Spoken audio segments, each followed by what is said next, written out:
Welcome to this Subway ad for the new Sweet and Smoky Steak and Guac Signature Wrap. How would you like it? I'll take my ex-girlfriend, just checking in. Aw. Hey, David, it's me, just checking in. I'm doing great. Just got the new Sweet and Smoky Steak and Guac Signature Wrap from Subway. Creamy guacamole, smoky sweet Wahio mesquite sauce, and double the tender steak. They just know what I want before I do. So, yeah, things are going pretty great for me. Subway, make it what you want. Limited time only at participating restaurants. Double meat based on average 6-inch sub. Okay, bye. Travel the world and then some with the 2 million United Miles sweepstakes from First Hawaiian Bank. Enter and you could win the grand prize of 1 million miles or be one of 6 other lucky winners. The world is big. Our prize is bigger. Enter at fhb.com/2 million miles. No purchase necessary. Void where prohibited. Sweepstake starts on May 1st and ends June 30th, 2019. Open to legal residents of Guam and CNMI. Ages 18 years or older. Visit 2millionmiles.com for official rules. First Hawaiian Bank. Member FDIC. Equal housing lender. President Trump announcing new U.S. sanctions on Iran as Iran's president threatens to step up uranium enrichment, demanding a new nuclear deal a year after the U.S. pulled out of the original one.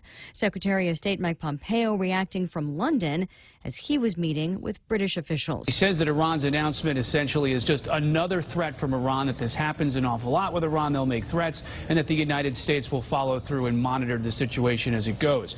Britain's Foreign Secretary Jeremy Hunt warned Iran against violating. He says that if Iran breaks the deal, there will be consequences in terms of how European powers react. What the Iranians want is they want the European governments that are still part of the Iran nuclear deal, and that includes Great Britain.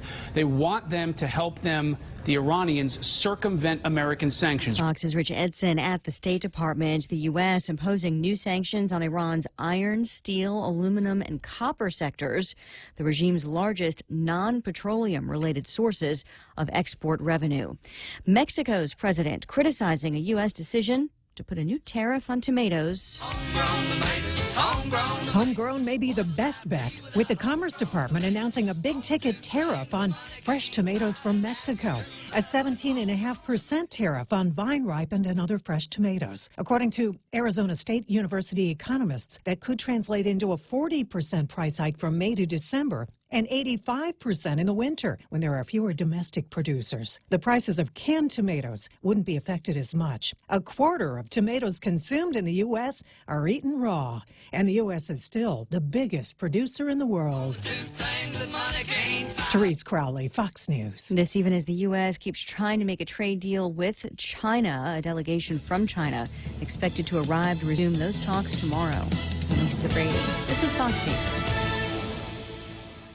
KFC has finally answered the world's most important question. What came first, the chicken or the egg? And the answer is both. Introducing KFC's KFC AM, their new Southern and local-inspired breakfast. AM-loaded platter with chicken fried rice, waffles, and Colonel's chicken congee. KFC also has your all-time favorites, AM chicken and egg wraps, Southern biscuit and sausage sandwich, and hash browns. So for finger-licking good mornings, AM will never be the same at KFC. KFC, it's finger-licking good. Security Title is honored to join in sponsoring Ray Gibson on The Point. Half a day. I'm Mark Beneventi of Santa Rita, and this is where I start my day, listening to the voice of our community and sharing thoughts and issues that affect us all. It all boils down to our people, our land. Protei Igumamo. Protect your home. When purchasing or refinancing your home, remember to call the professionals at Security Title, just like you call Ray Gibson in the morning. When your family needs medical care, how often do you find the need to visit multiple clinics? When a child has a serious ailment, do you find yourself meeting a medical provider only to learn you must go somewhere else for testing? At the FHP Health Center, you can find multiple specialties and testing services under one roof. And if your family needs urgent care, FHP is there for you with convenient weekday, evening, and weekend hours. Voted the island's best clinic and Pika's best 2 years in a row.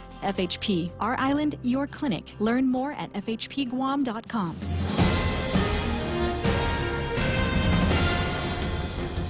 Half a day and good morning, Guam. News time here at The Point is 7 minutes past 6 a.m. this Thursday morning. I'm Kevin Kerrigan. Here's a look now at some of the top stories from the Guam Daily Post.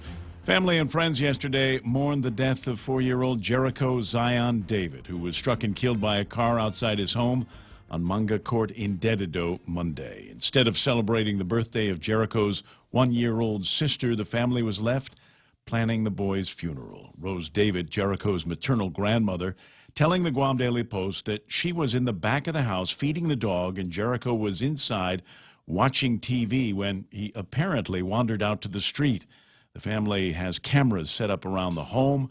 When they played back the video of the accident after returning from the hospital, they saw the 4-year-old trip on the roadway, get up, and then hold his hand up as if to stop the car. But it just went through him, said David. Guam police continue their investigation of the accident. The driver of the vehicle has not been arrested or identified. Chief District Court Judge Francis Tydenko Gatewood declared hallelujah yesterday on learning that all sides had reached an agreement on resolving the outstanding issues holding up a complete termination of the 11-year-old receivership of the government of Guam's solid waste operations. The federal receiver's local attorney, Joyce Tang, presented the court with a report on the post-closure plan at the old Orda dump. Agreement was reached on that plan, as well as financing to govern the post-closure costs. The judge said that she was pleased that a resolution had been reached. Meanwhile, Senator Sabina Perez sent a letter to Speaker Tina Muñoz Barnes yesterday asking her to call a special session next week on Wednesday so that lawmakers can act on her bill authorizing GovGuam to borrow $30 million in the bond market to pay for the construction of the third trash cell needed at the Luzon landfill. The bond bill has to be approved by the legislature, signed by the governor before the end of the month so GovGuam can have the proceeds in the bank by the end of June. 2 dry seasons are needed to complete the construction of the third cell at Luzon. The Guam Solid Waste Authority wants to get it done before 2021, when the receiver has estimated that cells 1 and 2 will be filled up. We'll have more news after this. You came to celebrate something for Mom, and it turns into a family reunion. Mom deserves a night off from cooking, and what you found is a moment worth savoring. Create more moments to savor with Mom for Mother's Day at Chili's. Mom can choose from the ancho salmon or the classic sirloin and complete it with a beverage and the paradise pie. Chocolate chip, walnut, and coconut layered bar topped with vanilla ice cream and drizzled with hot fudge and caramel. There are a million reasons to Chili's. Make this one be about Mom. Chili's, savor the moment. I'm Edward James Olmos, here to remind you that the second Saturday in May is the annual Letter Carrier Food Drive. The need for food assistance remains high in communities across America, but you can help. Simply leave a bag of non-perishable food near your mailbox on the second Saturday in May, and your letter carriers will do the rest. All food collected stays within your local community. So on the second Saturday in May, please join me and the National Association of Letter Carriers and stamp out hunger. 10 minutes past 6 a.m. here at The Point. 41-year-old Tor, a former peace officer in Chok, is on trial in Superior Court on allegations he sexually assaulted a 7-year-old girl known to him at a family party in March of last year. The now 8-year-old girl calmly testified in court yesterday, saying that Tor came into her room and made her sit on his lap.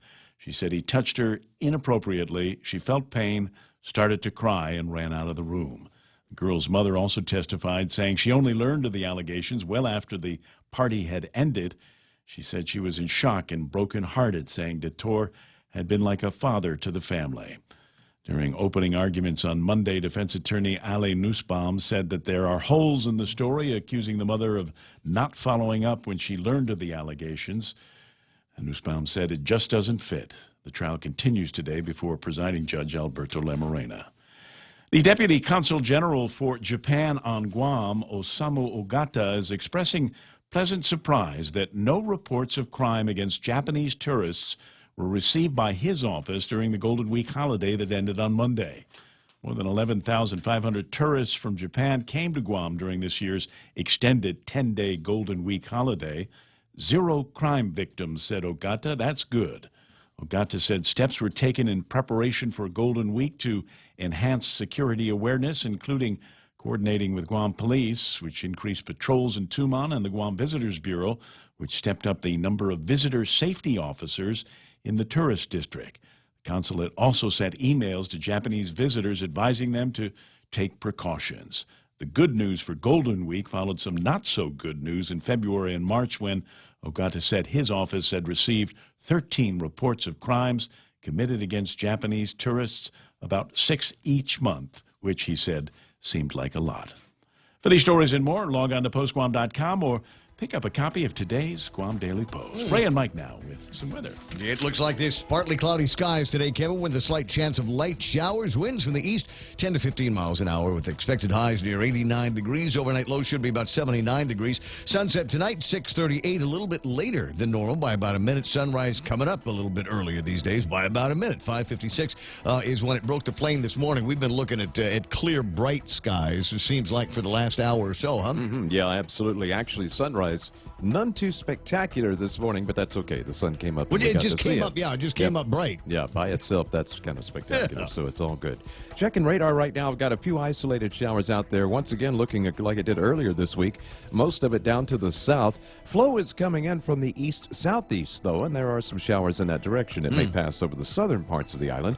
Some other parts may get it as well, but again, a few and far between. Looking for a mostly dry forecast up until about Sunday. And finally, the Weather Service and I are in agreement at this point that 92W Invest, which we see on satellite right here, will be getting its act together ever so slightly and moving its way towards Guam and the Marianas Islands, actually. All of the islands are terribly dry, and this looks like this system could bring some really beneficial rains to all of the islands here in the Marianas as it moves on through.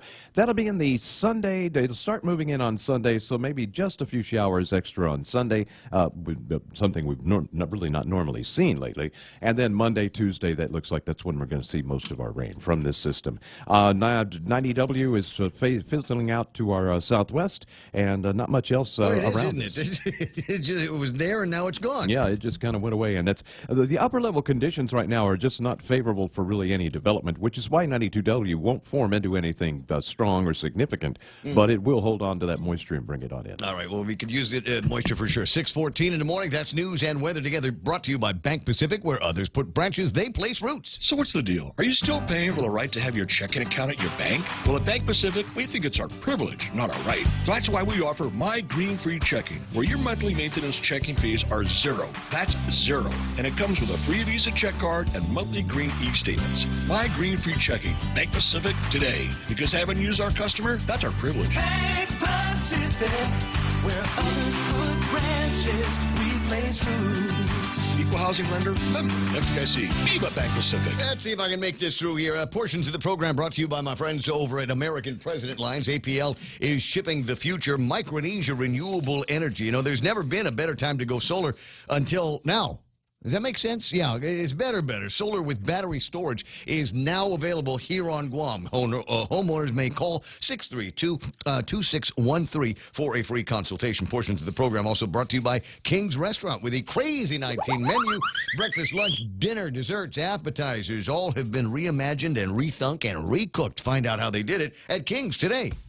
Family Finance has been serving the people of Guam since 1959, and they'll continue to be there for you in the years to come. Whether you're looking to get a personal loan for that summer vacation or paying off those long overdue bills, Family Finance has got you covered. Apply for a personal loan from $1,000 up to $3,600 by calling Family Finance in Agutya at 475-4545, Upper Tumon at 647-5626, or in Dededo, 633-4473. Family Finance, serving the people of Guam since 1959. Quarter after 6 o'clock in the morning, visit Cars Plus today, where you can get a new 2018 Jeep Wrangler with up to $6,000 in accessories or upfits. Upfits. There's an interesting way to say that, huh? For a limited time only, so hurry in to Cars Plus. Ray Gibson Show brought to you by my friends over at Cold Stone Creamery. They want to help you show all the moms in your life how much you care for Mother's Day. An ice cream cake from Cold Stone Creamery. They've got the new Oreo Cookies and Cream Extreme, or the classic local favorite Strawberry Passion. They like some that might be passion. Order today. Limited availability at Cold Stone Creamery. The ultimate ice cream experience. And don't forget, Guam Regional Medical City, the first choice for your specialty care needs. The Ray Gibson Show. Morning talk that matters. Call now, 888-TALK. That's 888-8255.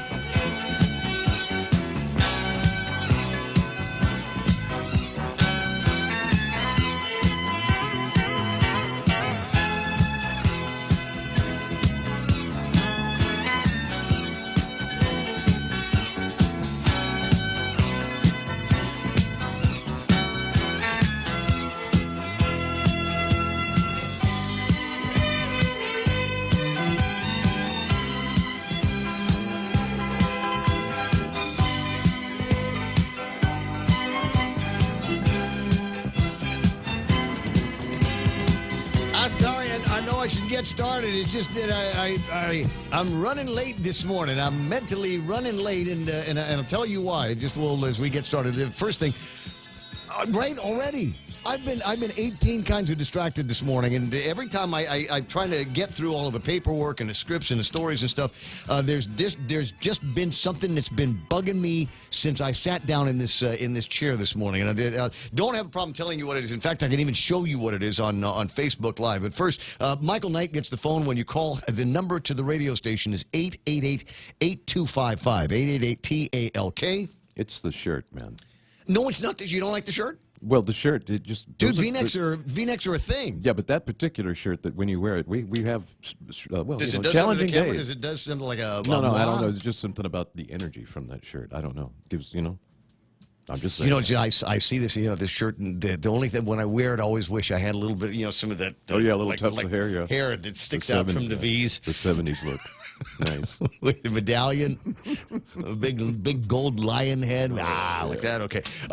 Now who's distracting who? 988-5874 is the WhatsApp, and a couple of people have fulfilled their obligations. I appreciate it. The homework assignment is for you to snuggle up at sunrise, and while you're out there having your first coffee and watching the crepuscular rays of which we didn't get this morning, come up over the horizon. You're supposed to take pictures of it. I believe this is the view from Pam's place up in Gigo. So from her place, she's got this great view out of a spectacular vista, only broken by what looks like a cable line, maybe a phone line across the view. You go up on the roof tomorrow and take it from there. Now, she's not the only one. I want to say that this one here came from Ken. Wait a second. I'm sorry. I forgot to put the thing on the screen so that you could see it. I think this is the one that comes from Ken's backyard. I can't verify. I didn't double check on the phone number, but thanks very much for sending that in as well. And so that's what the homework is while you're getting your something shower and shave taken care of in the morning. Your first cup of coffee, take a picture of the sunrise, send it up to us at 988-5874. If for no other reason, an excuse to have something in your WhatsApp that you can send to me when you've got something a little bit more interesting that is going on. Of course, most of our audience, it's smoke, shower, and shave. Wake and bake. Wake and bake. Hey, you know what I learned what a thing was a few weeks ago? A hot box. Yeah. I never knew what that was before, but I can add a whole nother set of words to my vocabulary now as a result of that. What is a hot box? I can't tell you on the radio.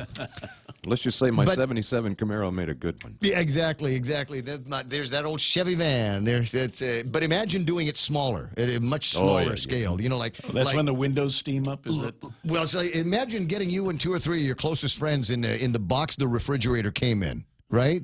And some kind of green leafy substance. I'm not saying I did it. I'm just saying the words are now in the vocabulary here of the Ray Gibson Morning Show. I ain't high, I'll tell you that, man. Let's work through the other important parts of the. Incidentally, the voice you just heard, Kevin Kerrigan from the Guam Daily Post. Lots of stories which Kevin Kerrigan was reading to you just a little bit ago, and Michael Knight writes to me in the producer chat that we've got here. I wish I could play sounders in the newscast. Which story did you want to play the sounder in, and which sounder? Oh, I hear several every day. Yeah, yeah, almost all of them. Yeah. It lacks a certain degree. Well, of how many of them? professionalism, How many of like the stories today? Are there any stories in there where we could have used, say, the King's Crazy 19 sounder? I'm sure. Yeah. Oh, Right, absolutely. play it so everybody knows which one we're talking about. Because there's that one. And of Anything legislature. Yeah, and then of course that one's always helpful. Yeah.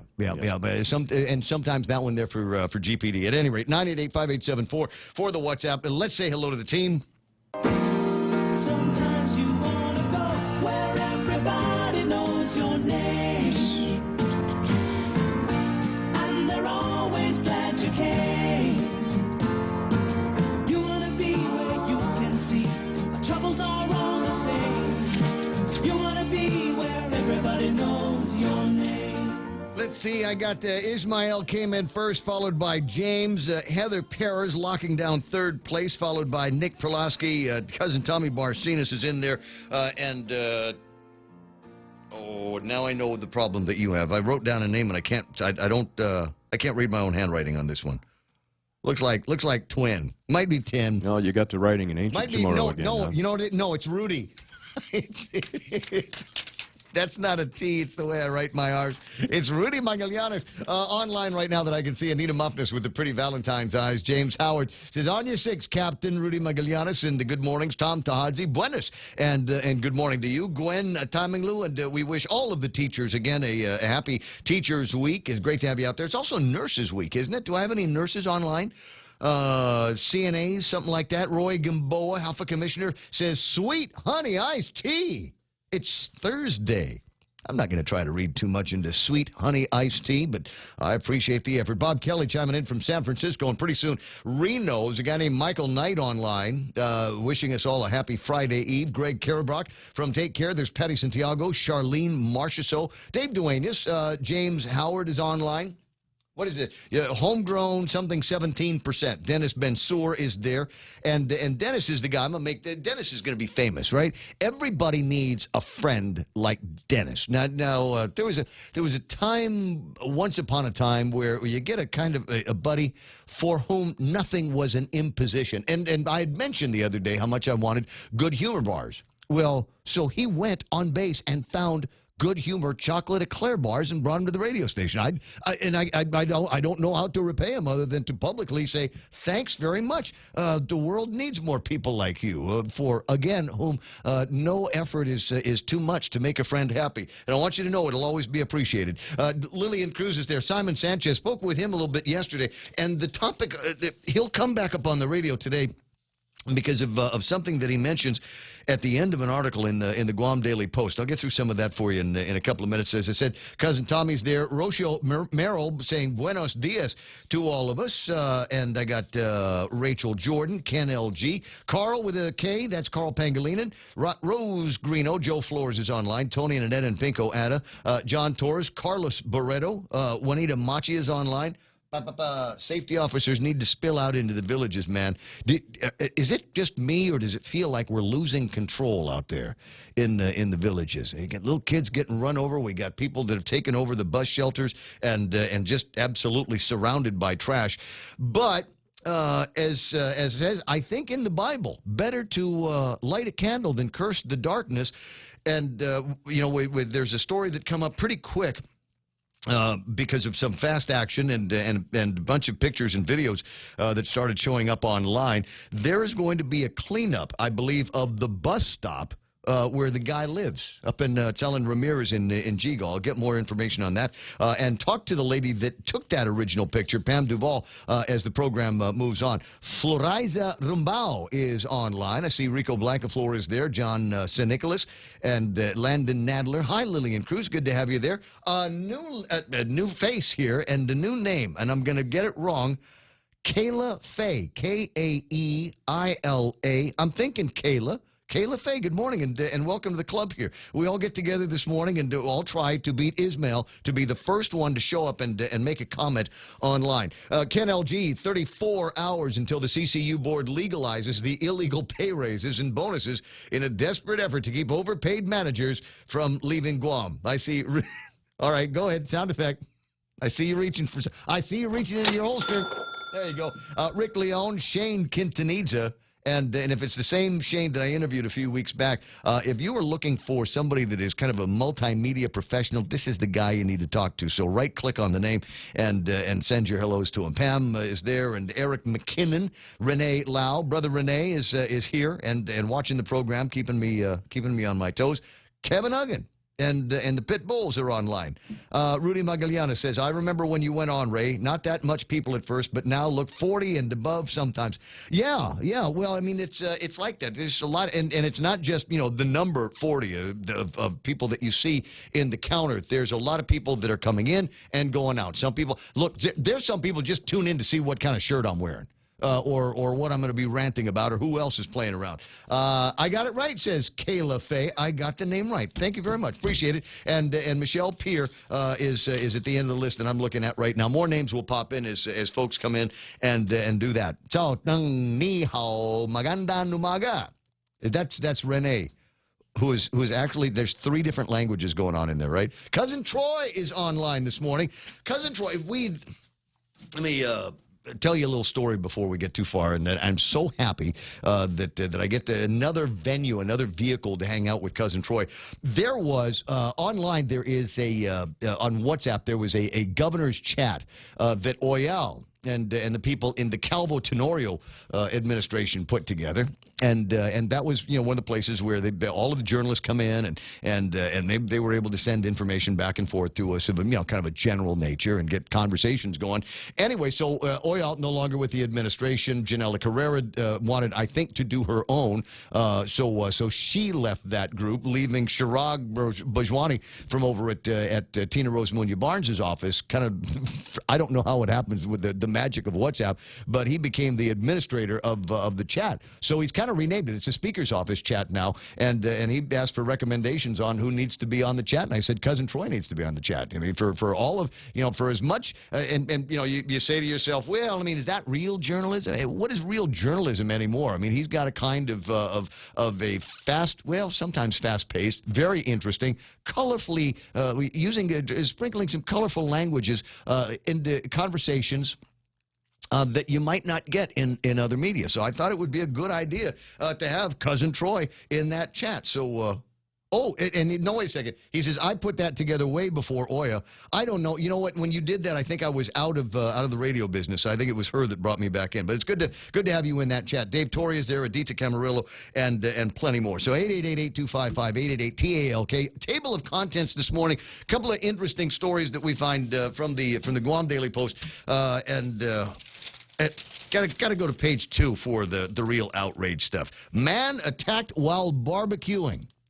It's right there, top. You can't miss it because it's got a guy in the picture who's got new decorations on his face. He's got something on his head because apparently there was swinging of machetes or clubs or rocks or beer bottles or something. A man was arrested after he and 3 others allegedly attacked a man who was barbecuing outside his Tamuning home Tuesday night. Keck Ludwig, 38, charged with aggravated assault as a third-degree felony and assault as a misdemeanor, according to court documents. The victim told police he's barbecuing when 4 men in a truck pulled up and assaulted him. Ludwig accused of jumping out of the truck with a spear before he allegedly threw several beer bottles at the victim. All right, so we've got alcohol already involved here. 3 others pulled Ludwig back into the truck and took off, but the group returned, and Ludwig allegedly started to swing nunchucks at the victim. The victim told officers one of the men then swung a sling spear at him, puncturing his arm. The guy runs towards the Oka Payless supermarket. Oka Payless in Tamuning. Some of the highest rent that gets paid on Guam is paid right in that Tony area where we have bands of drunk thugs rolling around in pickup trucks throwing spears at people and swinging nunchucks at them. You know, when I get up in the mornings at 3, I could swear I live in a bird sanctuary. They're just out there whistling. Everybody. Documents state the suspect stopped only after the victim took the spear out of his arm and hit him back. And that's why there's a picture of Keck Ludwig with a mark on it, with a bandage on his head, because the victim was able to get his licks in. Stuck him with a stick, causing him to lose consciousness. Wow. So there's the outrage. That's why I'm asking the question. Does it feel like we're losing control around here? But with that story and a bunch of the other things that we've been talking about and making headlines, just get that wow kind of thing going on. How do we restore? How do we take it back? We've got this. We did the thing with the enough on our hands and on the sides of the street, but apparently there's other messages that need to get out in this community. That certainly that kind of behavior is not going to be allowed. So the question I've got is let's see if we can make any records by getting this guy through the criminal justice system as quickly as possible, and then through the line over at the airport, get him on an airplane and get him out of here. So he's not going to be, a burden on the community or a threat to people that are just kind of standing around doing a barbecue. Do we now, when we're conducting a barbecue in the privacy of our own home, should we all be armed? Should we all have some means of self-defense in case a band of roving drunk thugs comes pulling up to the house? Here's a question I have. Why is that not actually part of the sentence structure for the court system? If someone who comes here from off island, they're not from here, and they commit a crime, their sentence should be Banishment. Go. Gone. Yeah. I mean, that should just be part of the sentence. I don't know. I'm not 100% familiar with the steps that we need to take to be able to press the federal government to get a little bit more involved in cases like this, where you've got somebody not from around here, clearly not providing any good to the community, come to Guam and live without any rules, live without any visible means of support, or going to school, or having a job, or anything like that. They're supposed to have jobs. They're supposed to have, a reason to be here other than, I didn't want to be in my island anymore. Well, you know what? If you don't have a job, if you're not going to school, and if you can't prove that you've got some kind of means of support, you got to go. You got to go.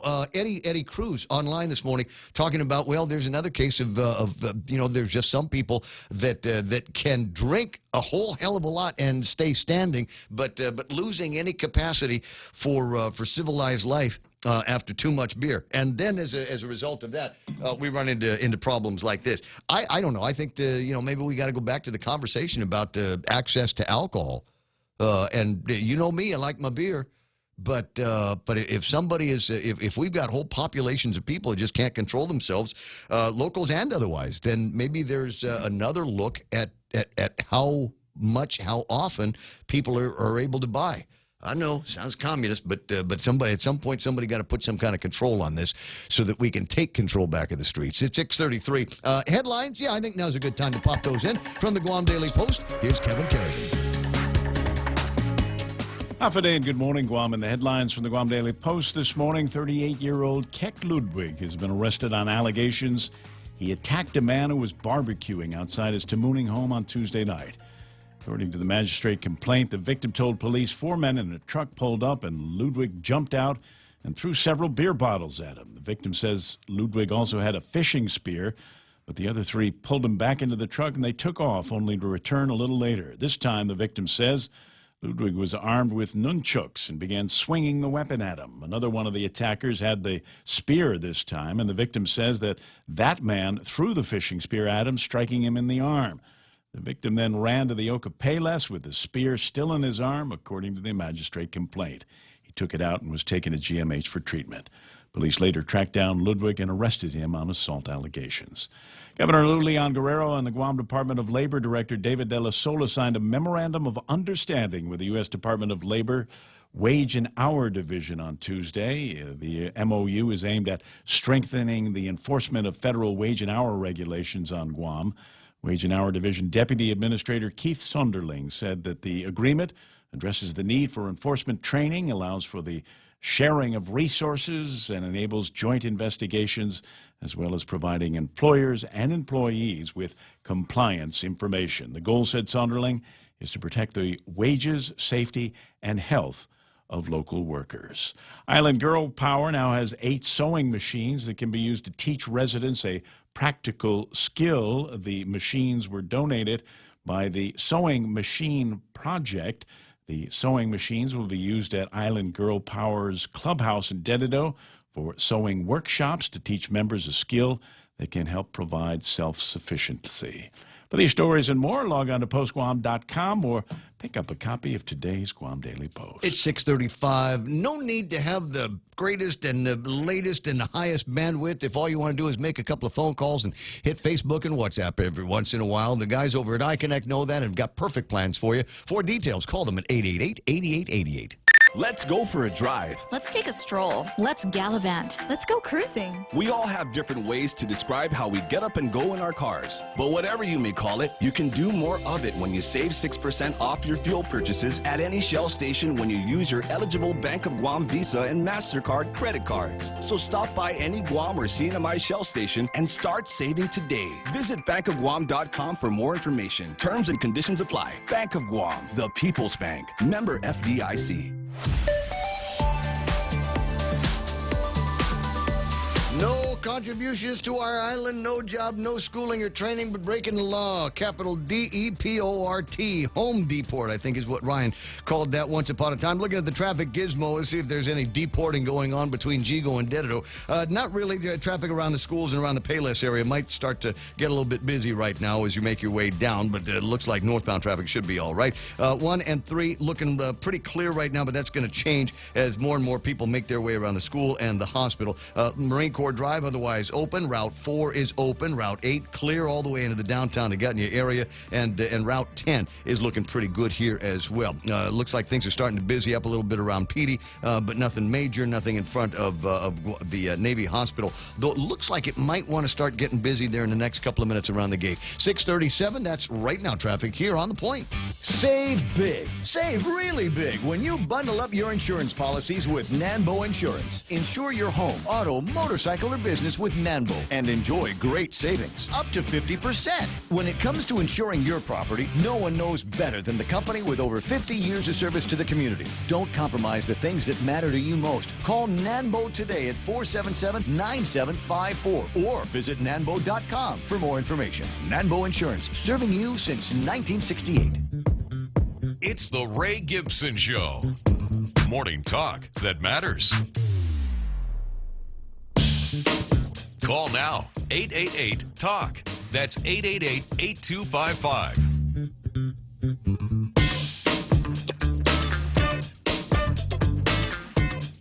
Hey, got to do shouts to friends and family from First Hawaiian Bank and United Airlines. Had a little bit of an appreciation, little one. They used the big room over at the Deuce for it. As you can imagine, between those two companies, they got a lot of people that they wanted to show appreciation for. So I wanted to do a shout to them. Great food, great drinks, and great company last night over at the Deuce for the appreciation party. Thanks very much for the invite from all of the guys over between the airlines and the bank. Nice. And the swag bag was nice. On the way out, they give you a swag bag, and inside of it is an umbrella because one of these days, according to my weather whisperer, one of these days it might actually rain on Guam, and I will be ready with an umbrella from First Hawaiian and United. They also give, what else is in there? They get a couple of things here, luggage tags and travel wallets. It was really good. And I think my favorite one is they gave me, I'm a nut for these things ever since, right?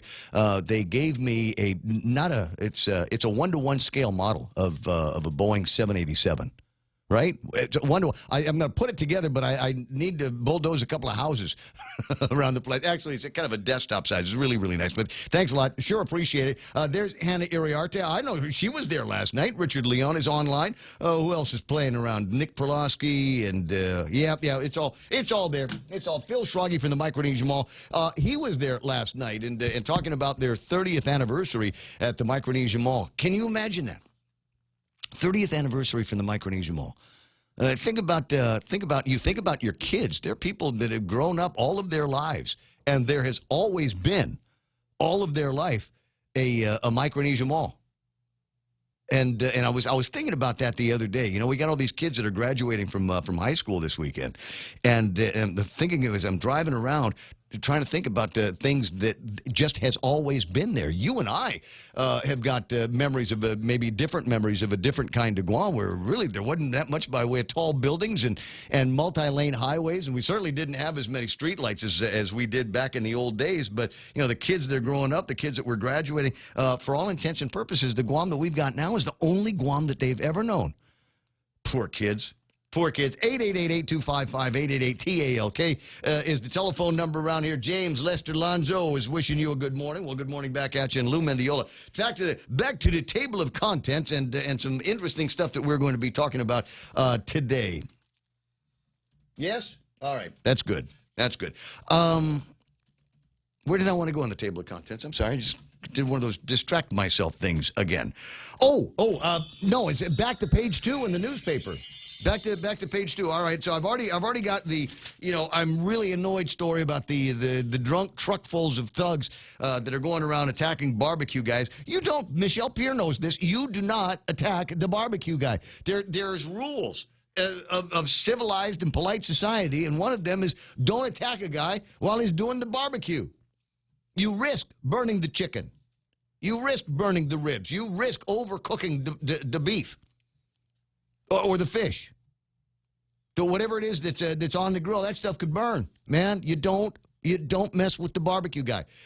There's another one, and I'm remembering there's a story a few years ago. Which was it was another one of these kind of strong arm robberies that we had out it was in the boondocks somewhere, and it was a fella in a car, and he was beginning to get that urgent feeling in his bladder, and rather than go to the nearest gas station, police station, house, whatever, he decided to pull over and relieve himself that way. Okay.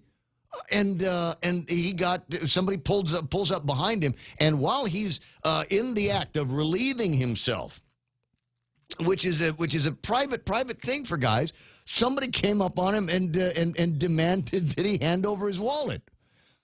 Give me a second, right? You don't rob people. You don't get into somebody's face while they're doing that. Now, there's a pretty good example of how that could go wrong for the bad guy. I don't know if you've seen the movie. It was about the guys that went out and got Bonnie and Clyde. We were talking about this on Netflix a couple of weeks ago.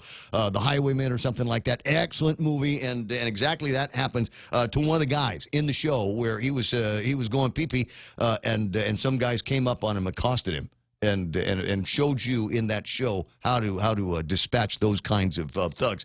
But we got that story there, and then there was another story that Kevin did in the headlines, and I found it kind of, I don't know, I'm not going to say depressing, but notable in that we had to take note.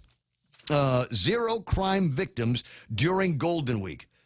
Kevin wrote the story. Osamu Ogata, the Deputy Consul General for Japan, is expressing pleasant surprise that no reports of crime against Japanese tourists were received by his office during the Golden Week holiday that ended on Monday. This is now something that we have to take note of. We were able to go 10 days in this town. Imagine that. We had 10 whole days without somebody trying to lift something off of a Japanese tourist. Wow, that's headlines. It's right up there with the government has got money to send out tax refunds. Like, we have to tell people that we did it right we got 10 days in a row where we didn't have any problems with the tourists. All of a sudden, the fact that it is notable is enough to write a news story about it. That is amazing. But what was also kind of, I don't know, I don't want to say distressing, but it just, I guess notable, it just kind of in a bad way. There are advisories that had gone out from the consulate, and they're suggesting that maybe things went better for the tourists because they were a little bit more aware, because the consulate had sent out emails to the tourists that they knew that were coming to Guam and gave them advice on things to be wary of as they were otherwise enjoying their trip to Guam. We've gotten to a point where the Japanese consulate, the government of Japan, is now sending notices to people coming to Guam that they have to be careful. Please review and have a safe and enjoyable vacation on Guam. Don't walk through unpopular back streets, even during the daylight hours. Be careful while walking along the back streets during the early evening and late night hours, as it may be dangerous. You know, if any other city, right? You get that, but Guam? Really? Tropical, friendly, everybody loves each other around here. Guam, we got places where the Japanese consulate is telling people not to go. Please be careful not to lose your passports while traveling. Visitors have reported losing their passports while riding in the bus and shopping. Be careful as tourists have had their purses or bags containing their passports stolen while walking along highly frequented areas in Tumon at any time of the day. Really? The guy's got to write this out? And tell people, even along highly frequented areas in the daytime, you've got to be on the lookout for bad guys. Please do not leave your bags of valuables in the backseat of vehicles visible to others. That's good advice anywhere, right? Please do not leave your passport or other valuables unattended, or have a stranger watch them for you on the beach, because people steal stuff on the beach. Don't leave the windows or doors of your hotel room unlocked when going out. Some basic advice, but like I said, it bothers me that we're in a position around here that we've got so little control over the bad guys in this town that we are now telling people among our most valued visitors that they've got to be condition orange the entire time they're here. I think maybe that's one of the reasons why they come here. Some people come here is because they don't have to be condition orange, and especially the ones that are coming in from Japan, where they're condition white all the time. The only thing they got to worry about earthquakes and tsunamis and Godzilla. That's it. But we're talking about city-style crime on a tropical island, and for many of them, the correct answer might be, "Oh, you're sending me this warning about going to someplace? Yeah, maybe I'm just going to stay here. I'll go up to Sapporo, go skiing up there. I'll go to Okinawa. Not quite as tropical as Guam, but what the heck? You all speak the same language, use the same kind of money. It should be a little bit easier. And I think maybe there's a lot of people that are moving off in that direction. 888-8255-888-TALK. Dwayne Santos says, I agree, Ray. Leave the barbecue person alone. Imagine the meat becoming awfully duckness. Richard Leone. Start with the name change for Adelup. Is what he wants to do. Convicted ex-governor from loser familia brought back to Gov Guam public service, committed suicides, numerous social messages in there. Yeah, you missed that one by about 20 years, buddy. Elwin Chimpaco. Some people, let me tell you, some people lose their minds if you burn the spam. There's a story from a couple of years back. I wonder if there's been any updates on that guy and his case. All right, let's see if there's any good news out here. Let's jump into where I believe that there is good news. Yesterday was Wednesday. That's not the good news, unless you were in ICU on Tuesday, and you're alive to hear it today. Yesterday was Wednesday. Wednesday is the day that the trash trucks come to my street and pick up my trash. That's it. That's right. That's right. You know, they handed the lady over at the court a couple of weeks ago, handed the Guam Solid Waste Authority the keys to the kingdom, to the trash kingdom. And I'm happy to report that in the second week since the lady gave them the keys, I've had my trash picked up. The trash thing went out Tuesday night with a couple of things of trash in it, and by yesterday, I want to say by sunrise yesterday, it had been picked up by the guys over at GSWA. So the system, as we know it, still has not fallen apart. It hasn't broken, and so for at least 2 weeks, 2 pickups in a row, they've proved me wrong, that they have not broken the system. We have not gone back to 2008 and the lousiness of the solid waste system back then. So that's got to be worth a hurrah. That's got to be worth thanks very much for coming. Drive carefully and good night. Good job, guys. There's a little bit more. They had another get together yesterday over at the courthouse. My very close, very personal friend Kevin Kerrigan had to split early yesterday so he could go and cover the festivities over at the district court. So how'd that go? What was it like there? Give me the word picture. Hallelujah. Hallelujah. She actually said that. Yeah, she did.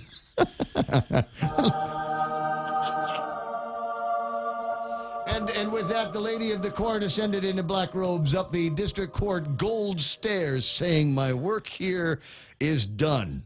Well, not quite yet. What? What do they got? They just the little bits and pieces of that was leftover receivership, right? Right. It's post-closure costs and management at ORDOT and completing the construction of Cell 3. And everybody agreed, so that was the big news. Okay. So everybody has agreed on how to handle the post-closure management and costs at ORDOT and funding the bond. Are they going to be? But are they going to be tied together? Because there was that conversation a few weeks ago where they wanted to take out the bond to support the construction of the very, very expensive cells. They'll look just like the Dusitani when they're done. They're that expensive. So they're going to build the cells, right? And they're going to take out a bond for that. Yeah. Okay. So are they also going to take out a bond to cover the overhanging expenses of the post-closure management? No.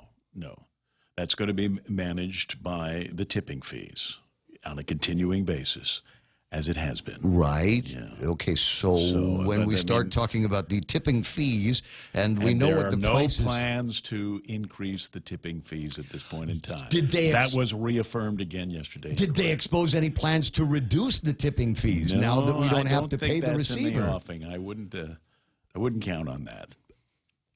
Did anybody ask? I would have said, okay, well, we don't have the expensive receiver that we've got to pay for anymore. Is it possible without having to pay for Darth Manning to fly back and forth and men and guys from the team to do some of that lawyer-priced work that they were doing? Is it possible that we might be able to roll back some of that for the benefit of the ratepayers? No, the costs are going to be pretty much the same. You know, they have a new management team that have to be paid for over there at GSWA, across the street from us. Right. Yeah. Okay. All right. But as I said, at least so far, we haven't broken anything that we can't put back together.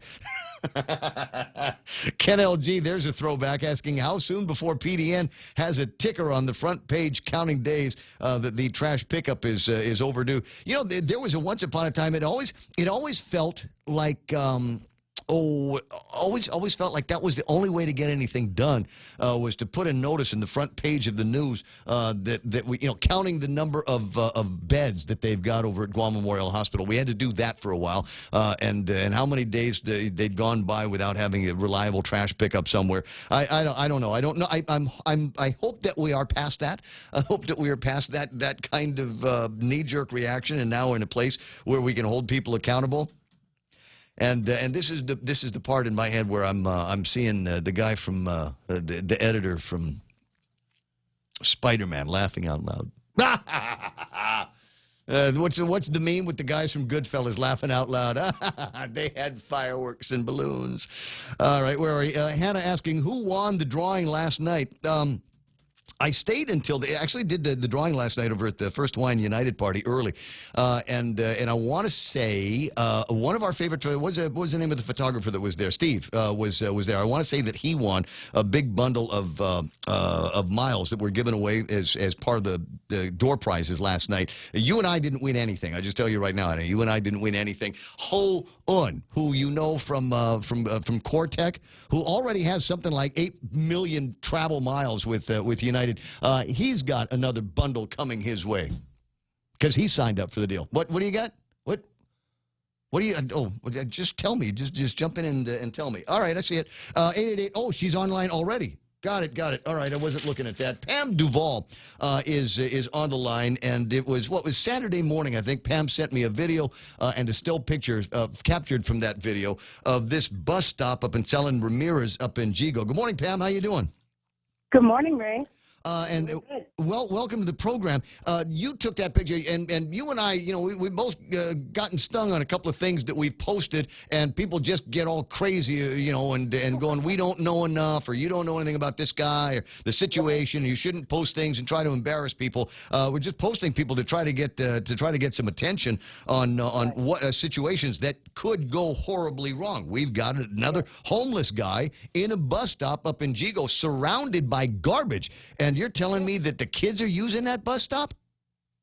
Well, according to his interview with Julius Santos, no kids are coming to that bus stop, and of course we know why. Yeah, I wouldn't go there. There's a creepy-looking guy hanging around there, and the place is surrounded by trash. So if there are kids in that area, my guess is they'll walk the extra quarter mile to the next bus stop and go hang out and wait for the bus over there rather than risk whatever from this guy. At any rate, I'm glad that you got some notoriety, got some light on this issue, because now there is going to be a bus stop cleanup. The folks over at the Post are working with the Micronesian Alliance to get out there, clean the place up, maybe get the guy, clean him up, and put him in a place where he can get the kind of help that he needs, or at least maybe even send him home. Yes, and he does have a sister and a mother here in Ordot, but who knows why he's not welcome there, That's something for social services, they need to take care of this guy. Yeah, definitely. The other thing is, in his interview, he mentioned he only sees Chookies dumping. I mean, this can get this guy killed. Oh, with the kind of thugs that we've got rolling around that I was talking about, in the table of contents, yeah, we got people that are drunk, and there might be one guy that says that he made the Chookies look bad, so we're going to go find him and dispense some justice on him. Yeah, and Ray, it's not just that. The dumping isn't limited to that bus stop and around the bus stop, behind, across the street. It's the whole neighborhood. I urge our senators to not drive around the island, drive through these little ranch roads, all these little village roads. They will be shocked to see the amount of trash that's being dumped in the jungles on the side roads. Nobody's going to complain because it's their trash. They live there. Yeah. It's going on. It's been going on for years. It's obvious when you look at the garbage. And it's not just trash. It's appliances. It's tires. It's household everything, couches, beds, You name it. Well, you saw the video that was shot of that cleanup that Clint did just a couple of weeks back over on Pipeline Road, and I would be curious. Maybe somebody this morning could go make a drive up Pipeline Road and see if it's been trashed again. That's one of the big problems we've got is people will go out, and as soon as there's 20 different groups on Guam that will go out and pick up somebody else's trash, and one of the disheartening things is you think about the guys from Marine Mania. They take care of that outlet down in Pago, and they'll go down there every couple of weeks and clean the place up, and they'll leave, and then somebody will come in and trash the place all over again. Immediately. And, my daughters and I and my daughter's boyfriends, we go to Tengachan. The next weekend, it's just filled up again. Didn't they just clean that up? Didn't GTA and... truck? I have a truck, but I can't haul all this stuff away. And, Ray, I've seen more volunteers out picking up garbage than I do government workers. Seriously. Well, there's a question that Jimmy Moylan is asking, and we'll get to see if I can get an answer from Angel Sablon next hour, because there's a lot of money. That truck, when you registered that truck, there was a certain amount of money that went to the recycling revolving fund. Yes. And so the question is, what are they doing with the funds? They're not picking up the cars or anything. Well, I don't want to. I'm not going to paint everybody with a broad brush. I'll tell you what, because I'm bragging about my guy, my mayor up in Mongong Totomairi. This guy is good. Today I will take pictures of the bus stops from behind Benson all the way down to the old Manglotnia store, and they all look great. I mean, there's a bus stop. There's a bus stop right next to what looks like somebody's kind of unlicensed auto repair place, kind of slummy, kind of ghetto. But the bus stop looks great. Yes, and I've began to make this my hobby. At least I'm going to start in my village, and I'm going to be the bus stop Betty. Ah. That's my contribution to my neighborhood. We're going to have to do that. I'm going to have to put adult supervision on this and just tell people that they can't be dumping anything. There's once upon a time I was walking back to my car and I saw this Micronesian kid throw, they like the big King Car bottles of tea. Anyway, so he had finished it and then just kind of threw it on the ground. And I went up to him and I said, "Excuse me, you have to pick that up." And he looked at me like one of two things was going to happen. I was either going to get a punch in the mouth, or he was going to go pick it up. And I looked at him like I was serious. And son of a gun, he went and picked up the deal and carried it until he could. So it's not like people can't be taught to do it right. We just have to tell people to do it right. Pam, thanks very much, like I said, for shining some light on this. God bless you. Thank you for your service. You're welcome. We'll talk about this more. And if you did not see the video of the story that Julia Santos did on KUAM interviewing the guy that lives at the bus stop, I'll play that for you in the next hour of the program. 7 o'clock in the morning. We're getting close to it. The radio station is KUSG. I got you. Stand by now. Fox News Live is coming your way next on 93.3 The Point.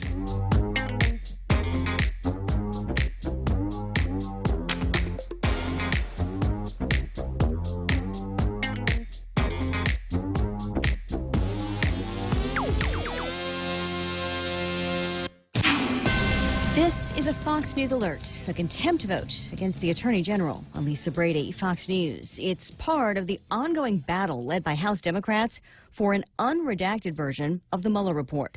Fox's Jared Halpern is live on Capitol Hill. Well, several hours of heated debate in the Judiciary Committee ends with a party line vote approving a contempt of Congress resolution against Attorney General William Barr. The main thing we're talking about is the absolute stonewalling by the Justice Department, the Attorney General, and the President. The committee chairman, Democrat Gerald Nadler, opened the session as the White House informed the panel President Trump was asserting executive privilege over redacted material included in the special counsel's report and other material subpoenaed by the committee.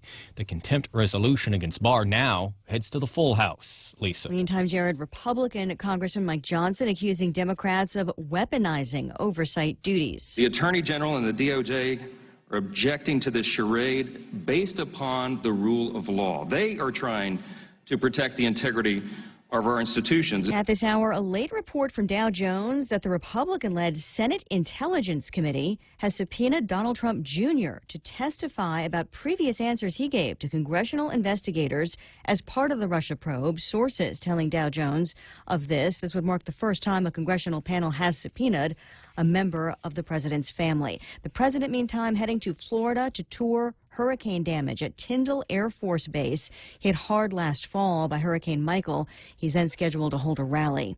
A 9-year-old boy charged with murder in Michigan, accused of killing his mother with a rifle in their home in Fawn River Township, about 160 miles southwest of Detroit. Court documents filed on the charges. No details on the circumstances, though. The boy taken to a juvenile facility for a psychiatric evaluation. This is Fox News. The sky's the limit with Bank Pacific's secure MyCloud banking. You can access your account 24/7 with your smartphone, your computer, your iPad, or any other tablet. You can pay bills, set up alerts, check your balances, wire transfer money. It's never been easier. Enroll online or come on in and see one of our friendly staff. Digital Life, Digital Solutions. Bank Pacific. Bank Pacific, where others put branches, we place roots. Equal housing lender, member FDIC. Viva Bank Pacific. If you've ever struggled for breath, you know what a scary experience it is. Whether you have asthma, emphysema, COPD, lung cancer, or another respiratory illness, the right medical treatment makes all the difference. GRMC's Pulmonology Clinic has the latest technology and respiratory equipment, staffed by world-class pulmonologists. Make an appointment today with GRMC's Pulmonology Clinic and start breathing easier. GRMC, where patients are partners. It's Fox News Town Hall night for another one of the 21 Democrats in the race. She's the second 2020 Democratic presidential candidate behind Bernie Sanders to agree to a Fox News Town Hall. And tonight, here in Milwaukee, Minnesota Senator Amy Klobuchar turns to a different audience. One of the problems right now in our politics is that people are in opposite corners of the boxing ring. And you want to have a leader in the White House that's willing to reach out and bring people in. Unlike many of the 2020 Democratic hopefuls, Klobuchar has not embraced a progressive agenda like Medicare for All or free college, though she has signed off on the so-called Green New Deal. In Milwaukee, Jeff Manasso, Fox News. The town hall starts at 8 p.m. Eastern on Fox. Uber and Lyft drivers hit the picket lines from California to New York. Strikes in at least 10 major cities demanding better pay and other improvements. Some drivers also want to unionize. Uber, in a written statement, says it will continue to work on improving conditions for drivers. Britain's newest royal finally has a name. Buckingham Palace saying Prince Harry and wife Meghan have named their 2-day-old son Archie. His full name, Archie Harrison Mountbatten Windsor.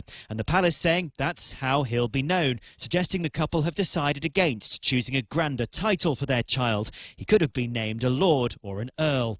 Archie was not among the favourites listed by bookmakers here, but it has been a popular choice for baby boys born in Britain in recent years.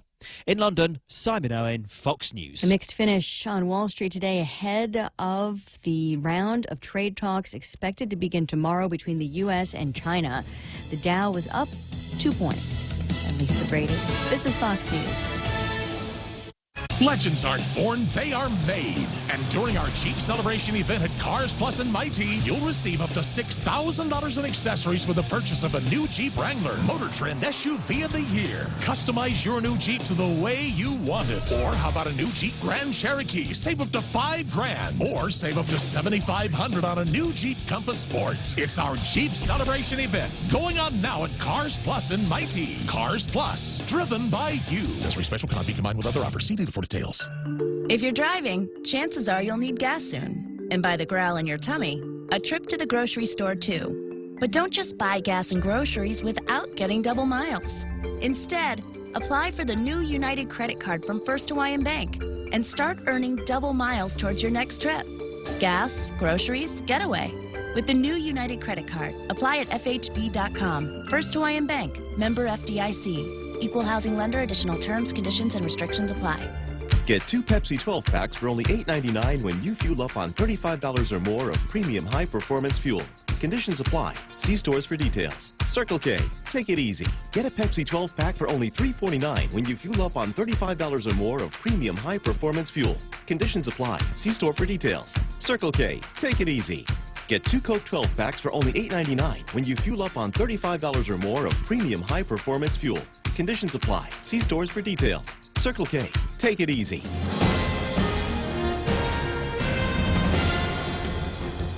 Half a day and good morning, Guam. News time here at The Point is 7 minutes past 7 a.m. this Thursday morning. I'm Kevin Kerrigan. Here's a look now at some of the top stories from the Guam Daily Post. Family and friends yesterday mourning the death of 4-year-old Jericho Zion David, who was struck and killed by a car outside his home on Manga Court in Dedido Monday. Instead of celebrating the birthday of Jericho's 1-year-old sister, the family was left planning the boy's funeral. Rose David, Jericho's maternal grandmother, told the Guam Daily Post yesterday that she was in the back of the house feeding the dog Monday afternoon. Jericho was inside the home watching TV when apparently he wandered out to the street. The family has cameras set up around their home, and when they played back the video of the accident after returning from the hospital Monday, they saw the 4-year-old trip on the roadway, get up, and then hold his hand up as if to stop the car. But, David said, it just went right through him. Guam police continue their investigation of the accident. The driver of the vehicle has not been arrested or identified. 38-year-old Kek Ludwig has been arrested on allegations that he attacked a man who was barbecuing outside his Tamuning home on Tuesday night. According to court documents, the victim told police that 4 men in a truck pulled up and Ludwig jumped out and threw several beer bottles at him.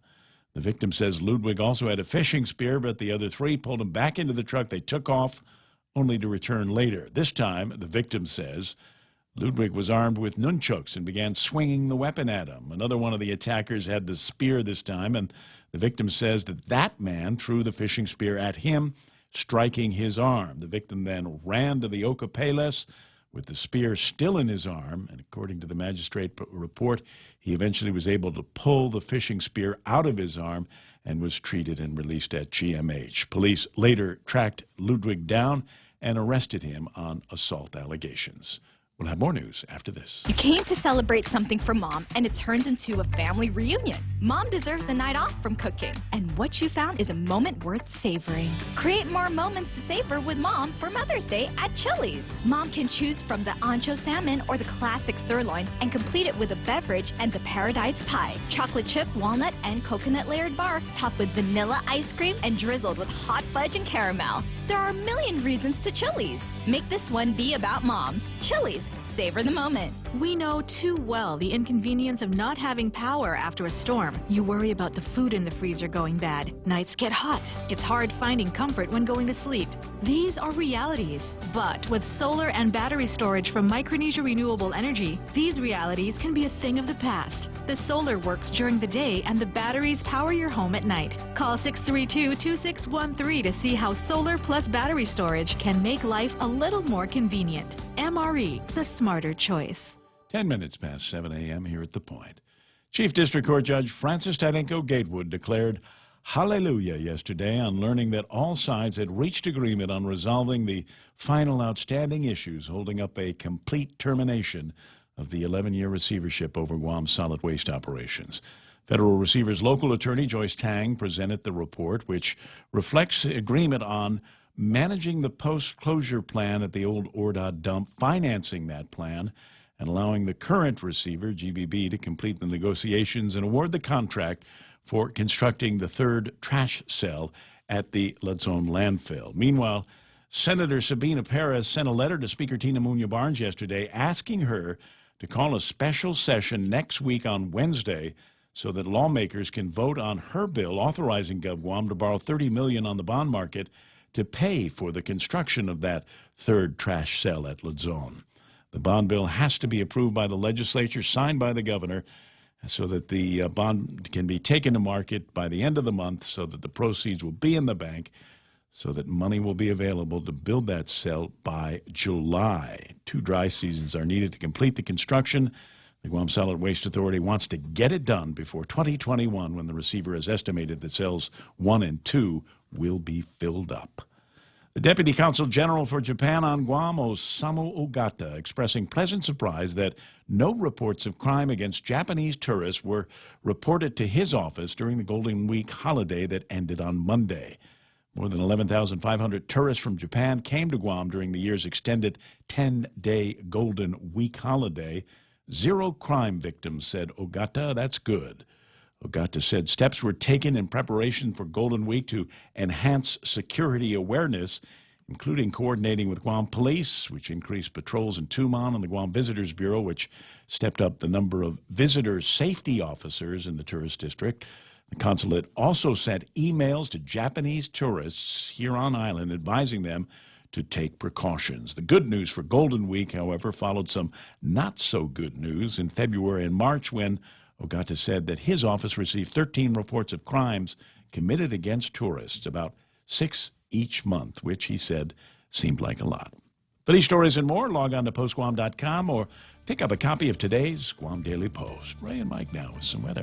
One is a lot. when you think about it, we're asking people to come to Guam and come over here and get rubbed. 7:12 in the morning, portions of the program. Let's get to the weather part here. Partly cloudy and maybe on some light showers. A definite maybe. East winds 10 to 15 miles an hour. Highs near 89 degrees. Overnight lows are expected to be about 79 degrees. Sunset 6:38 in the sun. Came up this morning at 5:56. As we like to do, we'll take a look at the weather radar. We use that to be able to give you an idea of what right now weather looks like. And right now it looks like what, Mike? Not much. It looks like the sun is drying things out there just a little bit. Got some showers off to the southwest, pulling away.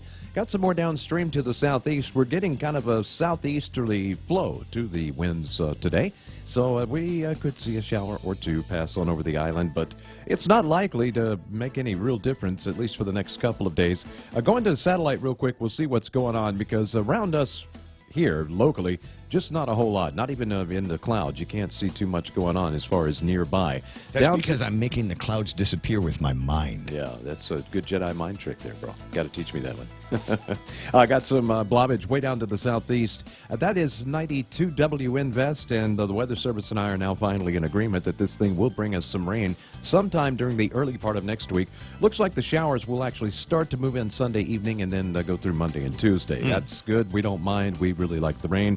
Not going to be a significant system, no real dangerous winds or anything like that. It actually should make for a couple of really nice days, actually, with the damp winds and the nice showers. 90 WNVest fizzling out as it moves towards the Philippines.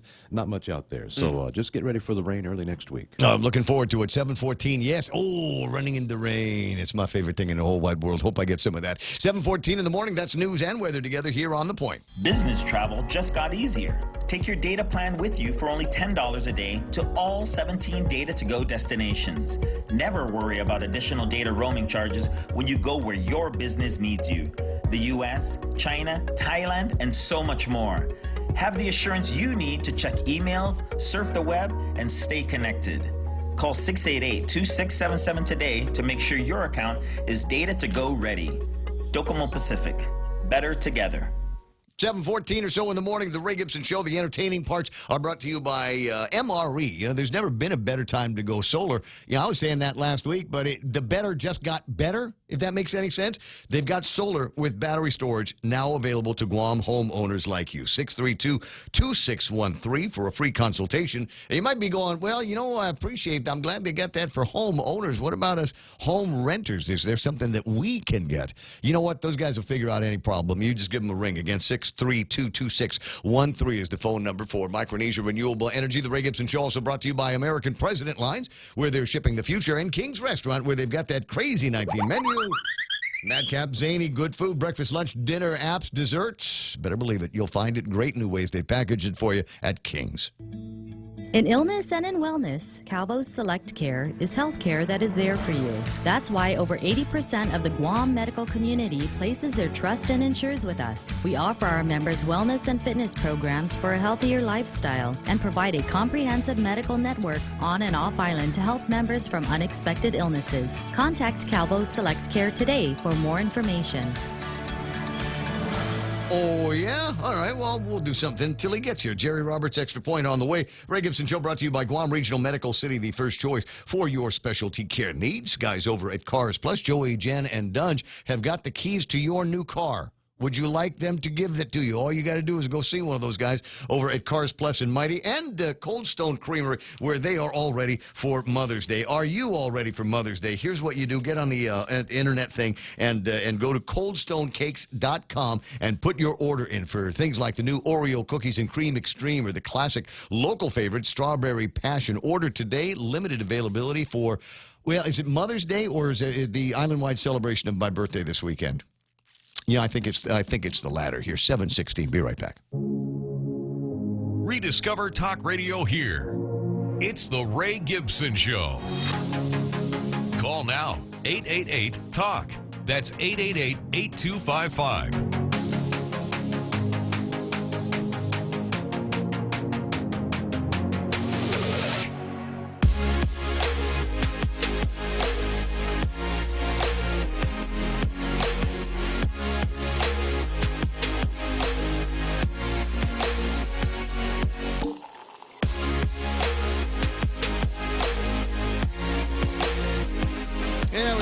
Portion of the program where I like to spend a couple of minutes talking about businessy stuff. And what have we got? Department of Labor's got their harassment in the workplace free training session going to be taking place on May the 16th. You want details, call the Department of Labor. I think they're actually up to a couple of other things that might be worth getting Dave Del Solo on the line. A MOU that they have put together with the U.S. Department of Labor and plenty more. There were a couple of audits that came out recently that I wanted to riff on. One of them for the port and another one for the University of Guam.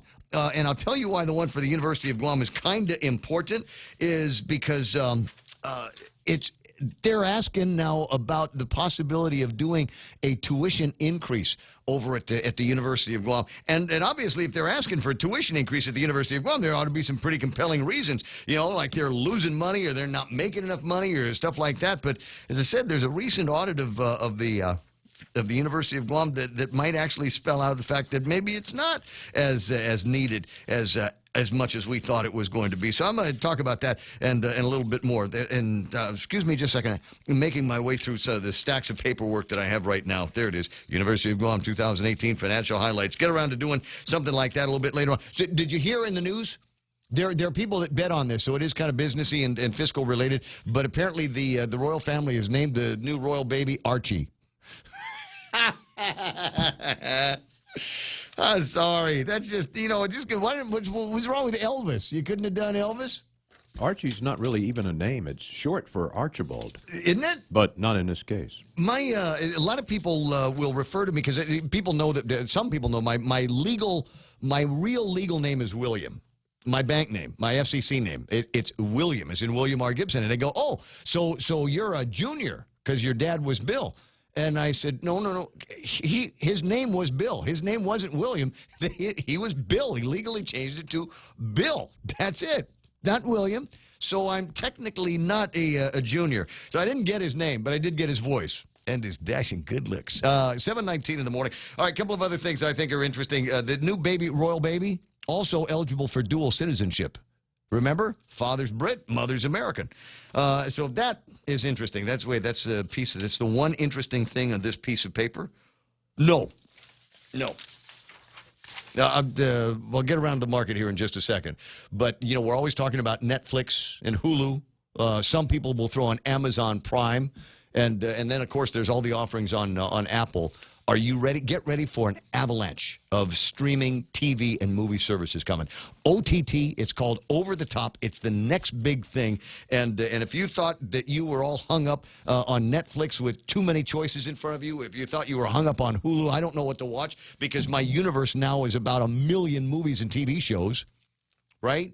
It's about to get even bigger, and I'll share some of that with you in a second. But first, we'll take a look at what's going on in the markets. Mixed closing today. The S&P 500 off by about 5 points, 28.79. NASDAQ closes in the red by 20 points or so, 79.43. Dow Jones Industrial Average at 25,967. But it's not bad or it's not really good. They're up by like 2 1/4 points in trading today. Things will get better as we get closer and closer to some kind of answers on tariff and trade conversations with China. Anything else that you need to know about? Speaking of China, Shanghai index off by about 32 points. They closed at 28.93. Hang Seng opens this morning at 29,003.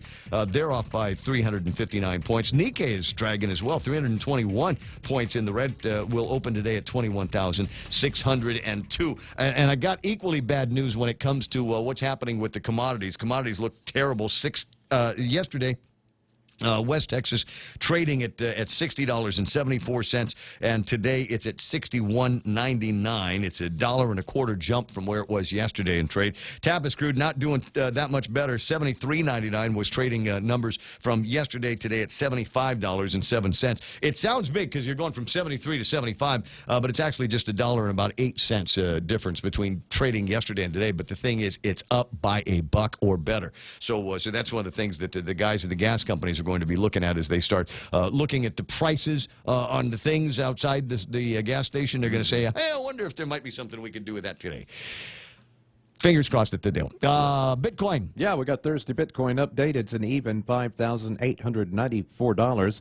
It's recovering from a bit of a nosedive that it took earlier in the week, but it looks like it's recovered well. So still getting close to 5,900. And so it's the magic of the Bitcoin. No indication of why it might have taken that nosedive. Is it following?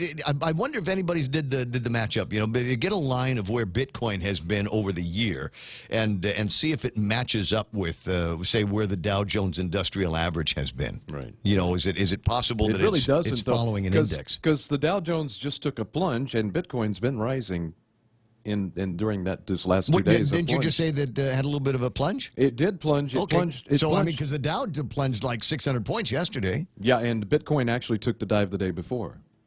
So there could be a correlation. Maybe the Dow is following Bitcoin. Maybe we've got it wrong. Maybe the index that we should be looking at every day to get the a sense of the health of the American economy might be Bitcoin. Screw the Dow Jones Industrial Average. Nobody understands it anyway. Bitcoin. We can at least get a handle on. And, frankly, if you'd like to get your handle on Bitcoin, we get the iConnect thing, and every once in a while I should probably mention it. There's a Bitcoin ATM at iConnect right behind us. Did you know that? No. There's a Bitcoin ATM, and I guess you can use it to, obviously withdraw funds in Bitcoin, or if you have cash in Bitcoin, you get able to get, like, actual dollars out of it. But I think you can also make deposits into your Bitcoin account from there as well. I don't know because I don't understand Bitcoin, and every time somebody explains it to me, my eyes roll. All you have to know is this. Bitcoin and all cryptocurrency is controlled by the man. By the dark and shadowy people who manipulate those markets. That's it. Dark and shadowy. Because there is nothing in Bitcoin or any other cryptocurrency such as, what stocks are based upon. Some kind of equity somewhere, right? Some kind of equity somewhere in the stock, buildings and stuff. And so, assets. Mm-hmm. Nothing at all. In Bitcoin and cryptocurrency are based upon the faith of the people who own them. But where's the dollar bill? Does anybody have a dollar? Looking at a bunch of radio guys, nobody has dollars. Backed by the full faith and credit. Where does it say? Because it used to be once upon a time you look at a bill and it would tell you that somewhere in Kentucky or someplace is a bar of gold that backs up this dollar. Or there used to be silver certificates. We've been off the gold standard for a long time. Well, but my point is so what backs this up? What backs up your dollar bill? The promise that the U.S. government will honor it. Nothing more, nothing less. Okay, and to what degree do you put some faith and credit in that? Well, the whole world must put some faith into it. Do we have a choice? Do we have a choice? No, and that's the point with Bitcoin. Not, is there's just as much of this vapor credit behind it. Yeah, but Bitcoin and vapor faith behind it as you've got in the greenback. Okay, but you can't actually use a Bitcoin to buy anything. Okay. No, you can. Yeah, you can. You can go right now over to AutoSpot, and they'll take your Bitcoin to let you use that to buy a car. And there was a time where you buy a car from them, they'd give you Bitcoin. Yeah, that I can see. Yeah, I can understand that. I would not take Bitcoin. I just say matches. It's just a fun conversation. All right, is there another one? Psychology today, and this maybe will help us get into Jerry Roberts in today's extra point. Wait a second. You have put me on an even plane with psychology today.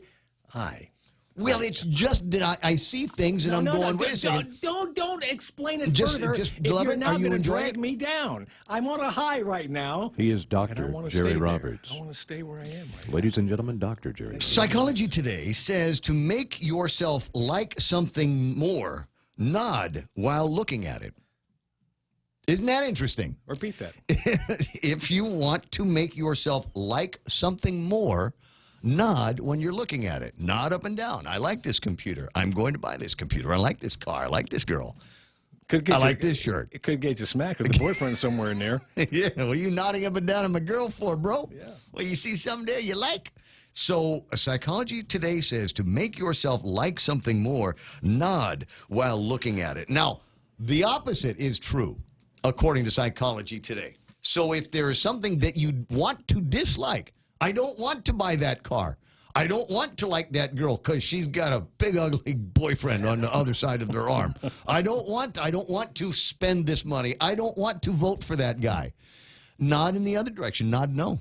Does that work for Indian people? Because they nod kind of a weird way. Yeah, I've heard that, so I don't know. I don't know exactly how it would work for different cultures or how deep of the universe this survey was conducted by Psychology Today. But it might be something that you got a project in front of you at work. You got a new piece of technology that you really don't want to fall in love with, but you really kind of inside you like it. There's got to be ways that you can train yourself to control those emotions a little bit more. And would it be as easy as just nodding yes or no? Could be, but I think there's also one other thing at play here, and that is that just like every other printed publication, some days are slow days at Psychology Today as well. When something gets in that shouldn't be there. Could be. All right, I got 7:27 in the morning and enough time for Jerry Roberts to come in with this morning's brilliant extra point brought to you by Guahan Insurance Services and First Hawaiian Bank, where it all starts with yes. Can you remember a positive customer service event that happened to you where how you were treated has stuck with you over time? I've got a tale to tell next on the Extra Point. It's important to have claims process that works for you. At Guahan Insurance Services, we make things simple and convenient. Same door you walk in to purchase your insurance is the same door you open to file your claim. We can't pretend that the car insurance claims process is fun, but we can promise a hassle-free and speedy recovery without any runarounds. For your home, auto, and business insurance, visit us at the Camacho Landmark Center on Marine Corps Drive in Tamuning. Don't forget to like us on Facebook or give us a call at 475-1162 or text 929-SAVE. That's 929-7283. If you're driving, chances are you'll need gas soon. And by the growl in your tummy, a trip to the grocery store too. But don't just buy gas and groceries without getting double miles. Instead, apply for the new United credit card from First Hawaiian Bank and start earning double miles towards your next trip. Gas, groceries, getaway. With the new United credit card, apply at FHB.com. First Hawaiian Bank, member FDIC. Equal housing lender. Additional terms, conditions, and restrictions apply. When it comes to customer service, Guam is pretty much like most communities under the American flag. It's a very mixed bag. A little of it is very good. A little more is bad. And the vast majority of service is just nothing special. And yet, there are people who, through sheer will of personality and the desire to help others, shine through all the mediocrity to make you glad you chose their company on that particular day. In past Extra Points, I've talked about the young lady at Payless who went out of her way to source some vegan ice cream for me. That's in episode number 127. Then the young man at Costuless who braved the uncomfortable chill of their big freezer and went in without at least a jacket on to spend a few minutes looking for something my wife and I were after. You'll find that in Extra Point number 292. In both cases, these people had a smile, energy, and a definite desire to go the extra mile to help. They were memorable. When it comes to being memorable, the story I've told for 20 years happened to my wife and I in Saipan. We'd gone there to conduct one of our leadership conferences. When it was done and we were heading for the airport, we noticed the gas tank needed filling or we would incur an extra charge with our rent-a-car. The sponsor of the conference in Guam and Saipan was Shell, so we found one of their stations and pulled up to the pump. Out from the store came running a kid, maybe 20 years old, and he comes up to us with a huge smile on his face. "Thank you for coming to Shell. How can I help you?" That was a little unexpected. and I explained we needed just a few gallons to top off the tank. He thanked us, then ran full speed back into the store. Then ran full speed, smile on his face, back to the car and put in the gas. It was about $15, and I gave him a 20. He said, "Thank you, sir," and ran full speed back to the store. Got the change and ran full speed back to us. We are watching this track meet of an encounter play out with a wide-eyed wonder. He gave us the change, thanked us again, and with an even bigger smile and enthusiasm in his voice, he ran, full speed back into the store. When we got back to Guam, I had to call Shell and tell the story.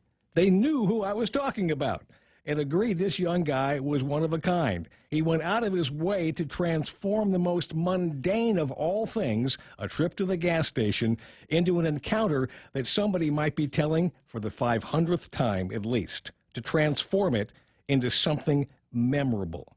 Now, I don't care where you work or what you do. If you deal with customers, you have the power at any time you choose to create a memory. You have the power to turn the mundane into the magnificent. It's not about loyalty programs or prizes. That stuff is good. But everybody knows it's built into the pricing structure, so we're paying for it. Nobody talks about those things. But they'll talk about the kid who spends the 15 minutes figuring out the ice cream, or goes into the freezer and comes out shivering, or the guy who runs full tilt back and forth with a huge smile and the kind of enthusiasm that screams, "I love my job." Yes, we will remember that, and we will tell your story. That's the Extra Point. Get out there and make something memorable happen today. For 93.3, The Ray Gibson Show, Guam Insurance Services, and First Hawaiian Bank, I'm Jerry Roberts. Now, the only thing that I will add to that, yes, sir, because it's my show and I always feel like I have to add something, is you get out of those transactions, I like to think, what you put into them as the customer. So it sometimes can start with you just being a good customer and not being demanding and not being pushy and not having all kinds of attitude on your shoulder when you go to someplace. And a surly look on your face. And a surly look on the face. And sometimes, just treat the waiter nice. Treat the waitress nice. Treat the lady at the counter nice. And you're going to get that kind of superior service. People want to be nice to each other, I think, just as a general rule. I can think of the kid at the gas station, the Shell gas station up on Route 8. Every time I do a transaction, he hits me with "Have a Shell-tastic day," right? There's a lady at the Ocean Vista 76 Circle K, the Ate, that works out there, and I don't want to do my transaction unless I'm at her counter, because she's just nice, and she knows what I like, or she knows, hey, they've got the beer you like is over there, and they got the grapefruit. There is, speaking of a gas station, Mobile Station, the one next to the Vantage sign down here in Marine Corps Drive with the subway in it, right? She's another one. So I consistently lose my receipts for my gas when I make the purchase on the card. I lose the receipts. Accounting won't cover it unless I have the receipt. So about 3 or 4 times I've had to go back there and have them cut a hand receipt, and it's extra for her. But she's just smiling faces whenever she writes it out. No problem, Mr. Gibson. Oh, by the way, the beer you like is here too. So it's real fantastic. So it goes in both directions. Be a good customer. You ought to be able to expect good service. I think so. That's a great add-on to that. 7:34 in the morning. That's Jerry Roberts and today's Extra Point. My name is Ray Gibson. Now Kevin Kerrigan from the Guam Daily Post will give you excellent customer service with the news. Half a day and good morning, Guam. In the headlines from the Guam Daily Post this morning, the Five Deeps expedition has announced that they carried out a successful dive at the Marianas Trench last week, but we won't learn the details until next week. Victor Vescovo and the team will release the results and findings of their dive during a news conference Monday at the Explorers Club in New York City. The expedition spent about a week over the Challenger Deep, the deepest known point of all the Earth's oceans. Last week's Challenger Deep dive was the 4th of the 5 planned dives. The 5th and final dive is set for this September, when the expedition plans to dive down to the bottom of the Maui Deep in the Arctic Ocean. Governor Lou Leon Guerrero and Guam Department of Labor Director David De La Sola signing a memorandum of understanding with the U.S. Department of Labor's Wage and Hour Division on Tuesday. The aim of the MOU is to strengthen the enforcement of federal wage and hour regulations on Guam and throughout the region. Wage and Hour Division Deputy Administrator Keith Sonderling said the agreement addresses the need for enforcement training, allows for sharing of resources, enables joint investigations, and provides employers and employees with compliance information. The governor welcomed the opportunity to strengthen Guam's relationship with the U.S. Department of Labor, saying, "We're very keen on making sure that our workforce is being treated fairly." Island Girl Power now has 8 sewing machines that can be used to teach residents a practical skill. Island Girl Power Director Juanita Blas thanking the Sewing Machine Project out of Wisconsin for donating the machines. Blas says the new sewing machines will be used at the Island Girl Power Clubhouse in Dededo for sewing workshops and to teach members a skill that can help provide self-sufficiency. For these stories and more, log on to postguam.com or pick up a copy of today's Guam Daily Post. 7:36 in the morning is iConnect time. I'm sorry, I'm distracted by something I found on the internet. This will happen. No, you know what it is? You know what it is? The problem is it's a story about records. That as in vinyl records, right? And if you've got these records, could be worth a whole lot of money. You know, so they've got like a dozen records or something, LPs that could be worth like $1.4 million. How many if you had them in? Have? How many do I have? Mm-hmm. Well, not necessarily in the kind of condition that they're talking about, but number one is the Beatles' White Album. Oh wow! And everybody in the world has a White Album. Mm-hmm. I'm sure a lot of guys, a lot of radio stations, etc. have got, somebody out there has got a copy of the White Album, 12-inch double vinyl, 33 1/3 RPM, songs that you'll recognize off at Revolution, Helter Skelter, Blackbird, all of that stuff. And there's a version of this that is sold for almost $800,000.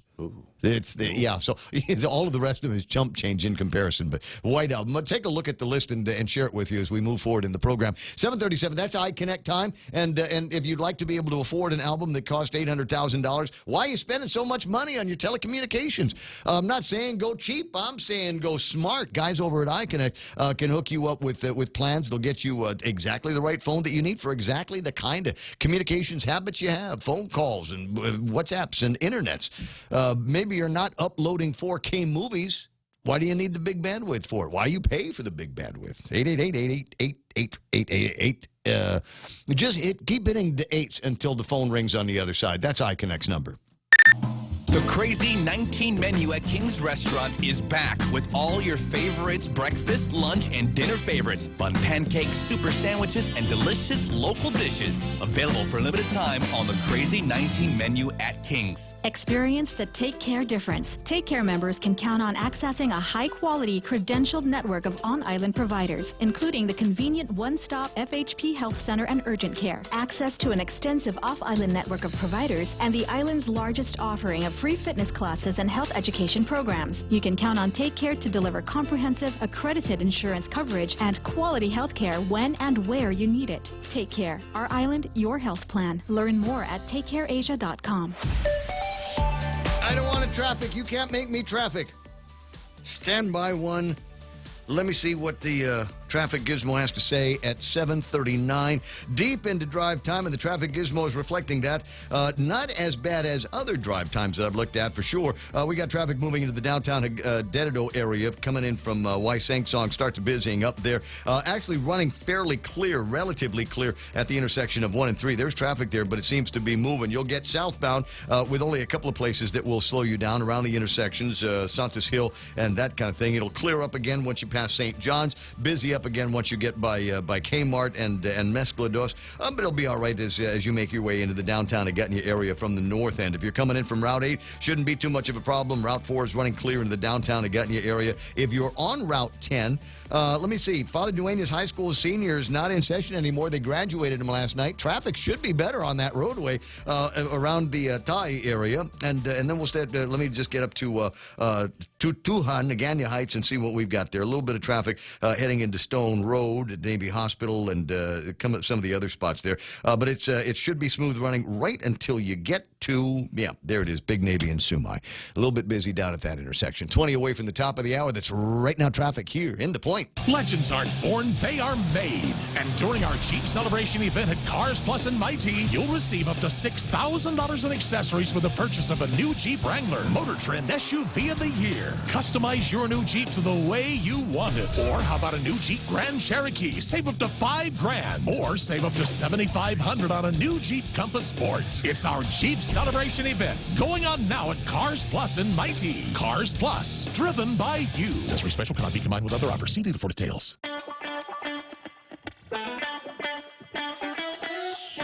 Who's on? Who's playing around? Joe Leasalongi is there. A $29 million project down in Diego Garcia for you in the home office. Way to go, Joe. Another award in your pocket, another excuse to go flying around with your Samoan formal. Nice. Doris Mendiola's online as well. Kay LaFay, Chris Abulencia is playing around.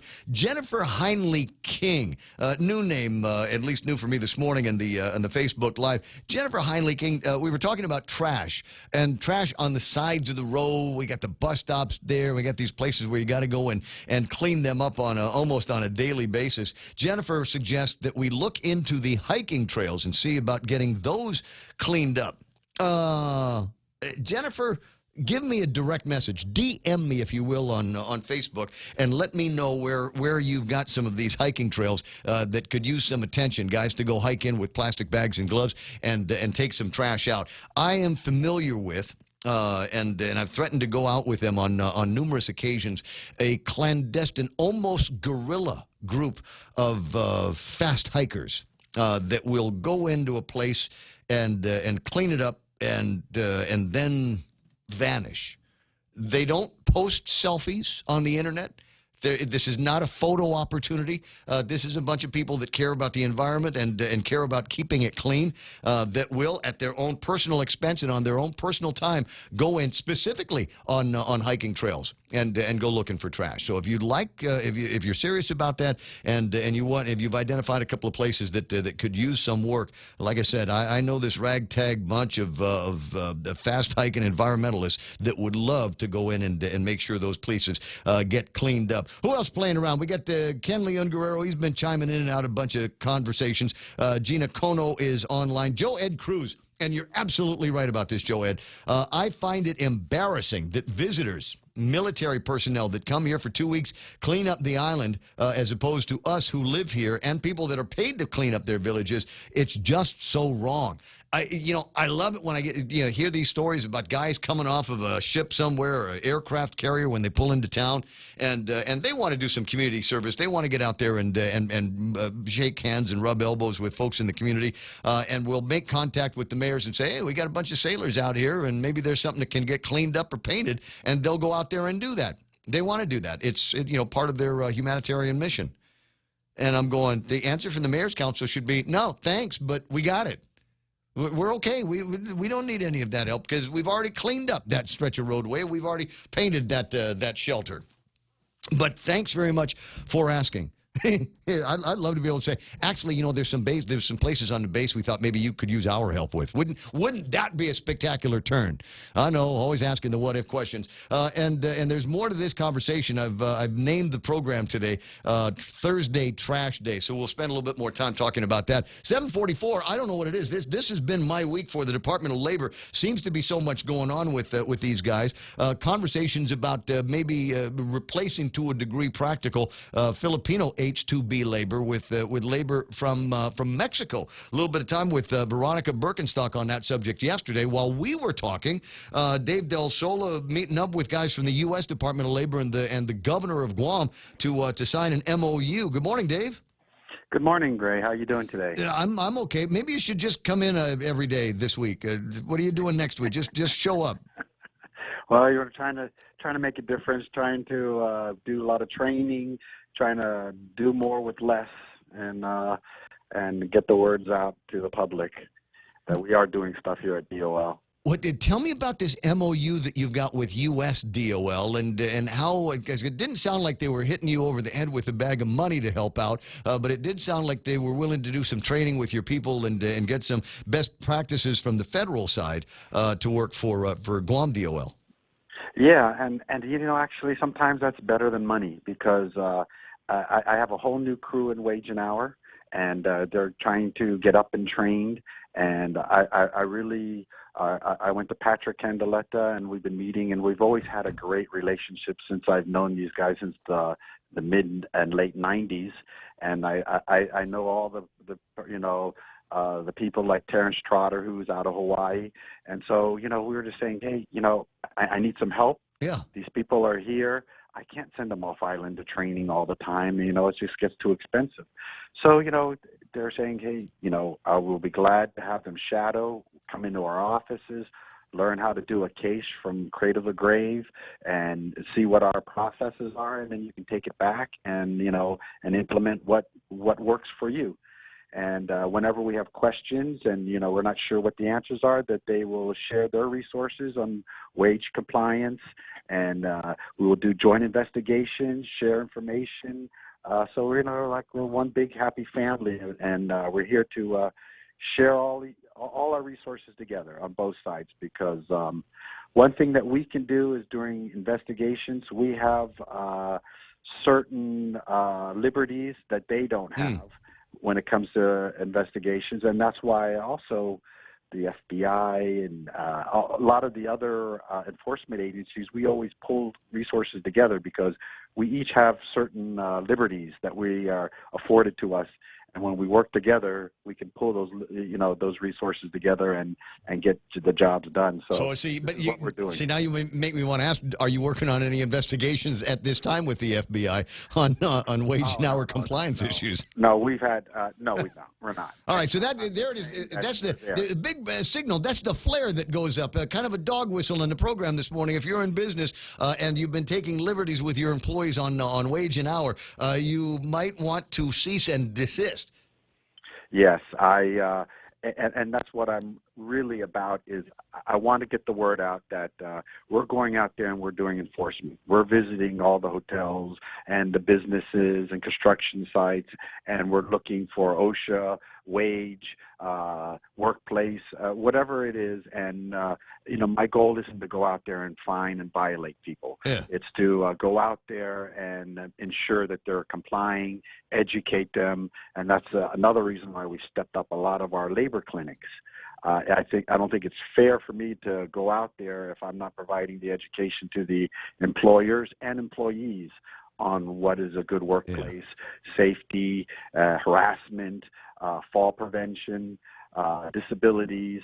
So we're offering workshops, free workshops and clinics to the employers and employees, so that when I go out there, they can't say that we weren't aware of this or that, and we never got training. Yeah, I've been trying to include at least daily, if not every other day, a blurb about some of the programs you've got coming up. The next one is the 16th on harassment in the workplace, and as I've said countless times here, everything can be considered harassment in this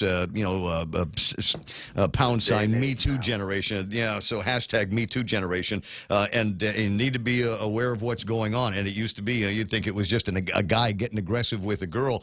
In the gender fluid 2019, it's anybody getting in the wrong side of anybody else, and so management and ownership need to be vitally aware of some of the changes. You do the same thing when it comes to certain disabilities that you've got to make adjustments and arrangements for. So you want to stay out of trouble, find out about these things from the Department of Labor. David, not too much more time to spend with you. I appreciate the time that we've had so far, and look forward to seeing some of the things that you'll be able to do with this blossoming relationship. Renewed relationship with the U.S. Department of Labor and the Guam Department of Labor. Side note here, ran into your old boss, Governor Felix Camacho, last night, and he told me to wish you well. Oh, thanks. He's such a great guy, and I appreciate you pressing out all these training. And I heard you had a nice interview with Veronica, the person that came out looking at the Mexico thing, H2s. I know it's not for everybody. Well, yeah. I talked to a couple of guys last night at the First Hawaiian United soiree that they had over at the Deuced, and that is not universally loved. I'll tell you that. There's a lot of people with a lot more questions. Well, the people who are looking at are the contractors that are coming out of the states. They already deal with the Mexicans a lot. They already have the dual languages.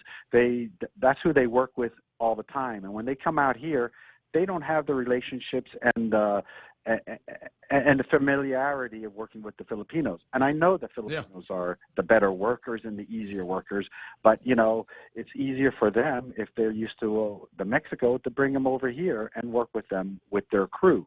So somebody that has strong roots here on Guam and is a big construction, maybe that's not for them. And it's not a cure-all for everybody.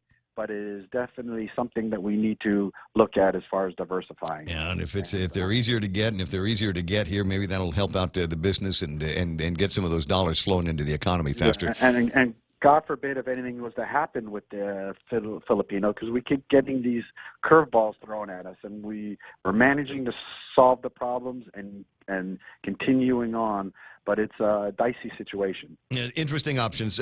Dave, I'll talk to you pretty soon. Thank you very much, Ray. No problem. You got anything else you want to talk about? You always know where to find me. And maybe next week we'll talk about some of the cool things that Gary Hiles is working on. I just like Gary. He's got a good approach to some of the numbers.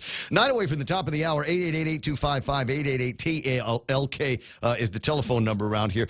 Jimmy Moylan has got all kinds of stuff in front of us, unable to get on the air, but he said maybe we'll get some time tomorrow. He's looking at more help keeping our environment cleaner by utilizing the resources that might be available to us, have traditionally been available to us over at the Department of Corrections. There's guys, they get a day off their sentence for every 40 hours that they work out in the community keeping things clean. And there's a lot of guys that are out there doing this kind of work. You just don't see them because they're not in the same patch of roadway that you're on all the time. But there is that work that is getting done. Also asking some questions about what's happening with the Recycling Revolving Fund with the Mayor's Council. And the Mayor's Council President is Angel Sablani's with me now. Good morning, Angel. Hi, good morning, Ramon. Not the president. Chairman. Ayatollah. The Ayatollah of the Mayor's Council of Guam is Angel Sablani. All righty. Take the call. Good morning. I don't know. So you got that letter from Jimmy Moylan yesterday? Yes, I did. Okay. We want to get together sometime either today or tomorrow. Okay. Well, he asked a couple of questions. I don't actually have the letter in front of me, but among them is are you working out a contract yet with vendors to help clean up the villages, because this place starting to look like hell in virtually all of the villages. We got a lot of work to do. Yeah, it's going to roll out here in about a week or two. We're going to start with the abandoned vehicles, then the white goods, the loose metals, tires, and electronics and hardwood. So yes. Now, what's the procedure going to be on something like that? Because you've mentioned a couple of things in that just a little bit here that I've got lingering in the backyard. I got some metallic waste. I got some old electronic junks I want to get rid of, and maybe a couple of old batteries or something like that. And I don't want to throw it in the boondocks. I'd like to do it responsibly. So, what's the nature of this going to be? Are we going to have another couple of these? Back in the old days, we used to call it the Hasuk Guam weekends, or Nagasgas Guam. Nagasgas Guam, yeah. Yeah.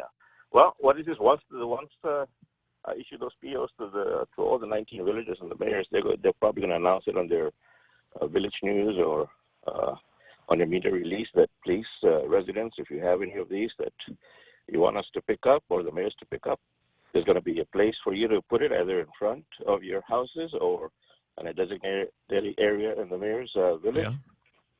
And somebody will come by and take it and haul it out to the recycling facility. So not trash, not furniture, not things like that. This is just what's eligible, which is junk cars, white goods, tires, electronics, and loose metal. And what are we going to be able to? At which point do we get into some of the chemicals underneath the kitchen sink and old paint and that kind of thing? You got any of those coming up? We don't have that with the program that we have. That's strictly EPA's program. I see. Okay, well, maybe we'll spend some time talking about the EPA and got a handle on how much money is in the revolving recycling fund. I think there are more and more people, certainly the ones that I'm talking to on Facebook Live and here on the radio station, that would like to see more action being taken, led by the mayors of the different communities, up to and including, and maybe especially Gigo. It seems like everybody has picked out a spot up in Gigo to go and have their trash selfies taken these days, and there is going to be a cleanup. I think it's this weekend at that bus shelter. Is there any adult supervision that the mayor's council can provide for Rudy up in Gigo to help keep his roads clean? Well, we're trying to help him out. Unfortunately, Ray, this recycling fund doesn't allow trash to be funded, for the pickup of that. This is basically just what is recyclable. And many of those things are on the bus stops on the side of the road, dumped in trash bags, and their clothing and all that. Of course, we can't use the recycling fund for that unless there's a change in the law. All right, so what you're telling me is that there's things that you can get that are recyclable, but anything else you kind of got to look the other way on. Now that the Guam Solid Waste Authority is in charge of the trash situation here on Guam, is there arrangements, memorandums that you can come up with that will allow you the opportunity? And frankly, I think maybe there needs to be a bigger look at this about helping people for nothing go and take whatever it is that they've got in their yards out to the transfer stations, change the hours of the transfer stations, and either bring it down to a lower cost number or make it free. Well, actually, we've been working. I know the mayors have been working with the residents on a case-by-case basis, especially those that are persons with disabilities, those that have no access for the trucks to go in. They've been helping them, and the law allows mayors to go ahead and go to the transfer stations one truckload or one truckload a day, without having to pay a tipping fee. But anything over that, they would have to have, again, in their budget. But as I said, the GSWA, we're not paying an expensive receiver anymore, Angel. So it seems to me that GSWA might want to take a look at that policy and liberalize it so that the mayors can do more truckloads into the transfer stations. Possible? Something to look into? Oh, I lost you there. I didn't even hear you. No, I was saying now that Guam, the government of Guam, is in charge of the solid waste system. Now it seems to me that we ought to be able to take a look at that policy and liberalize it so that your mayors can haul more than one truckload a day into the transfer stations. We're just not having any luck with the. I know. That might be him calling back. He might have hit the redial button on that while I'm there. Tricia Cruz is there. Sonny Cruz is online. Marcus, as well as Steve Reuter. Nice to see Yoich Ringil with a travel report. I'll get to that in just a second. Angel, you back there? You got me back? All right, good to have you back on a telephone line. Now, I was driving through Teedzin yesterday, and some of what used to be really, really nice officer housing and enlisted person housing have basically been trashed out there. And I don't know. I'm looking for the mayor of Teedzin to go out there and issue some citations for people, especially around the old Fiddler's Green, to clean the place up. Is there any more by way of enforcement that we can do? I always sound like a broken record when I say that the mayors need to be citing villagers more. But you know what, Angel? The mayors need to be citing villagers more to clean up their yards. That's true.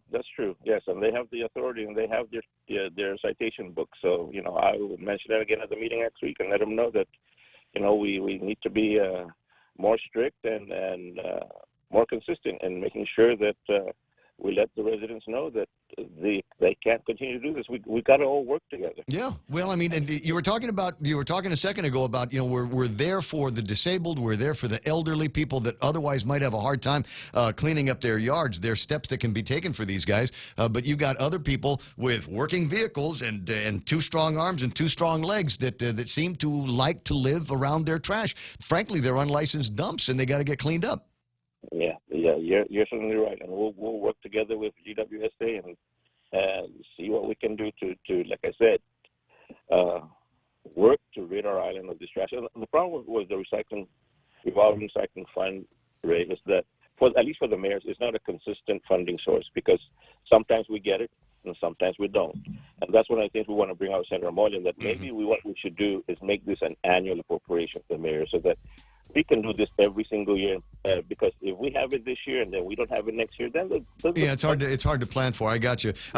When we get a chance to talk next time, maybe tomorrow we'll finish up the conversation on the gambling and the house of cards and all of the gaming vendors that must be at the pre-bid conference at 5:30 on the 13th. I got a breakaway. I got news coming up. Angel, thanks for the time. Thanks for letting me vent. It's not just me venting. It's a lot of the people that I'm in communication with daily basis here at the radio station that have about had it and don't know what to do. And if they can't yell at the mayors, well, who can they yell at? Senators. You can yell at governors. You can yell at all kinds of people. You can yell at your neighbors and tell them to clean up. Why don't you? 8 o'clock in the morning, the radio station is KUSG. Got you. Ray Gibson here. Coming up, we got news from Fox. We got Blake and Carl with sports. That's ahead. Voting to hold the Attorney General in contempt. I'm Lisa Lacera, Fox News. The House moved this afternoon as the battle over the Mueller report heats up. Fox's Jared Halpern live on Capitol Hill. A Judiciary Committee party line 24-16 vote sends the contempt of Congress resolution against the Attorney General to the full House. A move Judiciary Committee Chairman Gerald Nadler says is a response to a constitutional crisis. Now is the time of testing whether we can keep a republic or whether this republic is destined to change into a different, more tyrannical form of government. A Justice Department spokesperson says the contempt resolution is politically motivated, accusing Democrats of walking away from negotiations and rejecting extraordinary efforts to provide Congress with a less redacted version of the special counsel's report. Lisa. Jared, this is the Republican-led Senate Intelligence Committee has subpoenaed Donald Trump Jr. to testify about previous answers he gave to congressional investigators as part of the Russia investigation. One of the two suspects in yesterday's shooting at a Colorado school has appeared in court. Fox's Gernal Scott with this live. Lisa, Devin Erickson kept his head bowed at the defendant's table, mostly nodding to acknowledge the judge's stipulations. No guns or alcohol, no contact with his co-conspirator or their victims. At one point, the judge asked for more than just a head nod to show he understood. If any of out loud answers, no. Erickson was booked on a first-degree murder count and 29 counts of attempted murder. The other shooter, a juvenile, was not in court. The Douglas County Sheriff has not released a motive. Erickson will be back in court Friday, Lisa. Gernal, Wall Street at the close. The Dow edged up 2 points. The Nasdaq fell 20. The S&P lost 4 points. This is Fox News.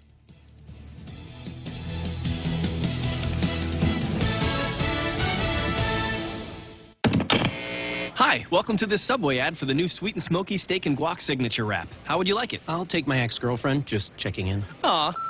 Hey, David, it's me, just checking in. I'm doing great. Just got the new Sweet and Smoky Steak and Guac Signature Wrap from Subway. Creamy guacamole, smoky sweet with Hio mesquite sauce, and double the tender steak. They just know what I want before I do. So, yeah, things are going pretty great for me. Subway, make it what you want. Limited time only at participating restaurants. Double meat based on average 6-inch sub. Okay, bye. We know too well the inconvenience of not having power after a storm. You worry about the food in the freezer going bad. Nights get hot. It's hard finding comfort when going to sleep.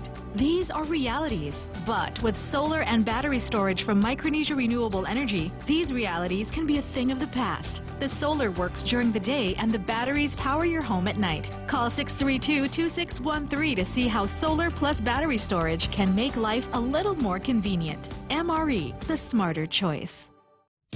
Amy Klobuchar, the second Democrat to hold a town hall on Fox News Channel, and it's just about a half hour away. A Fox News town hall here in Milwaukee as Minnesota Senator Amy Klobuchar turns to a different audience on what sets her apart from the rest of the 2020 Democratic presidential hopefuls. You might not agree on everything, that's for sure. But if you can look them in the eye and tell the truth, then they're going to listen to you. We expect to hear from the senator on multiple issues, from health care to her crediting former President Obama for President Trump's booming economy, to the Senate Judiciary Committee's contempt vote today of Attorney General William Barr. In Milwaukee, Jeff Manasso, Fox News. A New Jersey man's been indicted on charges stemming from his role in fabricating a feel-good story about a homeless man rescuing a woman from the side of the road. 39-year-old Mark D'Amico of Florence, New Jersey, indicted on 6 separate charges related to the scheme. The world's biggest brick-and-mortar retailer raises the minimum age to buy tobacco. Starting in July, Walmart and Sam's Club will be banning the sale of tobacco products to anyone under the age of 21. The move comes after the Food and Drug Administration administration threatened to fine the world's biggest retailer for being a top violator of illegally selling tobacco products to minors. In addition to raising the buying age, Walmart is discontinuing sales of fruit and dessert-flavored e-cigarettes. Walgreens and Rite Aid have already announced they're raising their minimum age restrictions to buy tobacco. Rite Aid also said it would stop selling all e-cigarettes and vaping products, though it would continue to sell cigarettes. Hillary Barsky, Fox News. The attorney for R&B singer R. Kelly has given a $62,000 check to the singer's ex-wife to bring Kelly's payments up to date. The Chicago Sun-Times report the payment was made during a hearing today in Chicago. It comes weeks after Kelly was locked up for not paying more than $161,000 in back child support. I'm Lisa Lacera. This is Fox News. In illness and in wellness, Calvo's Select Care is health care that is there for you. That's why over 80% of the Guam medical community places their trust and insures with us. We offer our members wellness and fitness programs for a healthier lifestyle and provide a comprehensive medical network on and off island to help members from unexpected illnesses. Contact Calvo's Select Care today for more information. Here at APL, our core values give the company its heart and soul. Whether it's connecting your business with our global network through our newly enhanced service or investing our efforts into giving back to the community, APL is committed to serving you. We humbly honor the opportunity to find innovative solutions for you and your business. To learn more about our enhanced service, call 588-4651 or visit www.apl.com/Guam for more details.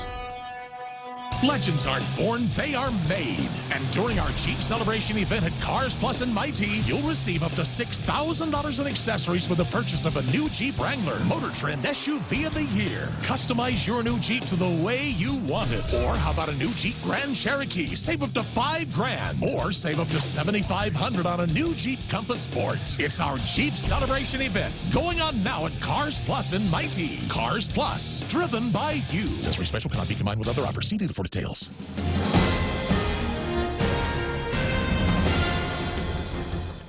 Half a day and good morning, Guam. News time at the point is 7 minutes past 8 a.m. this Thursday morning. I'm Kevin Kerrigan. Here's a look now at some of the top stories from the Guam Daily Post. This just in, the Department of Homeland Security reporting a possible unexploded ordnance at the Asin Bay Overlook on Nimitz Hill. A release from Homeland Security states that the UXO was called in around 7:05 this morning. Guam Fire Department, Guam Police are on the scene right now. An explosive ordnance disposal unit has been requested from the military.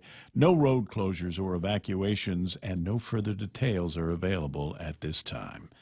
Family and friends yesterday mourning the death of 4-year-old Jericho Zion David, who was struck and killed by a car outside his home on Manga Court in Dededo Monday afternoon. Instead of celebrating the birthday of Jericho's 1-year-old sister yesterday, the family was left planning for the boy's funeral. Rose David, Jericho's maternal grandmother, telling the Guam Daily Post yesterday that she was in the back of the house feeding the dog and Jericho was inside the house watching TV when he apparently wandered out to the street. The family has cameras set up around their home. When they played back the video of the accident after returning back from the hospital Monday, they saw the 4-year-old trip on the roadway, get up, and then hold his hand up as if to stop the car. But it just went right through him, said David. Guam police continue their investigation of the accident. The driver of the vehicle has not been arrested or identified. Chief District Court Judge Francis Tadenko Gatewood declaring hallelujah yesterday on learning that all sides had reached agreement on resolving the outstanding issues holding up a complete termination of the 11-year receivership over Guam's solid waste operations. The federal receiver's local attorney, Joyce Tang, presented the report, which reflects agreement on managing the post-closure plan at the old Ordot dump, financing that plan, and allowing the current receiver, GBB, to complete the negotiations and award the contract for constructing the third trash cell at the Luzon landfill. Meanwhile, in a related story, Senator Sabina Perez sending a letter to Speaker Tina Muñoz Barnes yesterday asking her to call a special session next week on Wednesday so that lawmakers can vote on her bill authorizing GovGuam to borrow $30 million in the bond market to pay for the construction of that third trash cell at the landfill. The bond bill has to be approved by the legislature, signed by the governor before the end of the month, so GovGuam can have the bond proceeds in the bank by the end of June. 2 dry seasons are needed to complete construction of that cell. The Guam Solid Waste Authority wants to get it done before 2021, when the receiver has estimated that cells 1 and 2 will be all filled up. We'll have more news after this. When your family needs medical care, how often do you find the need to visit multiple clinics? When a child has a serious ailment, do you find yourself meeting a medical provider only to learn you must go somewhere else for testing? At the FHP Health Center, you can find multiple specialties and testing services under one roof. And if your family needs urgent care, FHP is there for you with convenient weekday, evening, and weekend hours. Voted the island's best clinic and Pika's best 2 years in a row. FHP, our island, your clinic. Learn more at FHPGuam.com. KFC has finally answered the world's most important question. What came first, the chicken or the egg? And the answer is both. Introducing KFC's KFC AM, their new Southern and local-inspired breakfast. AM-loaded platter with chicken fried rice, waffles, and Colonel's chicken congee. KFC also has your all-time favorites, AM chicken and egg wraps, Southern biscuit and sausage sandwich, and hash browns. So for finger-licking good mornings, AM will never be the same at KFC. KFC, it's finger-licking good. 10 minutes past 8 a.m. here at The Point. 38-year-old Keck Ludwig has been arrested on allegations that he attacked a man who was barbecuing outside his Tamuning home on Tuesday night. According to court documents, the victim told police 4 men in a truck pulled up and Ludwig jumped out and threw several beer bottles at him. The victim then says Ludwig also had a fishing spear, but the other 3 pulled him back into the truck and took off, only to return later. This time, the victim says Ludwig was armed with nunchucks and began swinging the weapon in his direction. Another one of the attackers had the fishing spear this time, and the victim says that man threw the fishing spear at him, striking him in the arm. The victim then ran to the Oka Payless with the spear still in his arm.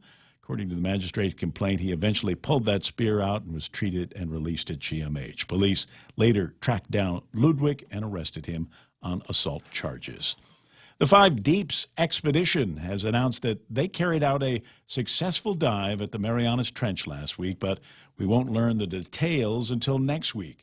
Victor Vescovo and the team will release the results and findings of their dive during a news conference Monday at the Explorers Club in New York City. The expedition spent about a week exploring the Challenger Deep, the deepest known point of all the Earth's oceans. Last week's Challenger Deep Dive was the 4th of the 5 planned dives to the deepest points of all 5 oceans. The 5th and final dive is set for September this year, when the expedition plans to dive the Molly Deep in the Arctic Ocean. For these stories and more, log on to postguam.com or pick up a copy of today's Guam Daily Post. Ray and Mike now take a look at weather. I have partly cloudy skies in today's forecast. A slight chance of light showers. Easterly winds up to about 15 miles an hour.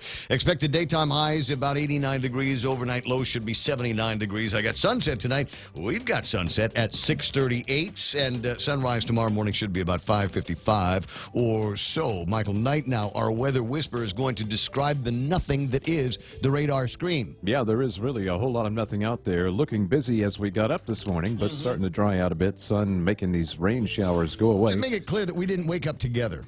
Definitely, that should be very clear. Okay. Yes. Yes.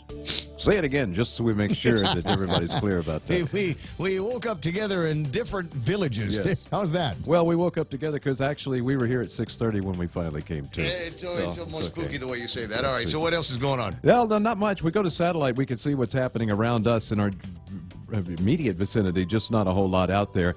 Blobage down to the southeast, that's 92 WNVest, and I and the Weather Service finally agreed that will bring us some rain early next week. It'll start to move in on Sunday, but you should get grill marks and Mother's Day celebrations in before any rainfall starts, and really that's a welcome sight just as well. 90 W fizzling away as it gets ready to bring a little bit of moisture in Mindanao. Nothing around us, that's what we can look forward to right on through Saturday. Then the showers move in Sunday. All right, and that might be good for all kinds of other events that are going to be taking place weather-wise this weekend. I've got the good news, so maybe Monday, Tuesday or so before we start getting not even heavy weather, but a little bit more by way of wind and rain coming through. 8:13, 8:14, that's, what is it? This is what time it is in the studios of the radio station. News and weather together here on The Point. If you're driving, chances are you'll need gas soon. And by the growl in your tummy, a trip to the grocery store too. But don't just buy gas and groceries without getting double miles. Instead, apply for the new United credit card from First Hawaiian Bank and start earning double miles towards your next trip. Gas, groceries, getaway. With the new United credit card, apply at FHB.com. First Hawaiian Bank, member FDIC. Equal housing lender. Additional terms, conditions, and restrictions apply. Hey, look, it's the Ray Gibson Show being brought to you by American President Lines. APL is shipping the future. There's never been a better time to go solar. And the guys over at the Micronesia Renewable Energy are going crazy with this news here. Solar with battery storage is now available on Guam. 632-2613 if you'd like to get some free consultation. Also brought to you by Guam Regional Medical City, the first choice for your specialty care needs. And King's Restaurant, where they've got that crazy 19 menu. Breakfast, lunch, dinner, appetizers, dessert, they've been all reimagined to taste even better at King's. Business travel just got easier. Take your data plan with you for only $10 a day to all 17 Data2Go destinations. Never worry about additional data roaming charges when you go where your business needs you. The US, China, Thailand, and so much more. Have the assurance you need to check emails, surf the web, and stay connected. Call 688-2677 today to make sure your account is Data2Go ready. Docomo Pacific. Better together. Yeah. And the Ray Gibson Show, and portions of which are brought to you by Security Title. And now Ron and Kim Young are able to watch this program on the YouTube Live. I showed them how to do that on both of their phones, and that's the way they can do that so they can hear me talk about how great they are when it comes down to making sure that you've got clean title on property that you're buying or selling. So check them out over at Security Title. Portions of the program also brought to you by Take Care Insurance. Cars Plus with Joey and Jen and Dunge. You've got the keys to your brand new car, your brand new motorcycle, waiting for you to go by there and buy it from them. And when you're done buying it, take the paperwork over to Nanbo Insurance, because Nanbo wants to help you save some money this year on your insurance. You can bundle up and save about 50%. Their phone number, 477-9754 at Nanbo. The Ray Gibson Show. Any speaker, anytime. Morning talk that matters.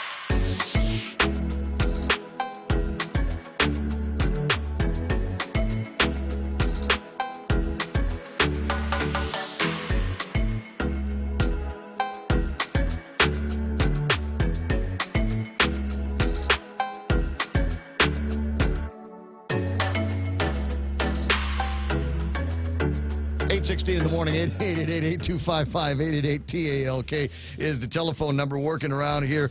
My name is Ray, in the studio, Blake Watson, and also finally joined by Carl Pangolin. We've had a standing arrangements to come in here, but there's always been one thing or another that has prevented Carl from coming in, and it's a big deal to talk about. So the insistence is you are going to come in and talk about your big golf tournament.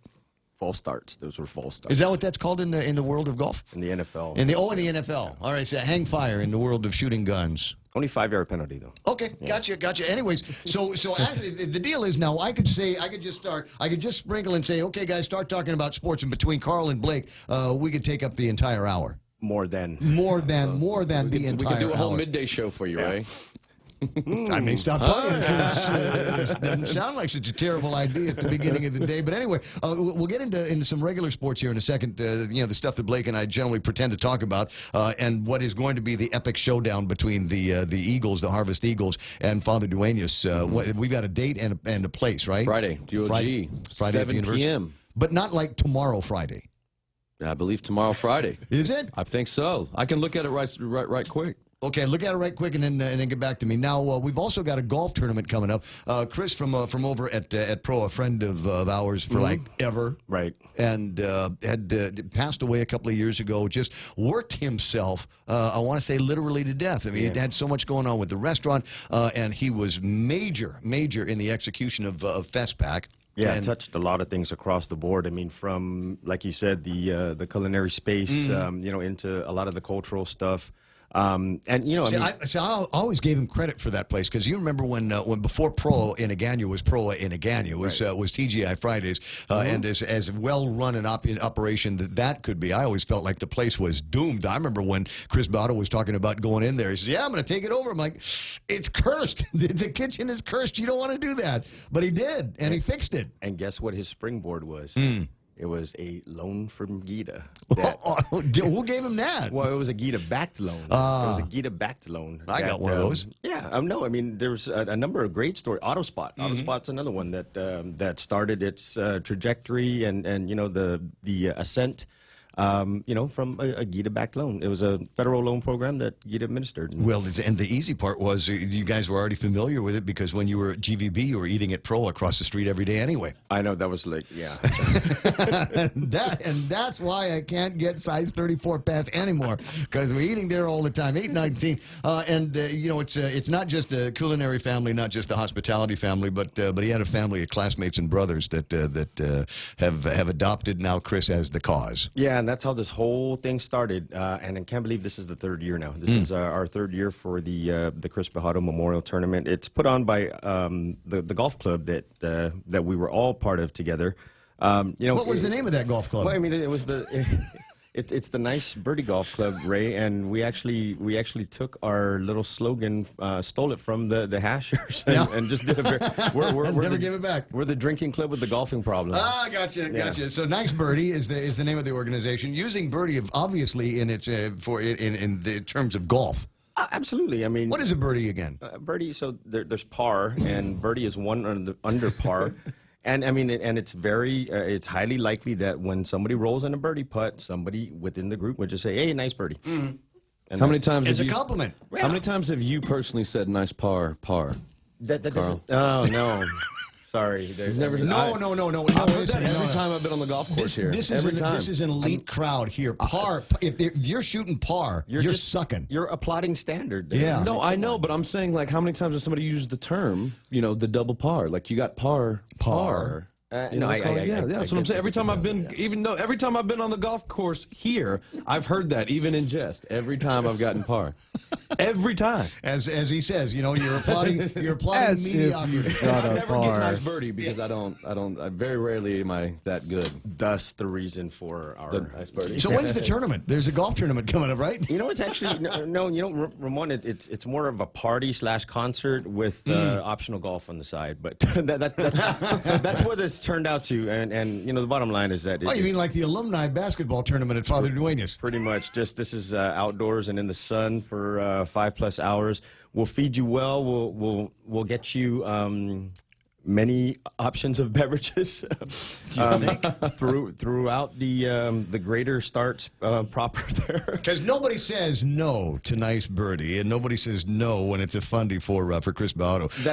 We'll get around to doing some sponsors and stuff like that, but let's sell some tickets first. And this is what you're playing for, guys. It's overcooked shrimp. No, wait. Those are this. It's not overcooked shrimp. It's some kind of cultural hook thing. It's from Moana. Right. Yeah. Maui's Hook. Maui's Hook. Maui's Hook. But look at the craftsmanship there. So where'd you get that? Well, so we had a vendor a couple of years ago who, we started looking for trophies. Everyone's kind of got the run of the mill, just order them from trophies.com. And we wanted to be unique. We wanted to be special. And it lined up nicely with, with the theme of the tournament and who we're honoring.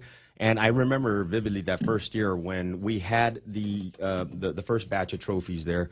They put them all in a nice little centerpiece display, along with Chris's photo and some, nice other trinkets. And it was an amazing spread. I mean, people were just like, wow, like we're in the lobby of a hotel right now, but you guys are giving these away to the winners. And so, I mean, there's a couple of things that we'd like to be remembered for with this golf tournament, aside from the obvious with, having a good time and good prizes for a good cause. Yeah, and prizes. But I mean, for our food, Chris was in the F&B industry. So, I mean, a lot of the food businesses across the island, it's very easy to ask for help for them. And everybody will come forward and say, oh, it's for Chris? Sure. Absolutely. What do you need? Yeah.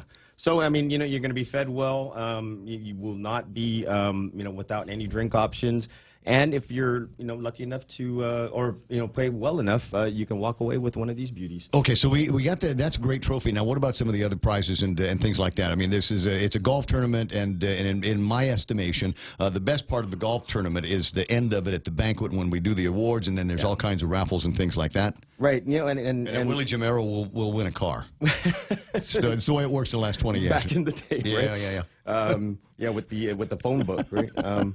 No, so we have a ton of prizes. There's very actually attractive prizes. Ray, I've been golfing for decades, and the prize list that we're able to put together, this rivals a lot of other tournaments that I played. But more importantly, like in the banquet, what happened last year was so touching. But Chris's family came over to visit. Yeah.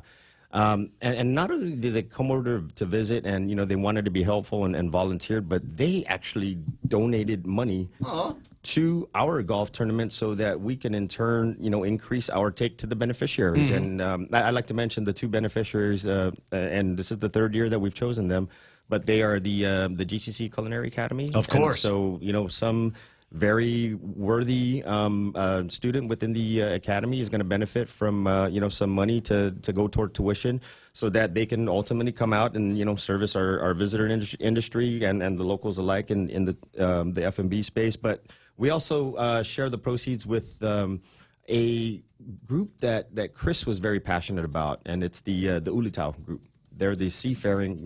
They craft seafaring vessels from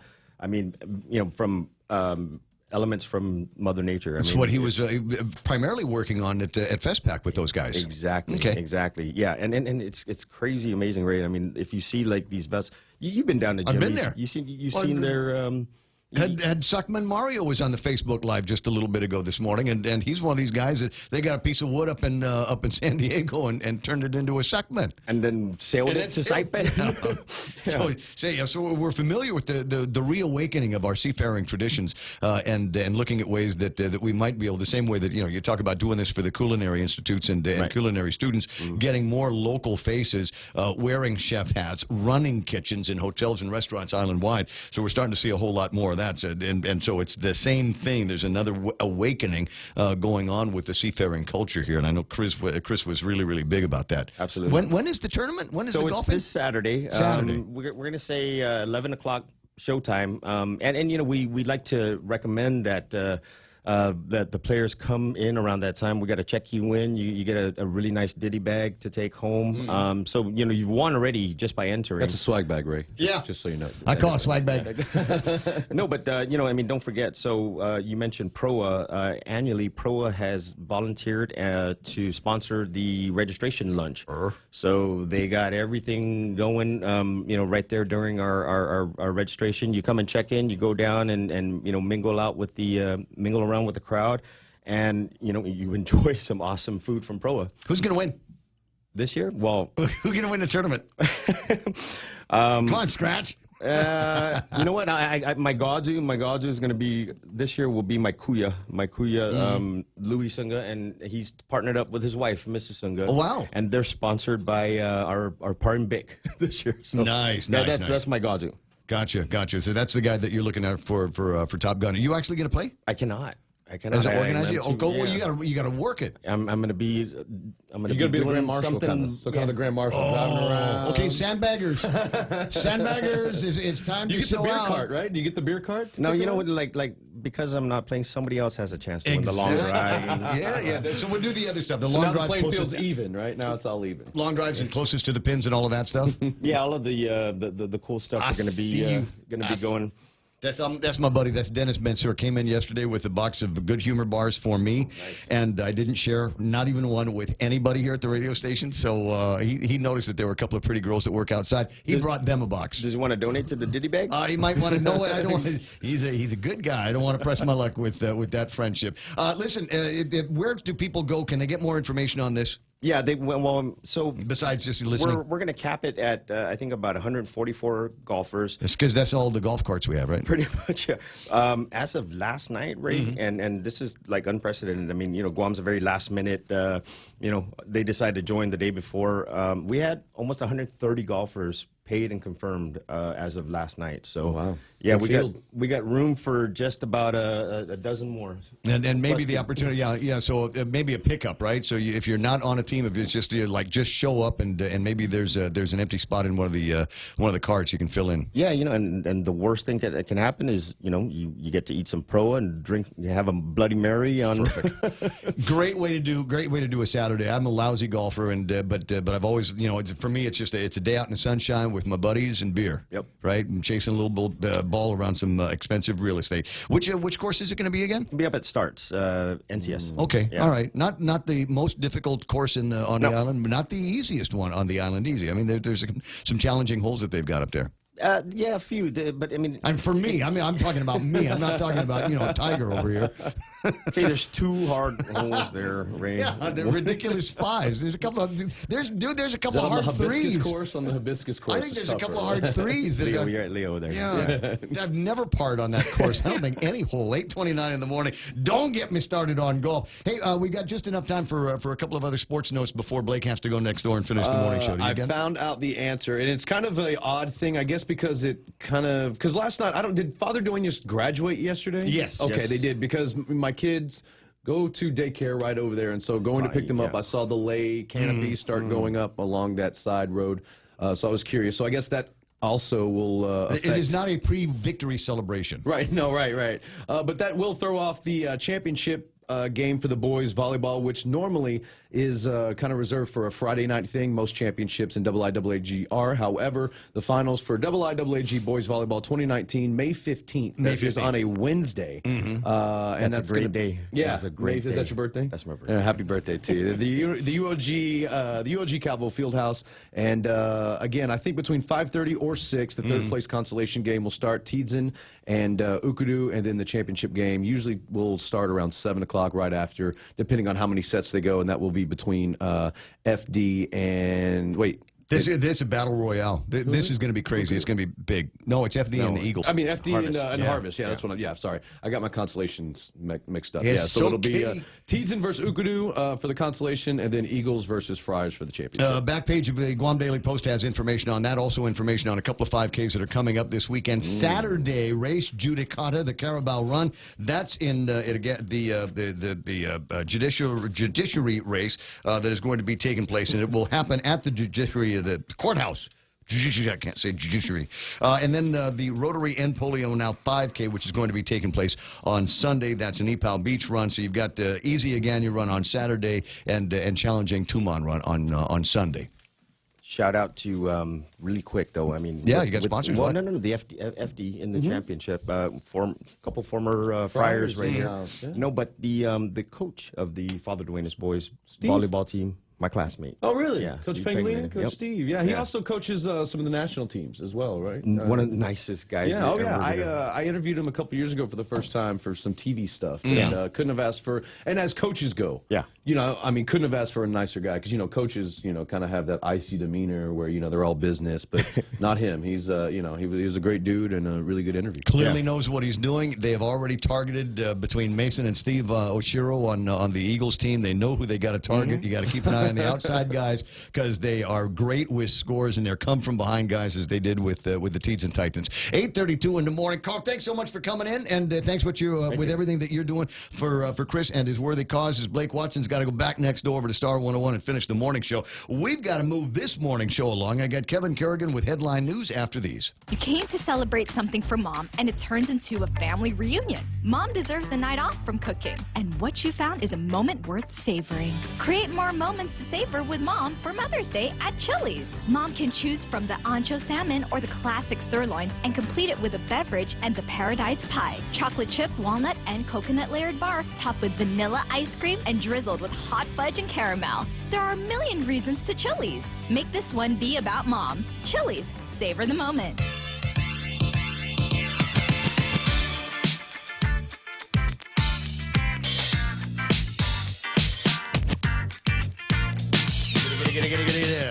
Wow, Thursday morning. Can I just relax on that thought for just a second? Wow, Thursday morning, says the guy on the radio. And, of course, you know what that means. It means tomorrow's Friday. Yeah, and every once in a while, it's good to get that reminder that you might be in the midst of looking at your Thursday, going, "Wow, who put all this crap on my desk?" Oh, I did. We'll go ahead and work through that and make it so that tomorrow maybe you can play hooky from the office early in the afternoon. Just go off for lunch and never come back. 8:33 right now. Headlines from the Guam Daily Post and Kevin Kerrigan. Half a day and good morning, Guam. In the headlines from the Guam Daily Post this morning, the Deputy Consul General for Japan on Guam, Osamu Ogata, expressing pleasant surprise that no reports of crime against Japanese tourists were received by his office during the Golden Week holiday that ended on Monday. More than 11,500 tourists from Japan came to Guam during this year's extended 10-day Golden Week holiday. 0 crime victims, said Ogata. That's good. Ogata said steps were taken in preparation for Golden Week to enhance security awareness, including coordinating with Guam Police Department, which increased patrols in Tumon, and the Guam Visitors Bureau, which stepped up the number of visitor safety officers in the tourist district. The consulate also sent emails to the Japanese visitors who came to Guam, advising them to take some precautions. The good news for Golden Week, however, followed some not-so-good news in February and March, when Ogata said his office received 13 reports of crimes committed against Japanese tourists, about 6 each month, he said, which he said seems like a lot. Governor Lulian Guerrero and Guam Department of Labor Director David De La Sola signing a memorandum of understanding with the U.S. Department of Labor's Wage and Hour Division on Tuesday. The aim of the MOU is to strengthen the enforcement of federal wage and hour regulations on island. Wage and Hour Division Deputy Administrator Keith Sonderling said the agreement addresses the need for enforcement training, allows for sharing of resources, enables joint investigations, and provides employers and employees with compliance information.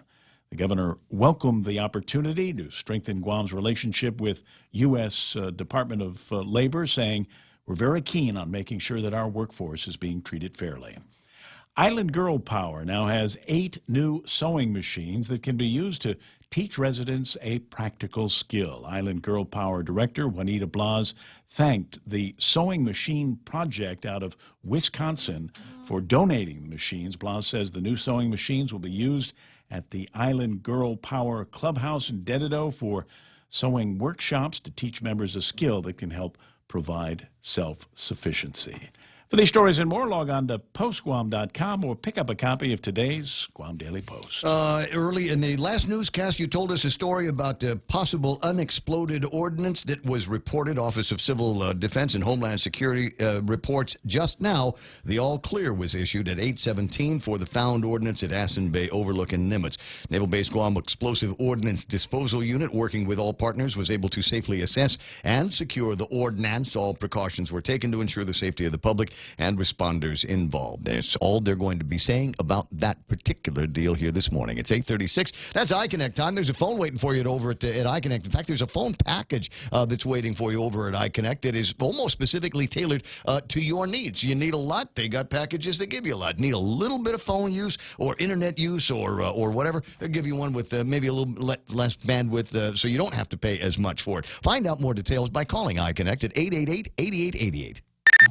The Crazy 19 menu at King's Restaurant is back with all your favorites, breakfast, lunch, and dinner favorites. Fun pancakes, super sandwiches, and delicious local dishes. Available for a limited time on the Crazy 19 menu at King's. The Extra Point with Jerry Roberts of Guam Training. Hi, I'm Jerry Roberts, and every day on The Ray Gibson Show, I get to comment on the incredibly diverse, fun, challenging, sometimes frustrating, often exciting, but always interesting world of work. I hope you'll be there with us. You can find daily transcripts of The Extra Point at guamtraining.com. Tune in every weekday morning at 7:20 for The Extra Point with Jerry Roberts. Brought to you by Guahan Insurance Services and First Hawaiian Bank on 93.3 The Point.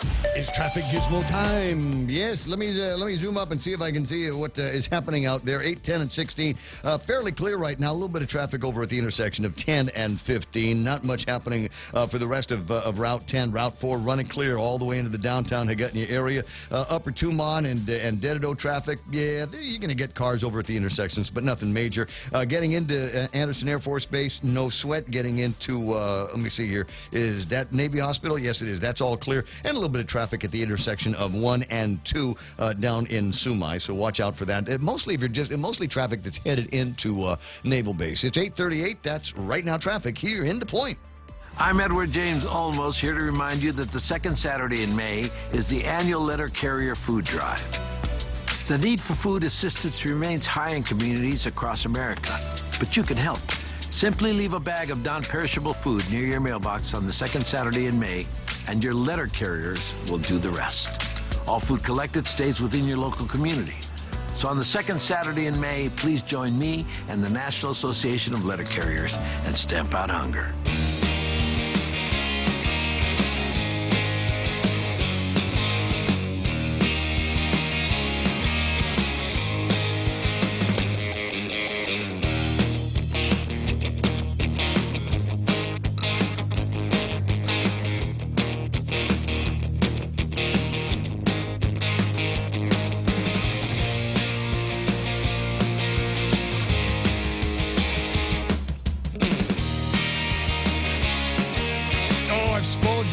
If I let the music go anymore in about 16 bars, you're going, where'd the guy go? Where's that morning guy? He's supposed to be yakking by now. All right, I was sending out a note to Jennifer Heinley King earlier online, talking about some hiking trails out in the boondocks that could use some work getting cleaned up. Now, generally, you get a whole bunch of cleanup crews that will work around beaches, maybe some of the village streets where it's easy to get to, and sometimes some of these, it's amazing that you can find some junk out in hiking trails. Somebody had to really work to bring the trash in there.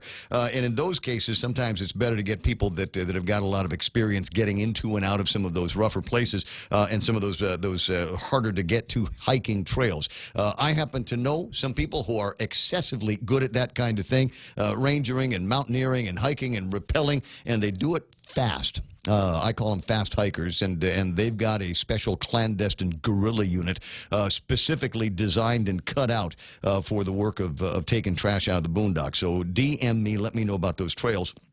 And I'll see if I can get them hooked up. There's the bus stop cleanup, the bus stop that has been the subject of at least one news story. And a whole lot of conversation on Facebook, primarily because there's a homeless guy living around it, and secondarily because he's surrounded by junk.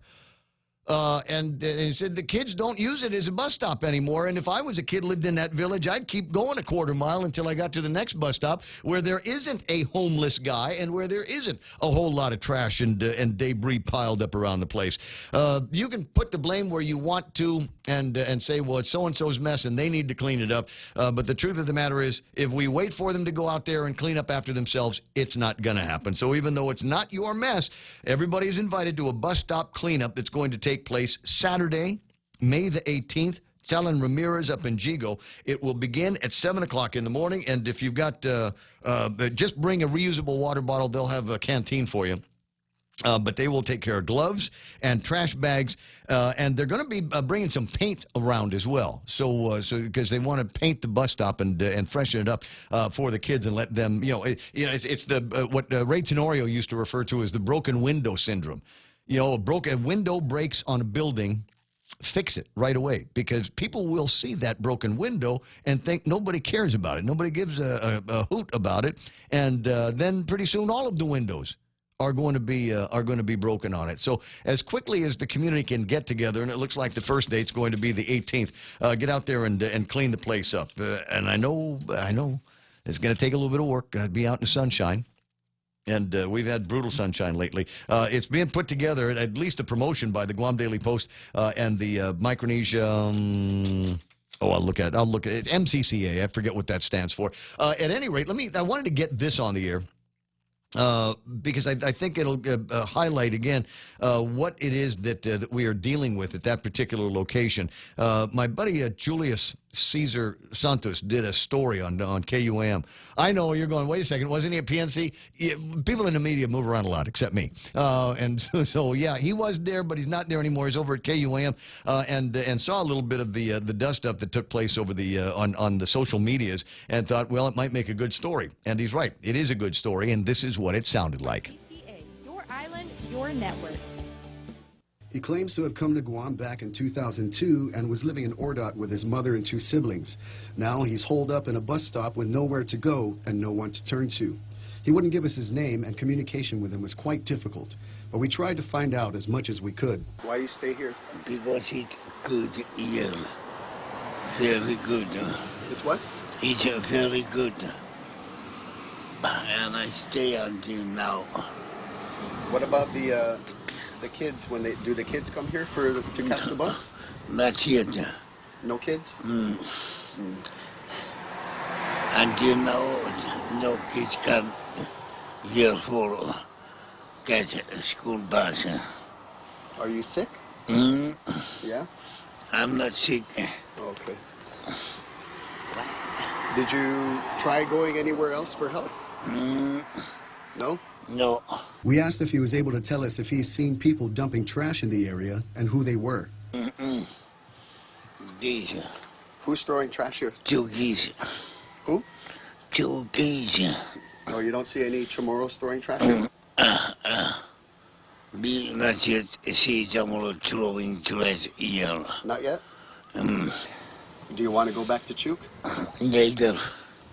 Do you want to or no? Later. Go back to Chuk later. How? Somebody help you go back to Chuk? No, I don't know. This is not an easy issue for anyone to tackle. Where does the ultimate responsibility reside? With the family? With the community? With the government? Or all three?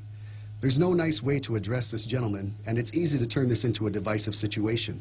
But at the end of the day, something needs to be done. As you can see, the situation is bleak. Not only has this bus stop become a homeless shelter, but it's also apparently a dump site, possibly for individuals who live in the community. As to what we're going to do about it, that's for our elected officials to figure out. Reporting for Guam's News Network, I'm Julius Santos. Good story. Brought to you by GTA. Okay, we can leave the party. GTA sponsored it. I'm running it.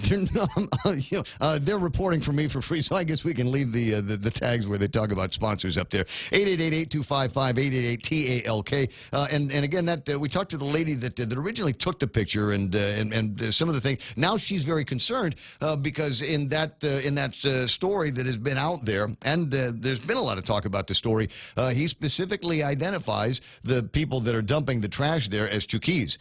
Now, whether or not that's true, because it didn't sound like he was kind of in the moment, if you will, in the conversation, there could be some members of the community that have got some serious issues about that and could react violently. So she's expressed some concerns about that, and hope maybe whoever it is that is going to be in charge of him, gather him up and see to his safety if in fact that becomes an issue. I don't know. But the work is going to get done. He will, I suppose, get picked up by somebody. I'm just wondering about how long he's been there and how many people have kind of turned their head and just, well, that's somebody else's problem, not my problem. Douglas Adams in the book Hitchhiker's Guide to the Universe refers to things as SEPs, somebody else's problem. And it's kind of got to be everybody's problem. So again, bus stop cleanup. They'll move him along to someplace, and then go in there and clean the place up with gloves and trash bags and paints. Again, this is going to be Saturday, May 18th, up along Talon Ramirez and Gigo, 7 o'clock until noon. And if you want more information, like I said, get with the MCCA. Let me just look and see. I asked Mindy who the contacts were, and she sent me. And naturally, because I have the worst memory in the world, I couldn't tell you. So let me see. Mindy says, Micronesia Alliance. Those are the people that you need to square off with and get together with for the bus stop cleanup that has taken place. Haven't had a chance to take a look at our Facebook Live and see who's on. Yoitz Ringil is there. And Ken Leon Guerrero expressing kudos for our friend Pam says, this is how we make our island a better place. People like Pam standing up for an issue that affects people beyond her family circle. Nice. I got John Paul Calvo in there. Hannah Iriarte, Richard Leon says touche, Ken. There are others who fight for improvement. Mention them too. Melissa Akimoto, Joseph Beneventi is there. Commissioner Roy Gamboa. Yoich writing, Ungil Tutao from the Honolulu International Airport on my way back to Guahan. Now it is a lot more pleasant to fly the Guam-Honolulu flight because the former Continental Micronesia flight attendants are working this route for United. Now we can really say it is the friendly skies. There's almost nothing better than that, is it? You can get on the airplane in Honolulu and realize if you don't recognize the face, you recognize the accent. You might recognize the voice. That's always a special feel when you do that. I got my buddy Steve Reuter online. Christine. Oh, look at that name that I'm not going to be able to pronounce. Amoji? Amojui. It makes me crazy, she says, to see the trash on the side of the road. Marcus the Pundit is there. Hafasani Cruz. Let's go motorcycle ride one day. I'll ride on your back there. Pam says, thanks, Ken, but I'm not looking for a pat on the back, just so tired of seeing this happening. Tricia Cruz online. Ken LG, what is he writing about? I personally know about 300 people who are standing for the people of Guam in one way or the other. Yuka Hechinova is there. Diana Rose from Washington State's online. Frankie Shizaki heard Angel Sablan speak and said he sounds like it's triple talk. Never mind double talk. We've elevated it now to the level of triple talk. Asking about what needs to get done to clean things up. They've got contracts that they're waiting for, recycling revolving funds, and it's a big amount. It's $1 million+ that are in the recycling revolving fund. I'm still not sure at the end of my day whether or not they've managed to come up with rules and regulations on how those funds are supposed to be used. I think that was a big deal. Claire Lee says, love your show, The Point. Claire, love you being online and watching. And Lady D is on the line saying it's the mayor's jobs to clean up and collect junk cars and stuff. And they will start that program, according to Angel Sablan, before too much longer. I'll stay close to him on it and get dates. Personally, I don't think it'll do much good because you get to all these people, abandoned cars on the side of the road, that's one thing. But what about all these jugheads with abandoned cars and their property at the unlicensed dumps in their yards? We've got to do something about that. This place got to get cleaned up one way or the other. Officer Paul Tapau from the police department on the line. Good morning, Officer Tapau. Wait. Good morning. Okay, I got you. Good morning. Welcome to the program. Excuse the mess. Hey, a couple of questions for you. We've had a couple of bizarre incidents that have taken place over the last few days, up to and including one of the things that caused a lot of people a lot of heartburn, which was the lockdown at Southern High School. We know the name of the individual that was arrested for stealing the gun, but we don't know the name of the guy that brought the gun to school. It's known. People know who it is because he's apparently on some kind of administrative leave with the Department of Education. Why is there a shroud of secrecy over his identity? No, it's really to, in line with DOE's policies and procedures. They're falling in line with the employee's rights and everything. Once a person broke the law, Paulie broke the law. Okay. So I mean, it's not that wasn't DOE's law. It's the law. Yes, we understand that the letter of the law is fine written, to the T and everything, and we are still continuing the investigation on our end. Now, DOE had moved forward with their administrative investigation. Two parts to this. One, a student within the school broke in and obtained a firearm. Two, a firearm was brought into the school by who? That's what we want to know. So we are still going to continue, and once we fulfill all parts of the investigation with our detectives, and of course with the advisement of the Office of the Attorney General, we'll move forward with providing information to the community and of course to our media partners. But rest assured, we are not letting this go by, because you're right. A law. The community. Well, speaking for the community, it looks like a cover-up. It looks like we know who it is, but I don't know. It's like a protected name or an individual, and we don't want to say who it is. Are you telling me that the Department of Education has more stringent or less stringent standards for their personnel than the investigative capabilities of the police department? No, not necessarily, because this is an ongoing investigation, and we want to protect, in the event, should an arrest be made, and again, should an arrest be made, we want to protect the person's rights to due process. So there's a lot of things that we would like to protect. We don't want to falsely put stuff out there and everything, and then we have to backtrack, and it really does discredit to the investigation. So we want to make sure that we move forward with the investigation. We're going to fall in line with DOE's and respect DOE's administrative decision to place the employee on an administrative leave. He has employees' rights under the government of Guam. And again, to protect the individual's rights or the citizen's rights to due process, we don't want to, put the cart before the horse. So we're going to take it at its face value within the investigation. We do know that, there is a law that prohibits firearms within the school. Yeah. That is wrong. But like I said, until we make public of any arrests or any closure of investigations, we're going to move forward and protect that individual's rights to due process. Okay. Well, how much longer do you suppose that this investigation is going to take? The Department of Education has already conducted their investigation and seen fit to apply administrative justice on this person. So what evidence does the Department of Education have that you can look at that will lead to an arrest based on the violation of the law that says you cannot carry a handgun or a gun on a campus?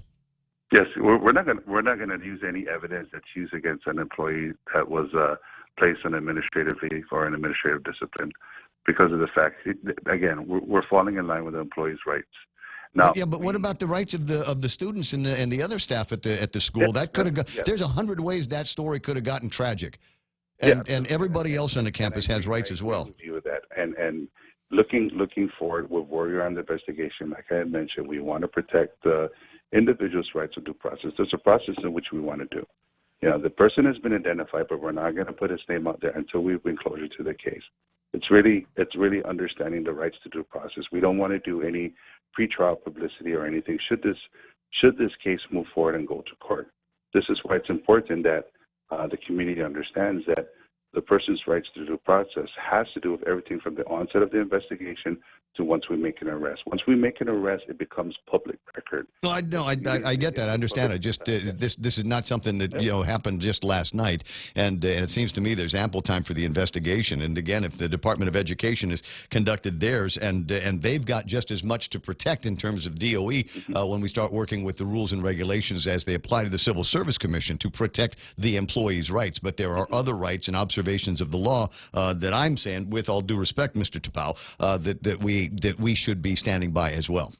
Yeah, absolutely. Point taken. And rest assured that our investigators are working on this. They're really working to bring closure on this. And I met with the investigator who adopted the case and everything, and it is it's pretty much in the same division that took care of the minor that was confined and brought in for the car break-in and, of course, the possession of the firearms. So we understand, there is law that prohibits people from bringing firearms to.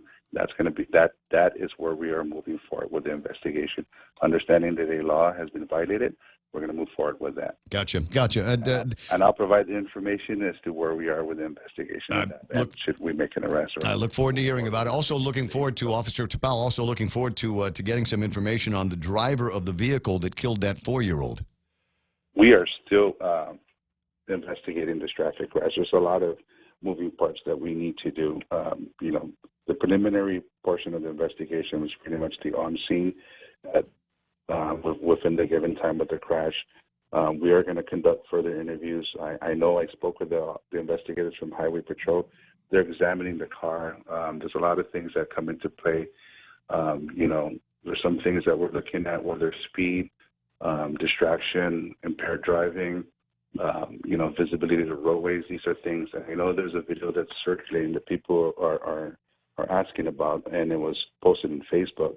That has no bearings to this investigation, and I want to bring that out because I've been asked by various media outlets about this video that's being posted on Facebook. That incident has no bearings on what had happened relative to this crash. We're focusing solely on the crash that happened that took the life of that 4-year-old boy. Right. And again, it's tragic. And the Guam Police Department, we work really hard in providing information, providing outreaches, stepping up in enforcement efforts, and to hear that a 4-year-old, became one of our victims of a traffic crash, it really is for me as a police officer, that's one of the hardest things, and our thoughts and prayers go out to the family for That's a bad day on the job when it's a little kid. And especially on something like this that could have been prevented. Residents in that area expressing concern that they had complained to the mayor, had complained to the police department on numerous occasions about this particular individual that drove the vehicle, but about speeding that goes up and goes on that roadway on a regular and ongoing basis. So obviously looking for speed bumps, maybe a nod from the guys. So it's too late now, but speed bumps there and in other places where we've got habitual speeding going on in the village. Yeah, we work closely with various mayors, and Mayor Melissa Zavares has been really, she's been in the forefront, as well as other mayors throughout various villages within the municipality of Guam. With the village of Sinahania, we work closely with Mayor Robert Huffman. He reached out to the constituents and he gave them the go-by and how to properly establish a speed bump, the proper signage, the distance, and everything. So the mayors are willing to work with the constituents of the respective villages, and it really is, having that collaborative effort with the community and the mayor's office. So we work closely with them by giving them statistics about speed and some traffic engineering and stuff, but it really falls with the mayors and the community members.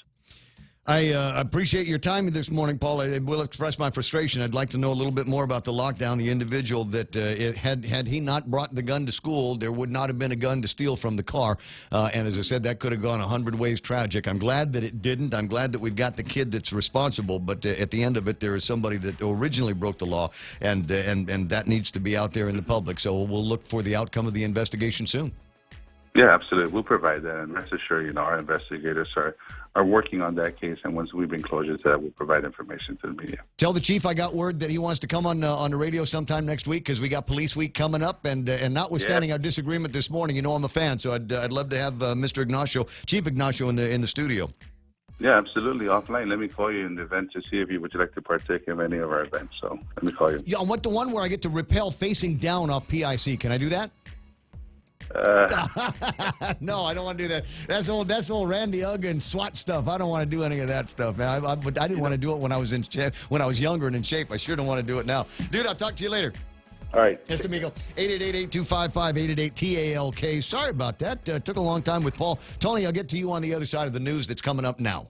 Party line passage. I'm Lisa Lacera, Fox News. The House Judiciary Committee voting 24-16 to hold Attorney General William Barr in contempt of Congress for failing to turn over the unredacted version of the Mueller report. There can be no higher stakes than this attempt to arrogate all power to the executive branch away from Congress, and more important, away from the American people. Chairman Jerry Nadler. To hold the Attorney General in contempt for doing something that is illegal, and after we pointed this out multiple times in the committee today, that we found out that this was for dialogue. Ranking member Doug Collins, Nadler says he expects the full House to vote soon. The president's eldest son, Donald Trump Jr., has been subpoenaed by the Senate Intelligence Committee to testify about previous answers he gave to congressional investigators as part of the Russia investigation. A child in Michigan charged with killing his mother. Fox's Steve Rappaport has more live. Lisa, court documents say the 9-year-old boy shot Pauline Randall in her home near Sturgis, but it's unclear if he will stand trial as a juvenile or an adult. Authorities say police found Randall's body Monday morning but did not release any additional information about her death or why the boy was charged. His sister Harley Martin telling a local TV station he's not a bad kid and he loved his mom. St. Joseph County Sheriff Brad Balk says the suspect was sent to a juvenile facility for a psychiatric evaluation. Under Michigan law, children as young as 11 have been tried as adults for murder. Lisa? Steve, a court appearance for one of the suspects in yesterday's school shooting in Colorado. 18-year-old Devin Erickson booked on 1 first-degree murder count and 29 counts of attempted murder. 9 students were shot, 8 injured, and 1 killed. 18-year-old Kendrick Castillo was just 3 days from his high school graduation. The district attorney here says right now the focus needs to be on the victims, not the suspects. Fox's Alicia Acuna. This is Fox News. Get a Coke 12-pack for only $3.49 when you fuel up on $35 or more of premium high-performance fuel. Conditions apply. See stores for details. Circle K. Take it easy. Get a dozen extra-large eggs for only 49 cents when you fuel up on $35 or more of premium high-performance fuel. Conditions apply. See stores for details. Circle K. Take it easy. Get a case of Circle K water for only $2.99 when you fuel up on $35 or more of premium high-performance fuel. Conditions apply. See stores for details. Circle K. Take it easy. GRMC's Neuroscience and Neurology Department treats a wide spectrum of disorders associated with the nervous system, spine, and brain. Some of the more common disorders include seizures, epilepsy, dementia, sleep disorders, migraine, and stroke, which is one of the leading causes of death on Guam. GRMC's neuroscience team is equipped with the latest technology and the finest neurological doctors. To make an appointment, contact GRMC Specialty Clinics at 645-5500. Rideshare drivers on strike in San Francisco. Scores of Uber drivers and protesters literally shutting down Market Street in midday in San Francisco. It's a main thoroughfare in the tech corridor right outside of Uber's headquarters. Square and Twitter are neighbors. Drivers are upset over reduced rates and rising gasoline prices. They're asking for higher minimum wages, benefits, and some arguing they should be treated more like employees rather than independent contractors. For its part, Uber saying the business would be adversely affected if drivers were classified as employees. The money-losing company is under pressure to cut costs ahead of its IPO. In San Francisco, Robert Gray, Fox News. Tens of thousands of teachers walked out of classes in Oregon today over disagreements on how much the state is spending on education, but some districts trying to keep students in school. In Grants Pass, one of the most conservative districts in the state, students are participating in volunteer events to show why the community should value education. Oregon schools have some of the largest class sizes and lowest graduation rates in the U.S. We finally know the name of the latest royal baby. Buckingham Palace saying Prince Harry and wife Meghan have named their 2-day-old son Archie. His full name, Archie Harrison Mountbatten Windsor. And the palace saying that's how he'll be known, suggesting the couple have decided against choosing a grander title for their child. He could have been named a lord or an earl. Archie was not among the favourites listed by bookmakers here, but it has been a popular choice for baby boys born in Britain in recent years. In London, Simon Owen, Fox News. Mel Gibson playing Santa Claus in a new movie. Fat Man is a comedy that'll be shopped at the upcoming Cannes Film Festival. The plot centers around a rowdy Santa Claus who is targeted by a hitman hired by a 12-year-old after he receives coal in his stocking. Production is set to begin early next year. I'm Lisa Lacera. This is Fox News. Travel the world and then some with the 2 million United Miles sweepstakes from First Hawaiian Bank. Enter and you could win the grand prize of 1 million miles or be one of 6 other lucky winners. The world is big. Our prize is bigger. Enter at fhb.com/2 million miles. No purchase necessary. Void where prohibited. Sweepstake starts on May 1st and ends June 30th, 2019. Open to legal residents of Guam and CNMI. Ages 18 years or older. Visit 2millionmiles.com for official rules. First Hawaiian Bank. Member FDIC. Equal housing lender. Like the way they say that. Portions of the program brought to you by Micronesia Renewable Energy. Last week I told you there's never been a better time to go solar. Now is an even better time because they've got solar with battery storage for Guam homeowners, maybe even Guam renters too. You want details in a free consult? Give them a call at 632-2613. The program's also brought to you by APL. They're shipping the future. Guam Regional Medical City, first choice for all of your incredible specialty care needs. And I was looking around to see what it was that the guys over at Cars Plus want me to talk about. They've got this massive Jeep deal that's going to be taking place or is taking place. Stand by. There it is. Jeep celebration event going on right now at Cars Plus. You get $6,000 in accessories with the purchase of a new 2018 Jeep Wrangler. It's the one that everybody's got, and now you can custom it to yourself with all those free accessories. Get to Cars Plus today before they are gone. Portions of the program also being brought to you by King's Restaurant, where they've got that crazy 19 menu and $6,000 worth of accessories. No, I'm just kidding. But you know what? That's the cool thing about the new Crazy 19 menu is they've taken some of the standard King's items, breakfast, lunch, dinner, apps, and desserts, and kind of tweaked them for the 19, and the 671. So check it out today at King's. It's the Ray Gibson Show. Call now, 888-TALK. That's 888-8255.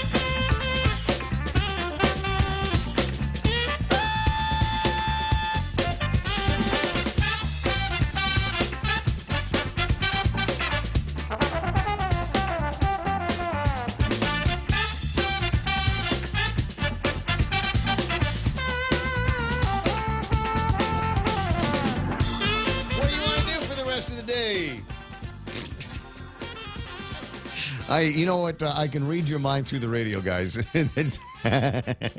Gee, we're all of the same mind here. We're all kind of inkling along in the same zone, aren't we? 888-825-888-TALK is the telephone number here to the radio station. You can WhatsApp me. I like getting WhatsApp stuff. I got a bunch of sunrises this morning. That's the assignment, by the way, for those of you that it's not just me talking. It's not just Michael getting the phone. It's not just Kevin doing the news or Blake coming in and wandering out loud about the sports stuff. There's the rest of the community. That's just the stuff on this side. That's if we transmitter orient, right? That's just the stuff that happens here. If you go in the other direction, we do what I like to refer to as receiver orientation, and it's a delight to be able to see what your life is like, what some of your what it is on your side that you like talking about, that you like looking at. And so the interaction between the two of us on Facebook Live works even better now that we've got the thing called WhatsApp. How does WhatsApp work? I don't know about the magic and the technology. I just know it makes it easy for you to send me pictures and cool videos and memes and comments and all of it. You can even send audio. You can send your messages out in a talking form. Mike does it all the time. Rather than type, sometimes Michael just hit the button on the microphone thing on his WhatsApp and give a 30-second report on something. And that's the cool way to do it. 988-5874. So your assignment tonight is to get a picture of the May 9th sunset and send it to me. May 9th sunset. If you mess up and you're in the middle of the drink or you're hitting the head or something like that at the time the sun is going down, then wake up early tomorrow morning and send me a picture of the May 10th sunrise. And you're going to have to wake up early for it because the thing has been coming up early these days and coming up light, as a matter of fact. So that's the deal. 988-5874. Send me like that, and it will make me the happiest guy in the world because nobody else is able to do anything like that. 9 after 9 now. And where did I want to go on the Facebook Lives? Got some new folks coming in. Joe Mario Montano is out there on the Facebook asking all kinds of questions. I think just discovering us here. Agnes Plemenko is saying, good morning, Guam. There's one of our favorite hairdressers online. Ron and Cindy De La Rosa. And who else is there? Lady D, Claire Lee saying how much she loves the program. And Jennifer Heinley King is talking about some of these trails that she's got. I actually did hook up with her on the on the Facebook Messenger because I want to get her together with some of my trash picking up friends and see if maybe we can get everybody together. She writes, because I asked her, so where are you seeing these trails that need work? Marbo Caves. The road getting there is littered with trash and appliances. The cave and the area around it have been trashed like bottles and cans. 1,000 steps there. The trailhead has used appliances along household trash, including bags. Along the trail, you see bottles and all kinds of cans. She says, we just started doing these hikes. We've only done 3 so far, the 2 above and Aspen Beach. And obviously, Aspen Beach was adequately maintained. We haven't been here long and want to show our kids the beauty of the island. We couldn't believe how much trash we saw at the beaches and were equally dismayed when we started exploring the trails. Guam is truly one of the most beautiful places I have ever been. It breaks my heart to see her beauty marred by the trash. Couldn't have said it better myself, Jennifer, so I'm glad that we'll be able to put you and your family and your kids in that group of clandestine guerrilla fast hikers that like to go into boondocks and clean things up. Does their group have a name? Yes, but I'm not going to give it to you. If you want to be a part of it, then you have to DM me, direct message me on Facebook. And the reason why is because they don't want credit. Oh, that's the thing. This is not about selfies. This is not about oh, look at me, I'm doing something great for the island, for the community, for the environment. It's not about that. It's about actually getting out there, doing the work. There's usually beer involved. And there's, it's a great motivator, right? So we're going to go out there, going to clean something up, and then we're going to drink beer and talk about it afterwards. But again, it's not selfies, it's not publicity, it's not vote for me or anything like that. It's just a bunch of people that want to get out there and do it because it's the right thing to do. 9/11 in the morning, 888-8255-888-TALK. Attention graduates. Reads an ad where they're talking about the Guam Marianas Training Center. This is not an advertisement. It's just something I noticed and something I kind of wanted to pass along to you because I think it's cool. There's an out. I've been telling people this for years. If you got kids and they don't know what to do with their lives, I was lucky. I was 16 and I knew I wanted to be in radio for the rest of my life, and I'm almost there. And one of these days, I might even get good at it. But for now, it was important for me in high school to have an idea of the vocation that I wanted to get into. Now, I recognize that not everybody has that. Not everybody has that luxury. Not everybody is, got that kind of self-awareness about what it is that they want to do. I'll give you a hint. Sometimes, you just want to take care of other people. You want to be like associated with the medical community, but not necessarily deep in it. You don't want to go to doctor school for 20 years and rack up all kinds of debt being a doctor. I'm familiar, and I've known this for a long time. I started working with Nate Berg once upon a time. Nate Berg over at the radiology place, and it occurred to me how there were so many other people there that aren't MDs, but running around in scrubs and had jobs almost as important as the doctor's job. Right? It's not a doctor that is running the equipment. He's got people that run the equipment. The doctor's job is to interpret what comes out of it, the imagery, and then make recommendations that may save a life. So where do you get that kind of skill to operate the machinery, to do some of the intermediary work before the doctor shows up? And they've got here the GMTC, Guam Marianas Training Center, School of Allied Health. And again, this is not an ad. I just, if you got kids that are graduating from high school this week and they don't know what to do with themselves, turn them on to the school. They'll take you through certified nursing assistants. Know a girl named Heather that does that. Certified pharmacy tech, certified medical billing and coding specialist. There's a vital job. Wouldn't it be? I'd love to get paid on a commission on that. Certified phlebotomy technician, that's working with blood. Certified physical therapy aide, caregiver, home health aide certificate.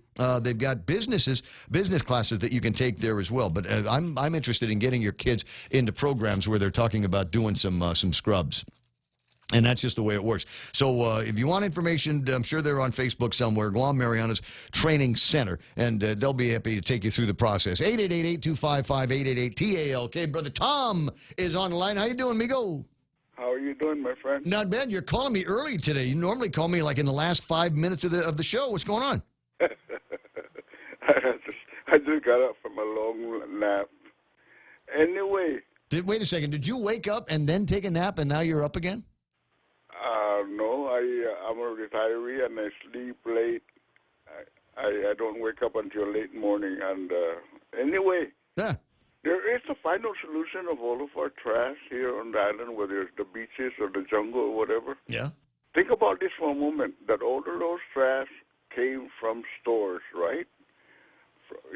People buy beer, people buy groceries, and they take plastic bags and they take it to the beach and they just dump their trash there at the beach, right? Okay, so think about this for a moment. Don't get me wrong. I don't want the GRT to be increased, okay? Mm-hmm. But we have an existing GRT right now. Why don't our elected officials use their imagination and take at least 0.5% of the existing GRT and dedicate it over to the island-wide cleanup fund, okay? Because all of those trash that you see on the beaches and in the jungles originally came from consumers buying things from the store, from the market. So let's use our existing tax money that we pay when we buy products at the store to pay a permanent contractor. Maybe every 5 years we have a new contractor.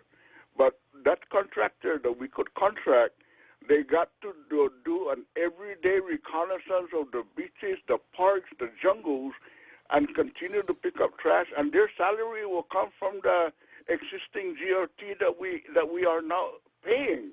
Why can't we do that now? Why do we have to increase the GRT? What? I'm sorry. What do they do? Hold on, Migo. There's people at EPA. What's their job?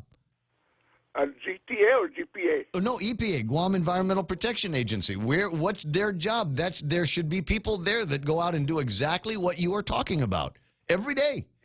That's right, but maybe they just don't have the imagination to use that idea. That's what I'm saying, is that our elected officials down in the legislatures got to do something. Either they themselves make up a new law to take certain percent out of the existing GRT and and pay a contractor on a rotational basis every 5 years who have a new bid for a new contractor. That way everybody will have a fair chance of getting this contract. But we already have that, Lay. There's the EPA. We've got the recycling revolving fund.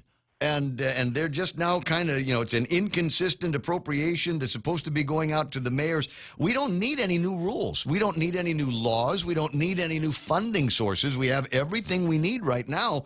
It's just that we don't have the mental organizational skills to put everything together all at the same time. So everything feels like we hobble up over here and then we'll add something, we'll hobble something together over here. But there's no long-term consistent plan. And to the degree that the receiver did an outstanding job with solid waste, we've got to do better with trash that never makes it to the trash can, that never makes it into the trash bag. It goes out into the boondocks.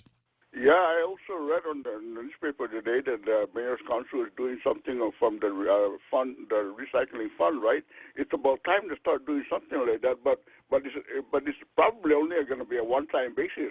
What we want is a continuous basis of having this trash being picked up, and people better not complain why are they paying this out of the tax money?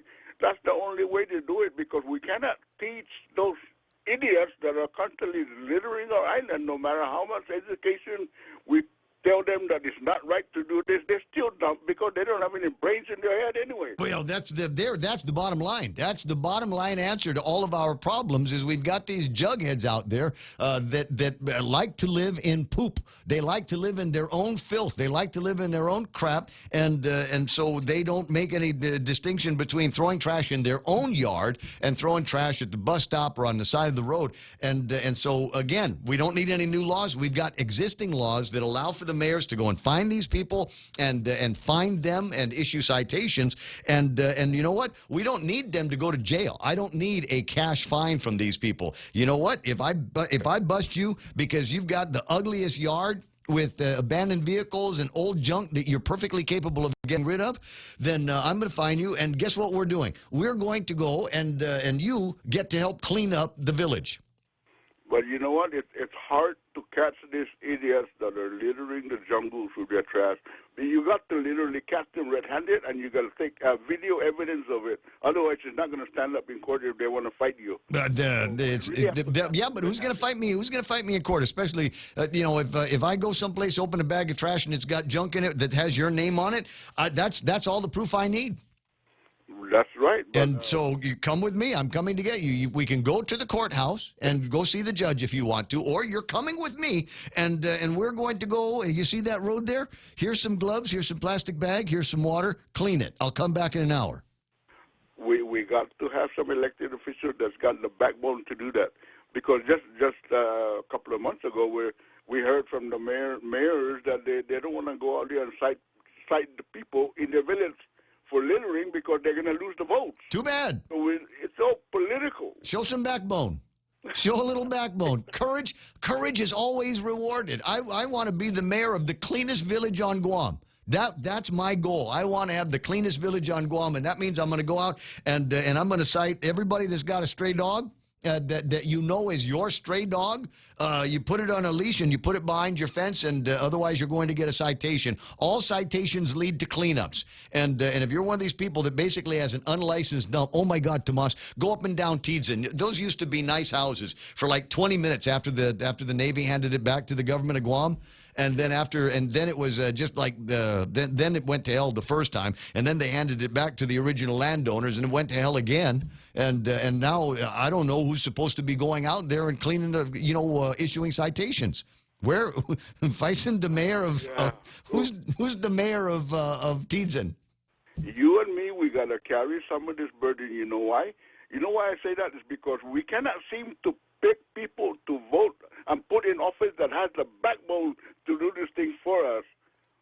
It's difficult to find people to elect that has the backbone. Even if they promise you to your face when they're campaigning they're going to do it for you, once you put them in office, they quiet down. They lose that backbone. because now they're in the office and they got the nice sofa and they got all the trappings. They get invited to speak at the Rotary Club and the Chamber of Commerce. They got your vote, so they didn't care now. They got 2 years of job security. That's all they care about. Yeah, but they'll talk tough again when it gets to be time for the re-election, right? Yeah, that's right. There are some people, they come to me to get my vote again. I'll just tell them to kiss my rear end. No, say it. Come on, be mad. Be mad, say it. Because I got a big rear end, Ray. Sagani, Tom, just say it. What? You want my vote? I voted for you last time. You said you were going to clean up my village, and it's still trashed out.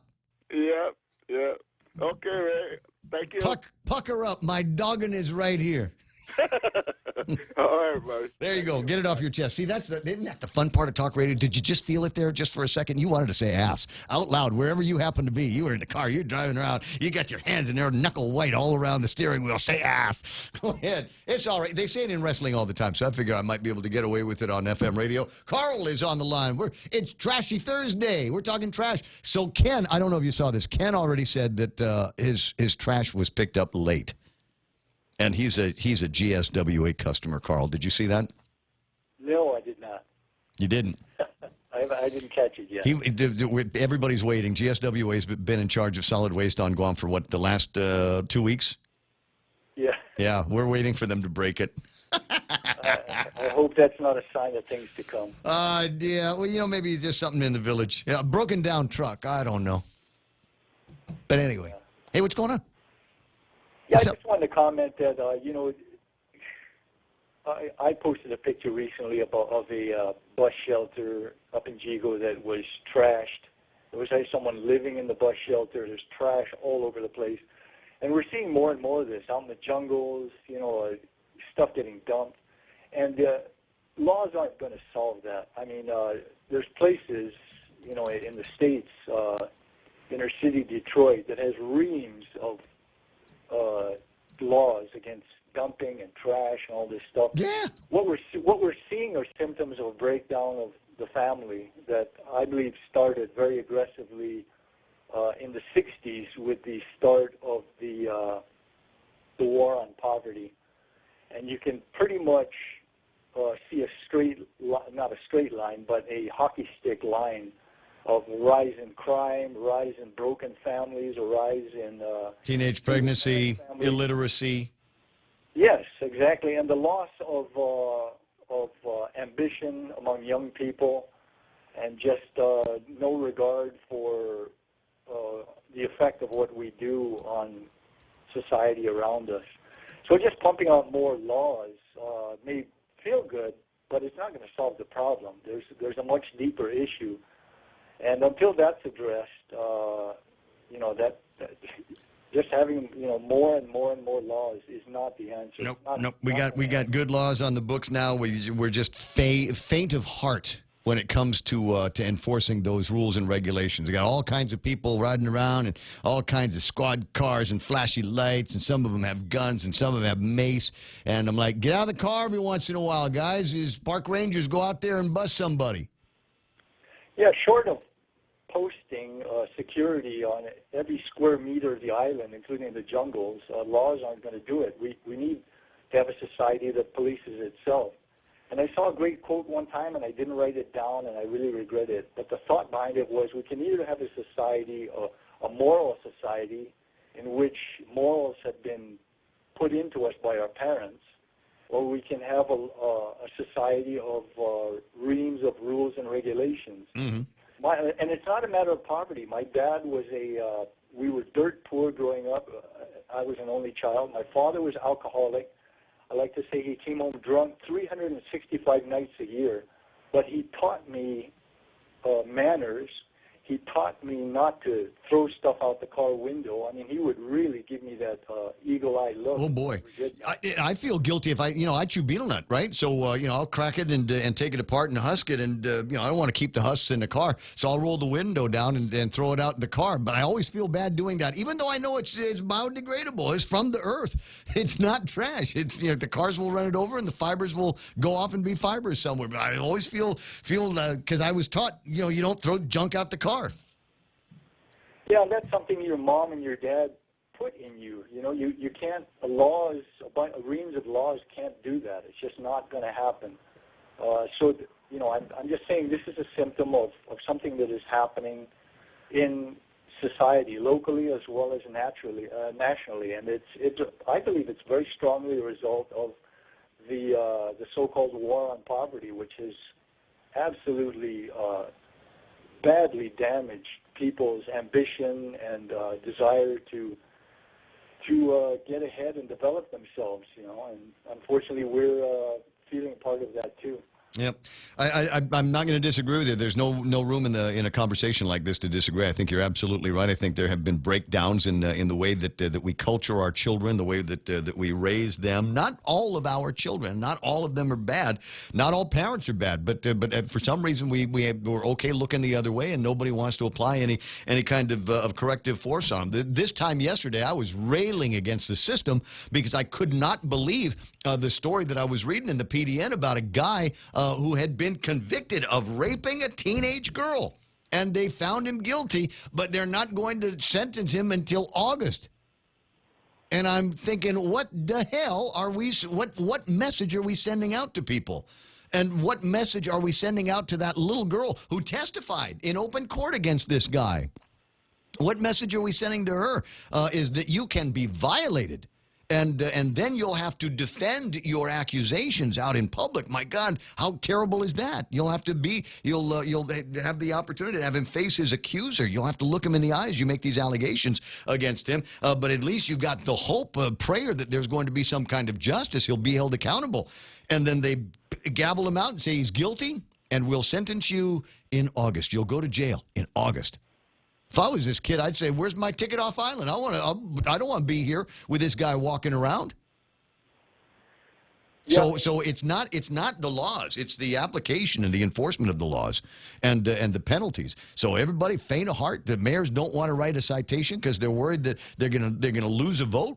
The mayors get the judges that I don't know what is going on in the mind of the judges where they think it's all right to let people out, knowing that we've got a super high recidivist rate, knowing that we've got a super high felony crimes. You got felony crimes that are taking place while people are out on felony release, but that doesn't seem to be slowing down that revolving door. Yeah, we do need some strong basic laws, and they do need to be enforced, and we also need strong families. And unfortunately, we're especially hurting on the breakdown of the family locally, and we're also, you know, it could be better as far as enforcement of the laws we already have.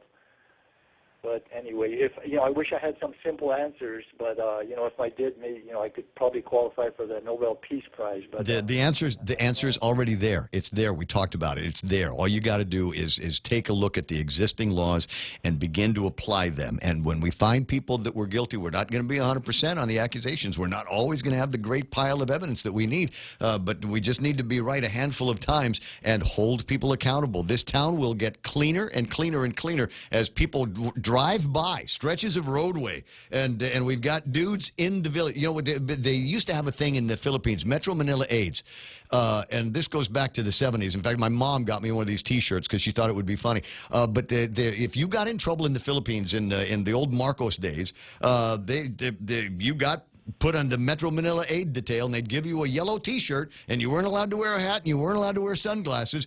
Everybody got to see your face, and your job was to pick up everything in Manila.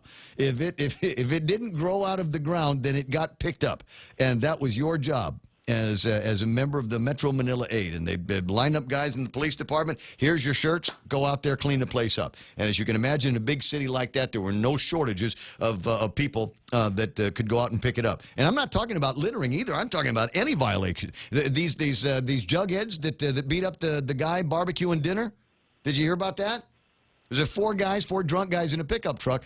They arrested, and here's the deal: we can either go before the judge, and we're gonna bring you up on assault charges, or guess what? We're gonna put you on the Guam Metro Manila Aid docket, and you're going to go out and clean things up under the watchful eye of a guard with a gun. Yeah, I think in our present situation where prison space is, at a premium, that there's better use for nonviolent offenders than having them sit around in a jail cell, and I think that's something that should be looked at. I might have shared with you the story of my cousin a few decades ago that was caught selling pot, and he was put in jail. Mm-hmm. And he was beaten. He was sexually abused. And this is to me, if once you cross the line, you damage someone's life, liberty, or property, the big basics. That's the red line when society needs to come down hard on someone. But people that haven't crossed that line, I think they need to be out either paying fines back to society or picking up trash, doing public service. And then if they refuse to do it, well then we're going to jail. You go to prison. I gave you the option, and you took the harder option. Okay, no problem. I'll put you in jail. You'll like it there. It's just like a fancy 5-star hotel at the Department of Corrections. The food's good. You're going to love the people in the cell that you get to spend some time with. Yeah, let's do some of that. Hey, dude, I got to run because it's already time for me to say iConnect time. Hey, thanks, Ray. It's always nice talking to you. Pleasure's double. Delightful. 933-888-8255, 888-TALK is the phone number around these parts. The other Governor, Leon Guerrero, is on the line. We'll speak to him next. iConnect time is 9:33. Run by the nearest iConnect. Learn what you need to know about the great plans that they've got designed specifically for people like you that don't necessarily need the absolute latest, greatest, biggest bandwidth in the whole wide world. If you want, we got it. But if you don't, like I said, we got a plan. 888-8888. So what's the deal? Are you still paying for the right to have your checking account at your bank? Well, at Bank Pacific, we think it's our privilege, not our right. That's why we offer My Green Free Checking, where your monthly maintenance checking fees are zero. That's zero. And it comes with a free Visa check card and monthly green e-statements. My Green Free Checking. Bank Pacific today. Because having you as our customer, that's our privilege. Bank Pacific, where others put branches, we place roots. Equal housing lender? FDIC. Viva Bank Pacific. Security Title is honored to join in sponsoring Ray Gibson on The Point. Half a day. I'm Rita Tidegli of Manila, and this is where I start my day, listening to the voices of our community and sharing thoughts about issues that affect all of us. It all boils down to our people and our land. Ingatan ang iyong tahanan. Protect your home. When purchasing or refinancing your home, remember to call the professionals at Security Title, just like you call Ray Gibson in the morning.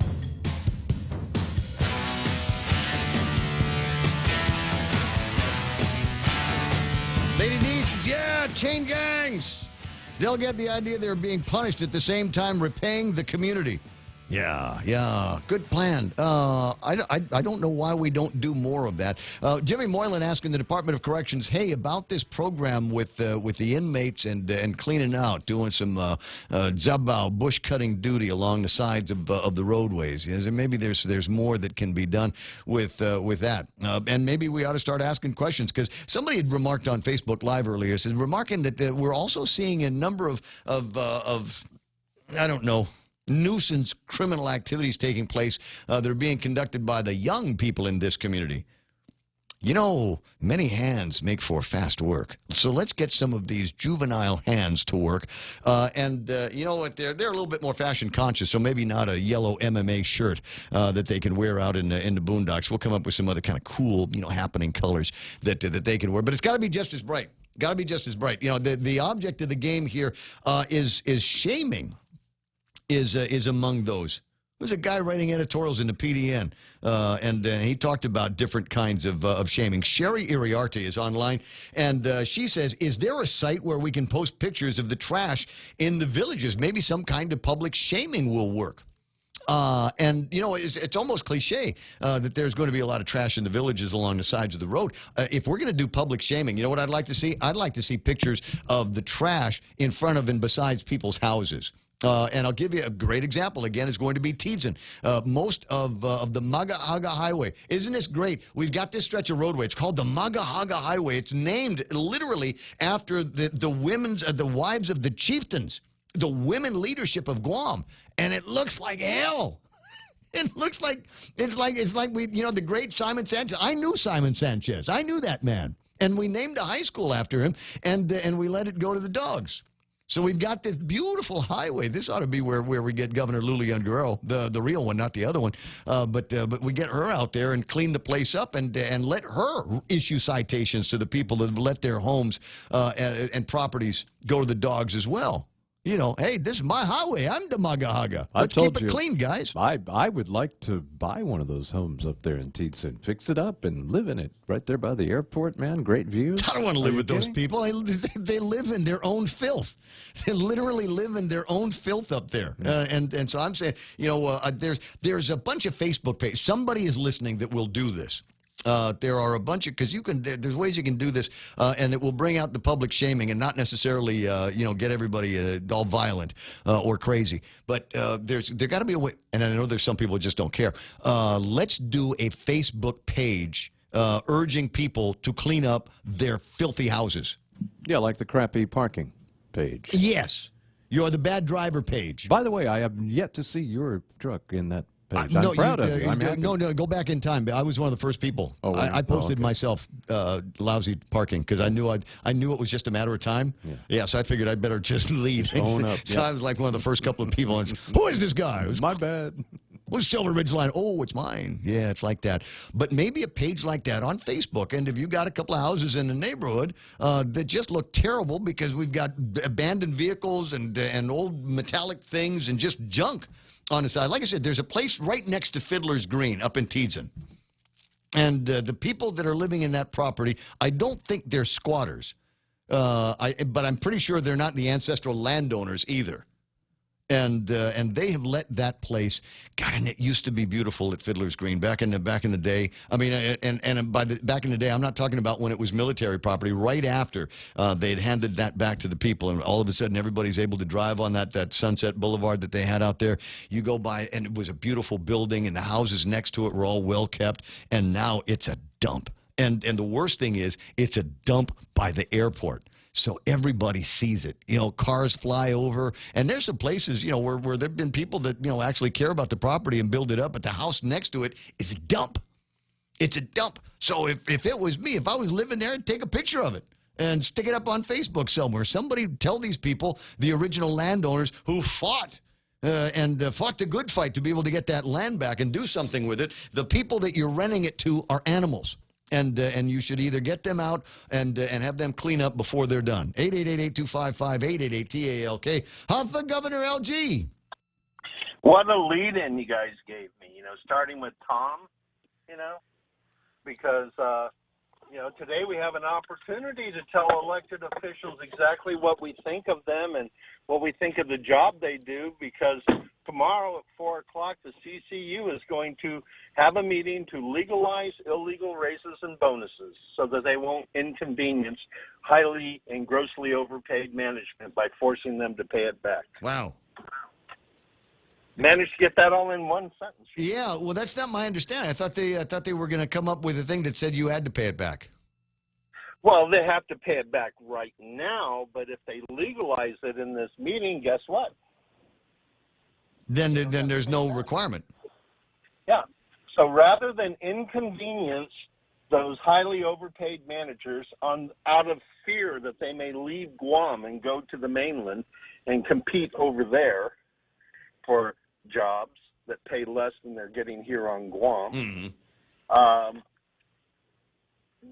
they're going to legalize those bonuses so that they won't have to pay it back. I mean, you've already heard several of the CCU members come out in favor of approving the pay raises and bonuses, and to make sure that they're not too inconvenienced, they're going to limit public to 2 minutes of speaking. You're incapable of that. I know, but what I'm going to do is I'm going to invoke privilege because I've got a petition that's got nearly 1,000 signatures, so I'm going to claim 2 minutes for each one of those signatures since I'm standing there in their stead. This is how we take control of our government back, people. The first petition ever issued in the United States began with "We the People." And if we don't go to these meetings and we don't stand up and tell our elected officials exactly what we think and feel about their actions, we're going to keep seeing things like this happen. We're going to keep seeing judges execute the catch and release program better than any jurisdiction in the United States. So disheartening, so disappointing. Yeah, see, if we had a system where we could actually have a website that would show which judges are releasing these people, they come up for retention, you know.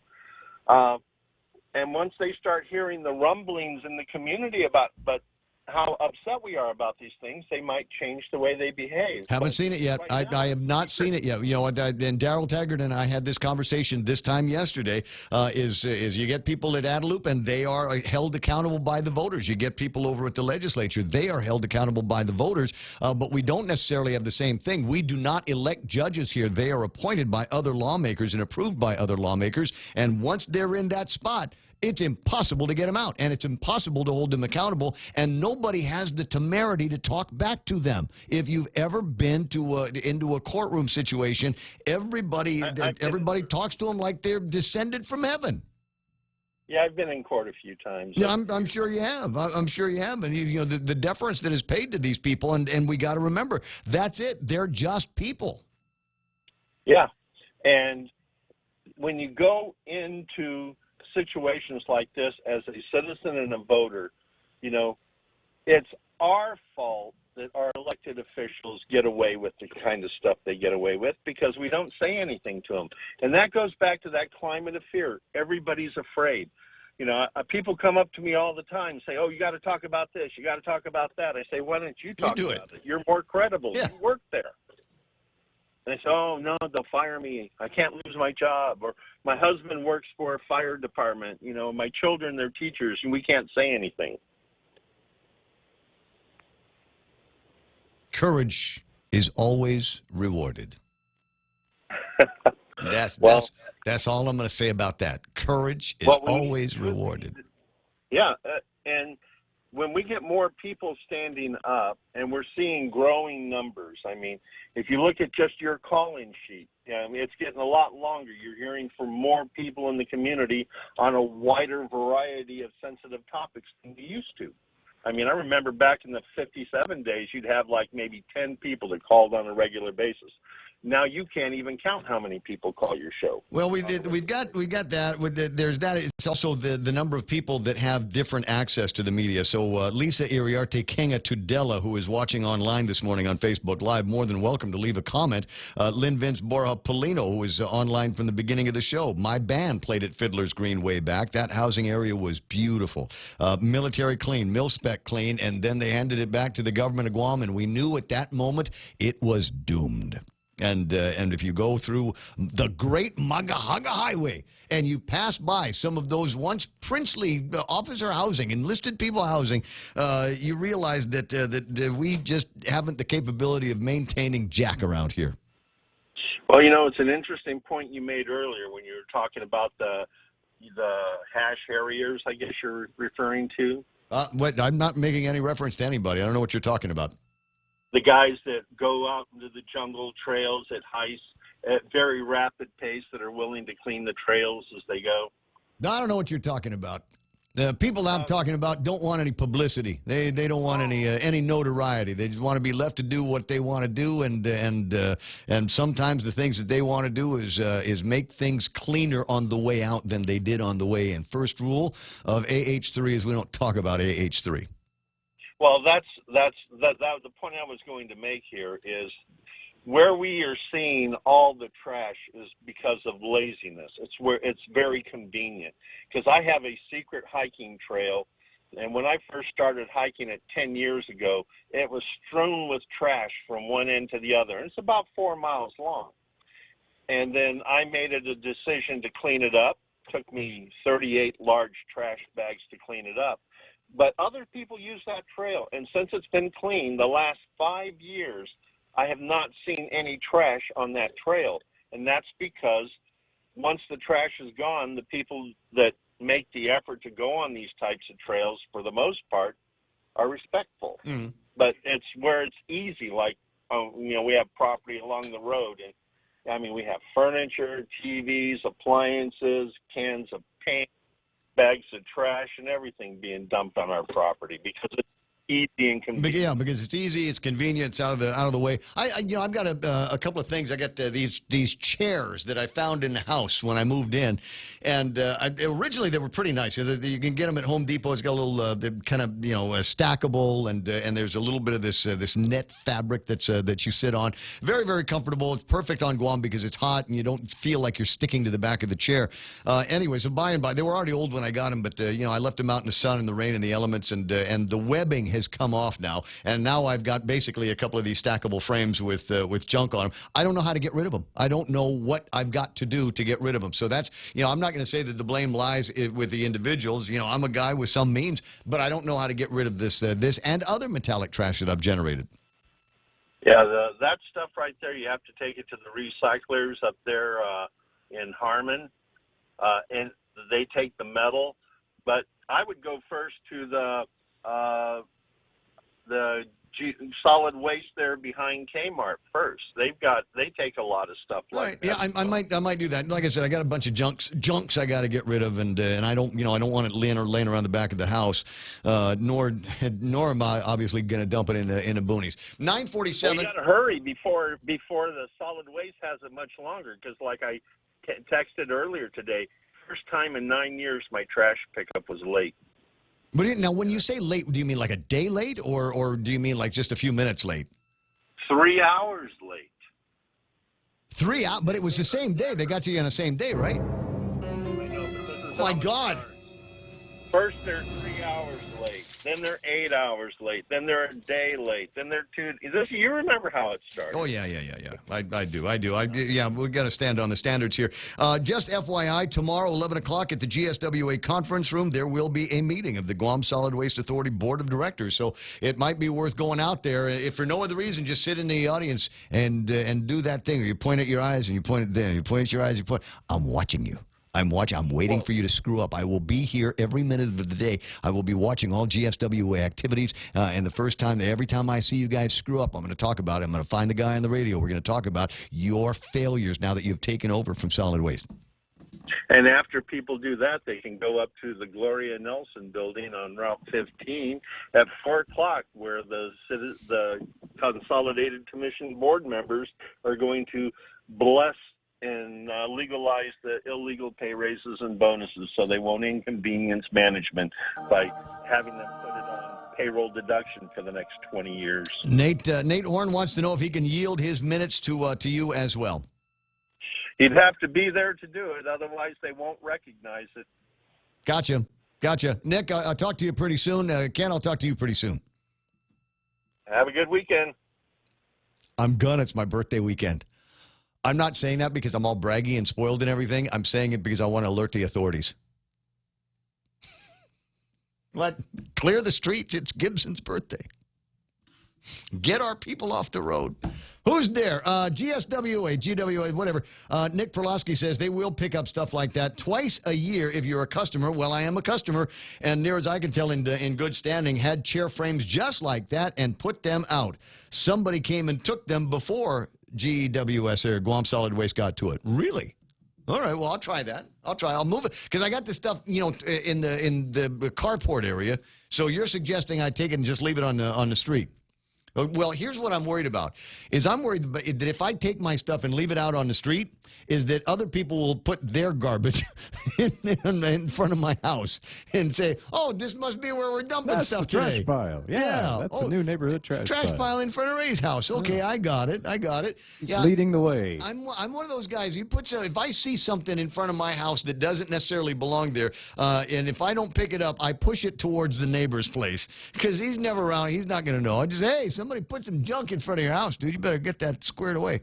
888-8255. Call to make an appointment for the pickup. Okay, I'll worry about that. Lorena Uggan says, Thursday, trash pickup down south. Lately, pickups past 6 a.m. They changed their hours of operation now, or what? I don't know, Lorena. I'll see what I can. I'll see what I can find out. And again, when I say I'll see what I can find out, I mean Mike will see what I can find out on this and other subjects. So we'll put that on the list of things that people want to know about. List number one.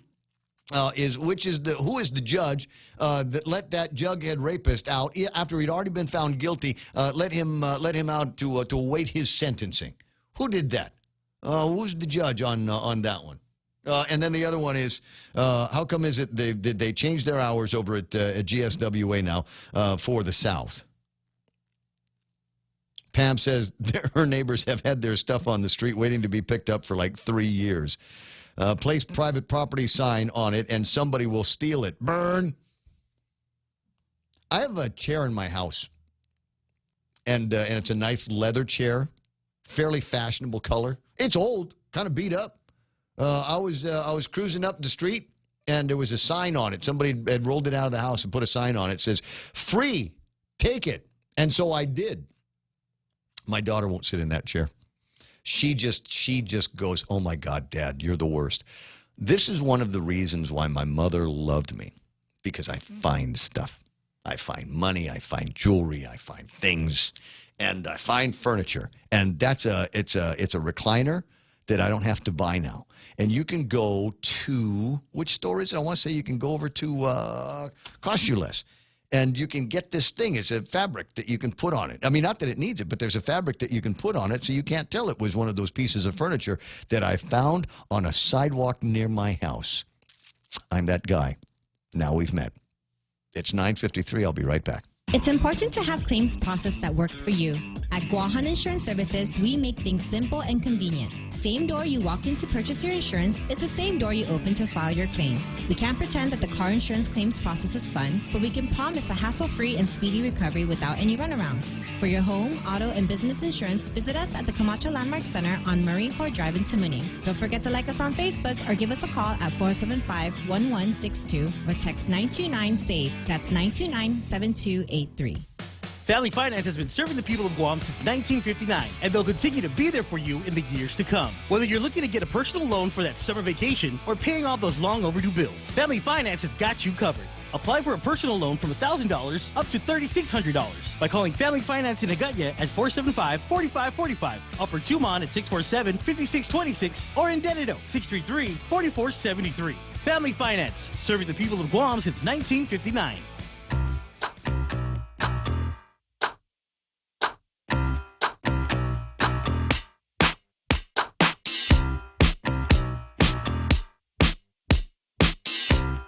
Yeah. I can see it now. We're having this conversation on the radio, and everybody's going to be upset about dirty bus stops and homeless people out there, and they'll spring into action over at the legislature and come up with all kinds of new regulations, new laws, and they're going to say this is bad, and we got to do this as the community, yada yada yada. And in the meantime, we're all going to go out there and we're going to make our staff go clean something up, and then we'll take pictures and post them up on Facebook. We don't need that, guys. We don't need that. We need enforcement of the laws that are already on the books. We don't need you going out and cleaning up Tengiz, we don't need you going up and cleaning the trailheads. We need people to enforce the existing laws that we have here on Guam, and if you got to figure out a way without putting it back on the taxpayers' back, if there's a way that we might be able to do something about the existing dollars that go into the government of Guam and stop wasting it in some places, we might be able to afford the people that can go out there and enforce these laws. And if you're a mayor in a village and you are not issuing citations when you know that there are people that are living in their own filth, when you know that there are violations, then I hope that they vote you out of that job in the upcoming election, because you aren't worth it. And if it offends you, sorry, not. 9:55 in the morning, 888-825-5888. TA. Okay, as usual, I've missed many opportunities for other conversation today. Later on, there is going to be at Triple J, which is right down the street from here. My friends over at Triple J, Jones family, Chris Lahan, everybody they're going to be having a barbecue. It's like a drive-through barbecue, sometime between 5 and 8. Bring $12 worth of folding money to Triple J Motors and participate in this. They're good friends, sponsors of the program from time to time, but also big supporters of Relay for Life. And I support everybody that's a big supporter for Relay for Life. We've had cancer in my house and have lost loved and beloved members of my family to cancer. And I'd like to do whatever I can to help people that are raising funds for the American Cancer Society Guam chapter through these Relay for Life programs. So you're gonna be hungry, and it's from the outback. right? Food from the Outback. You can't complain. $12 going to get you a whole plate of that stuff. So be in the line at Triple J between 5 o'clock and 8 o'clock tonight. You might want to park over at Kmart and walk yourself in. That might be the easy way to do all of that. Mayor Jimmy Moylan going to be on the radio at some point tomorrow. We'll talk about conversations that he's having with the Department of Corrections and the Mayor's Council about finding ways to keep this town clean. I think that's going to be worth the conversation. And then maybe a little bit more about some of the other problems that we've got in the next couple of days. Just every time, then they get that feel like you turn on the radio or you look at the newspaper and you go, oh my God, we're losing control here. Or we've lost control. We've got examples every single day of ways that we have lost control. I told you about the page number 2 in the Guam Daily Post. And if this, the problem is if it doesn't make you crazy, it's because we've just gotten so used to the crap around here that it doesn't even go into our radar anymore. It's just, wow, another thing happened. A bunch of migrants went crazy and tried to beat up a guy at a barbecue. And you're going, wow, it must be terrible over at those Himlani apartments or something like that. As near as I can tell, it wasn't at the Himlani apartments. This not too far away from the Oka Payless. I got kids. I know kids that go to school at the Catholic school down the street from Oka Payless. I probably heard this dude getting his butt kicked, and I didn't know it was actually Could be, what I heard. Right around your neighborhood, right around that place. I mean, there's a hospital, which is, Guam Memorial Hospital, which is right up the street from Oka Payless, where all of this crap seems to be taking place. And it occurs to me that residents around there, like yourself, are so used to it anymore, you don't bat an eye. Well, we shouldn't have ever gotten used to that kind of thing. It's the crap around here that we've gotten used to, that we're used to looking the other way on, and we just got to stop it. We need help from the federal government getting rid of these people as soon as we identify them as troublemakers. Goodbye. Not 3 strikes and you're out. 1 strike. Goodbye. See you later. You had your chance. You blew it. Goodbye. Don't let the screen door hit you on the butt on the way out. And go back home to wherever it is that you are from and tell them, oh, yeah, you go to Guam, they're strict there. They follow the rules. They've got mean rules, and they got mean enforcement people. I want an MC crews back on the road. Can we get more MC crews types back on the road? Just pull everybody over and give them citations, when they do it wrong. Can we? And then can we get?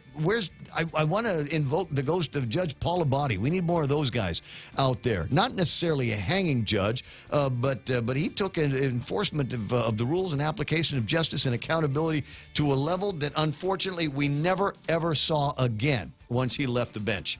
And I think we are worse for it, personally. But that's just me. Doubt it. Anybody that remembers those days, no, it's not just me. There's a lot of people want it to go back to those rough and tumble and kind of strict guys, strict authority figure days. Maybe we'll talk about that tomorrow. Hey, I got to run because it's Thursday, and all my friends have got plans for me because it's the Thursday before my birthday, which is on Saturday, and you don't have to get me anything medium size. I like slim pants. 30 waist, 32 length. I got to go. We're KUSG Agania. This is 93.3, The Point.